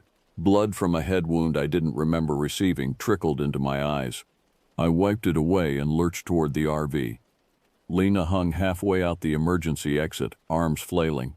Something inside had her by the legs, dragging her back in. Jordan was nowhere to be seen. I stumbled forward, searching for a weapon. The shotgun lay crumpled beneath the female creature's body. Useless. My hunting knife had been lost in the initial attack. I was defenseless. A 3rd beast emerged from the shadows to my right, larger than the female, its fur silver gray in the moonlight. It paused at the edge of the clearing, head raised, testing the air. It hadn't seen me yet. I froze, hardly daring to breathe. The silver creature turned toward the RV where Lena's struggles had weakened.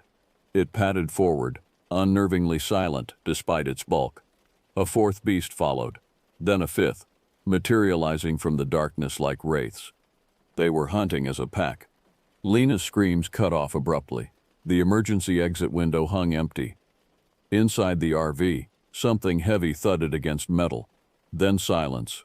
The silver beast reached the overturned vehicle and circled it once before entering through the shattered windshield. The others followed, crowding into the confined space. Wet, tearing sounds emerged, punctuated by low growls. They were feeding. I remained motionless, hidden in the shadow of a juniper. Minutes stretched into an eternity. Eventually, the creatures emerged one by one, muzzles dark with blood. They gathered in the clearing, 5 of them now, silhouettes against the starlit sky. The largest, the silver one, raised its head and emitted a sound that was neither howl nor roar, but something between. A modulated call that echoed off the canyon walls. Others answered from the distant ridges. Many others. The pack moved off, loping toward the creek bed where the first creature's charred remains lay. They circled the blackened husk, sniffing and pawing at it. One raised its head and called again. The others joined in a discordant chorus that raised the hair on my arms. They were mourning their dead.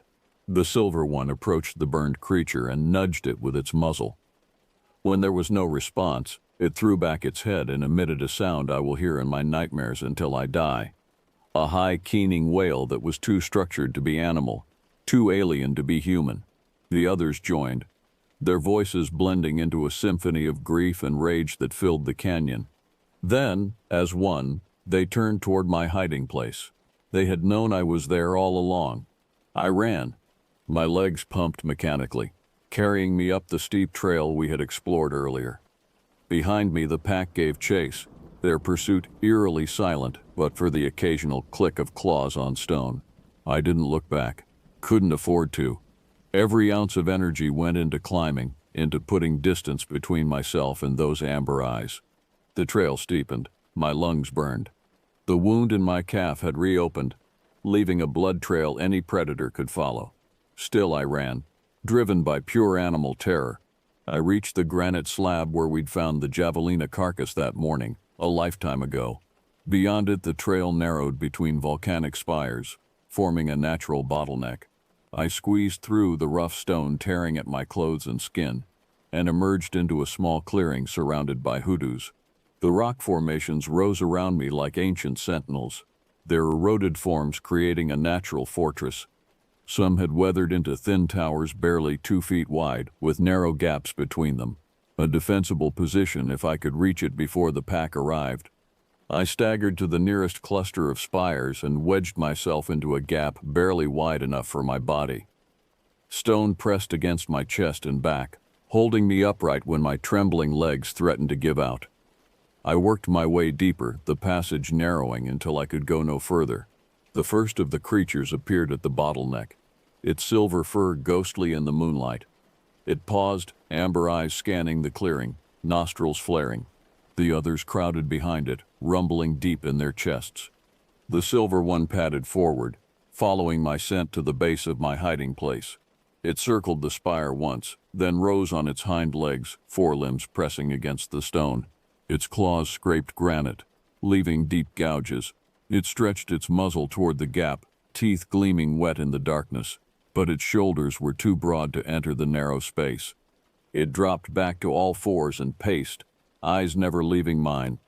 The other spread out, circling the formation, seeking another entrance. One tried squeezing into the gap, but like the silver one, it couldn't fit its massive shoulders through. They were trapped outside, and I was trapped within. Hours passed.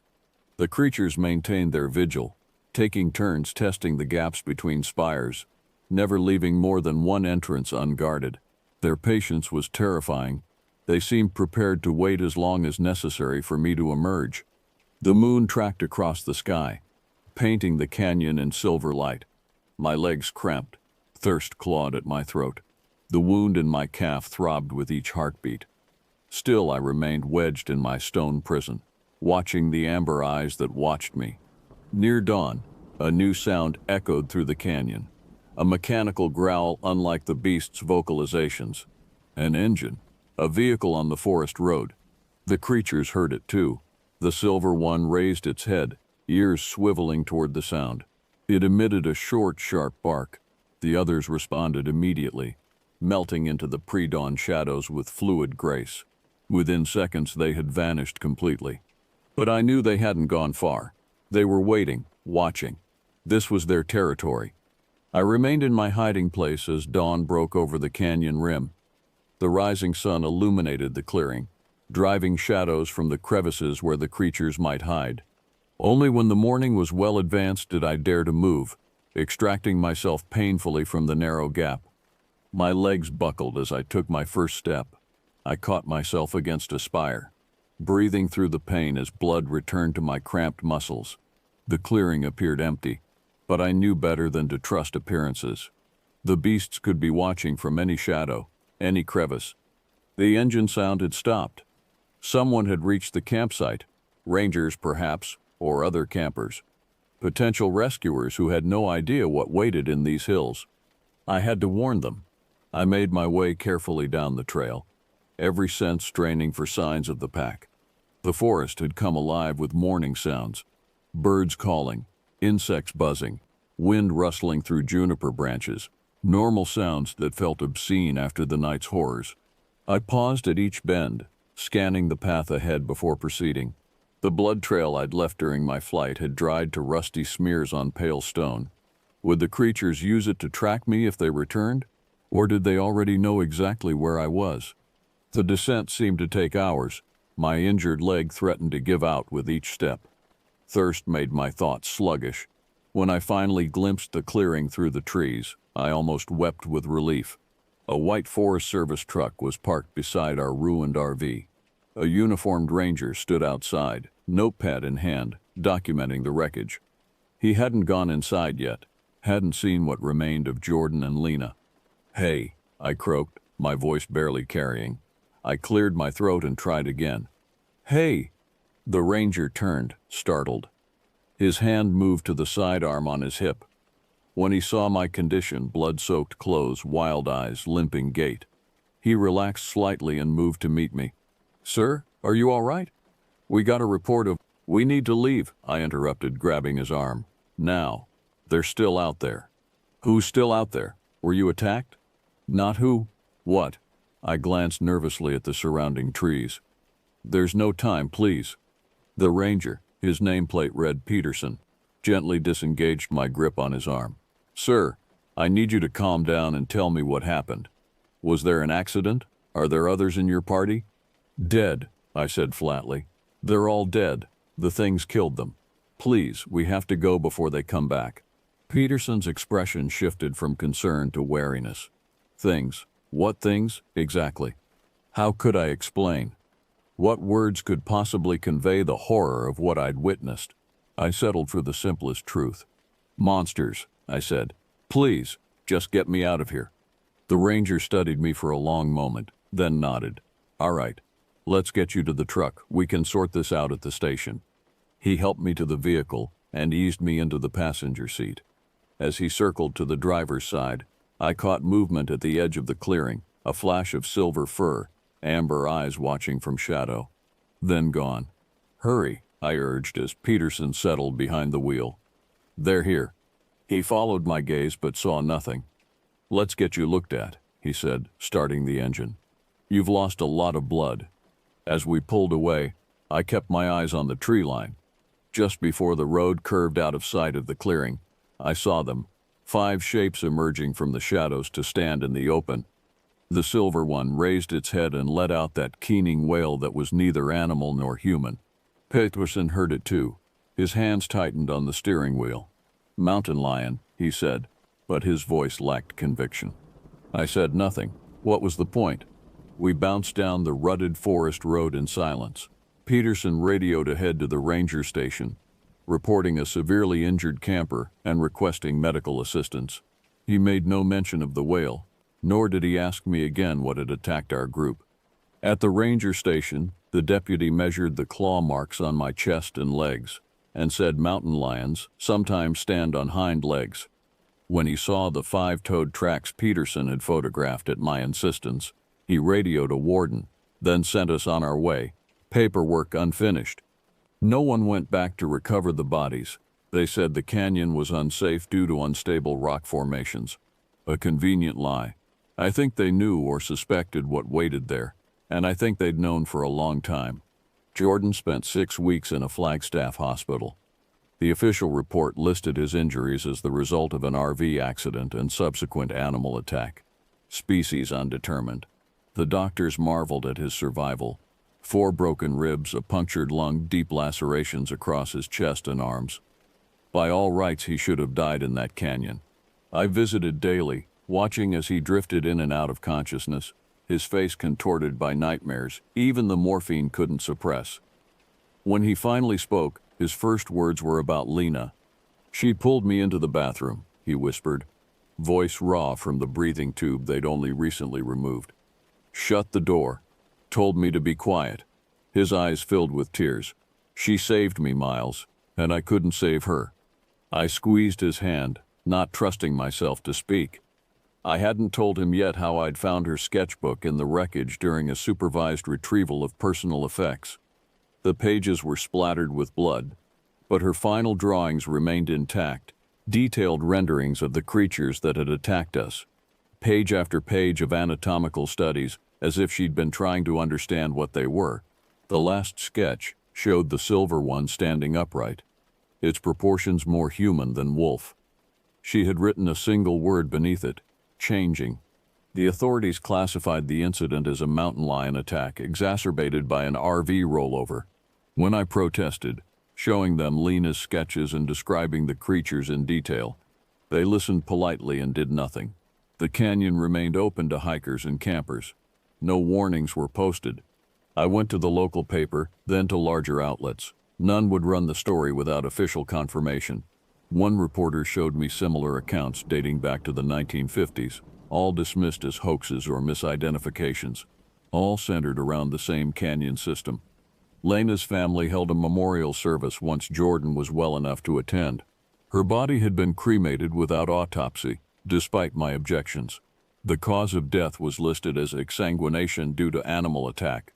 Her parents avoided me at the service. I couldn't blame them.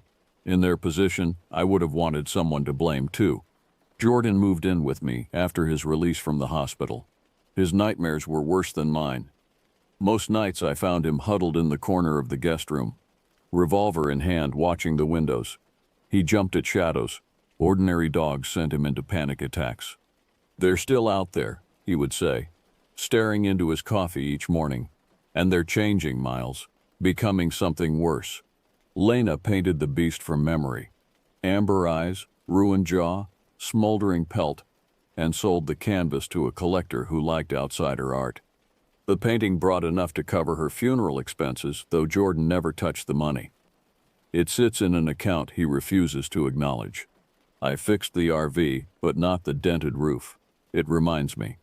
Some nights I dream of dried mesquite leaves spinning in that silent canyon, and I wake tasting burnt fur. 3 months after the attack, Jordan disappeared. He left a note saying he was going back to find proof, photographs, tissue samples, something the authorities couldn't dismiss. I called the Rangers immediately, but they found no trace of him. His truck was discovered at the canyon trailhead, keys still in the ignition. The search lasted 2 weeks before being officially suspended. The ranger said he must have fallen from one of the cliffs or become disoriented and wandered into the desert. They didn't find blood, tracks, or signs of struggle, just emptiness, as if the canyon had swallowed him whole. I know better. The pack took him. Whether for vengeance or some darker purpose, I can't say. I've gone back twice, against all reason. The first time, I found nothing but silence and the burnt circle where the first creature had fallen. The second time, I discovered claw marks on the trees surrounding our old campsite. Deliberate patterns that looked unsettlingly like written language. Someone is studying the creatures now. Government types in unmarked vehicles have been spotted in the area. They came to my house once, asking questions about what I'd seen, what I remembered. I told them everything. They nodded, took notes, and left without comment. Their eyes were flat, revealing nothing. I've connected with others who've had similar encounters across the Southwest. A pattern is emerging, sightings increasing in frequency and boldness. The creatures are spreading, moving beyond their traditional territories, and they're changing, just as Lena's sketches suggested, becoming more upright, more deliberate in their actions, perhaps more human. Or perhaps we're glimpsing something older than humanity, something that wore different shapes before we claimed this continent as our own, something that's reclaiming its place in the natural order. I keep the shotgun loaded now, not that it would help much. I've seen what these creatures can withstand, but the weight of it in my hands provides some small comfort in the darkest hours before dawn, when the wind sounds too much like that keening wail that was neither animal nor human. Jordan's last phone call came 3 days after his disappearance. The connection was poor, his voice distorted by static or something worse. "They're not what we thought," he said, words tumbling over each other in his haste. "They're older, Miles, ancient, and they remember us, from before." A sound interrupted him, that metallic rasp I still hear in my nightmares. "They want me to see. They're showing me." The line went dead. I reported the call to the authorities. They traced it to a tower near the canyon but found nothing. The call itself wasn't in the phone company's records. According to them, it never happened. But I know what I heard. And sometimes, on nights when the desert wind carries strange sounds across the city, I think I hear it again. My brother's voice, changed yet recognizable, calling from somewhere I cannot reach. Even now the highway dust collects on the RV's new windshield, but I won't drive south after dark again. Not toward those hills where ancient shapes move in the shadows, watching with amber eyes that reflect a hunger older than mankind. Some nights I wake to the sound of claws ticking on glass, but my windows are always empty when I look. Just the desert wind stirring the branches of the palo verde tree outside. Just the normal sounds of a normal night. But I know they're coming. Jordan tried to warn me. "They remember us," he said, "from before, and I'm beginning to remember them too."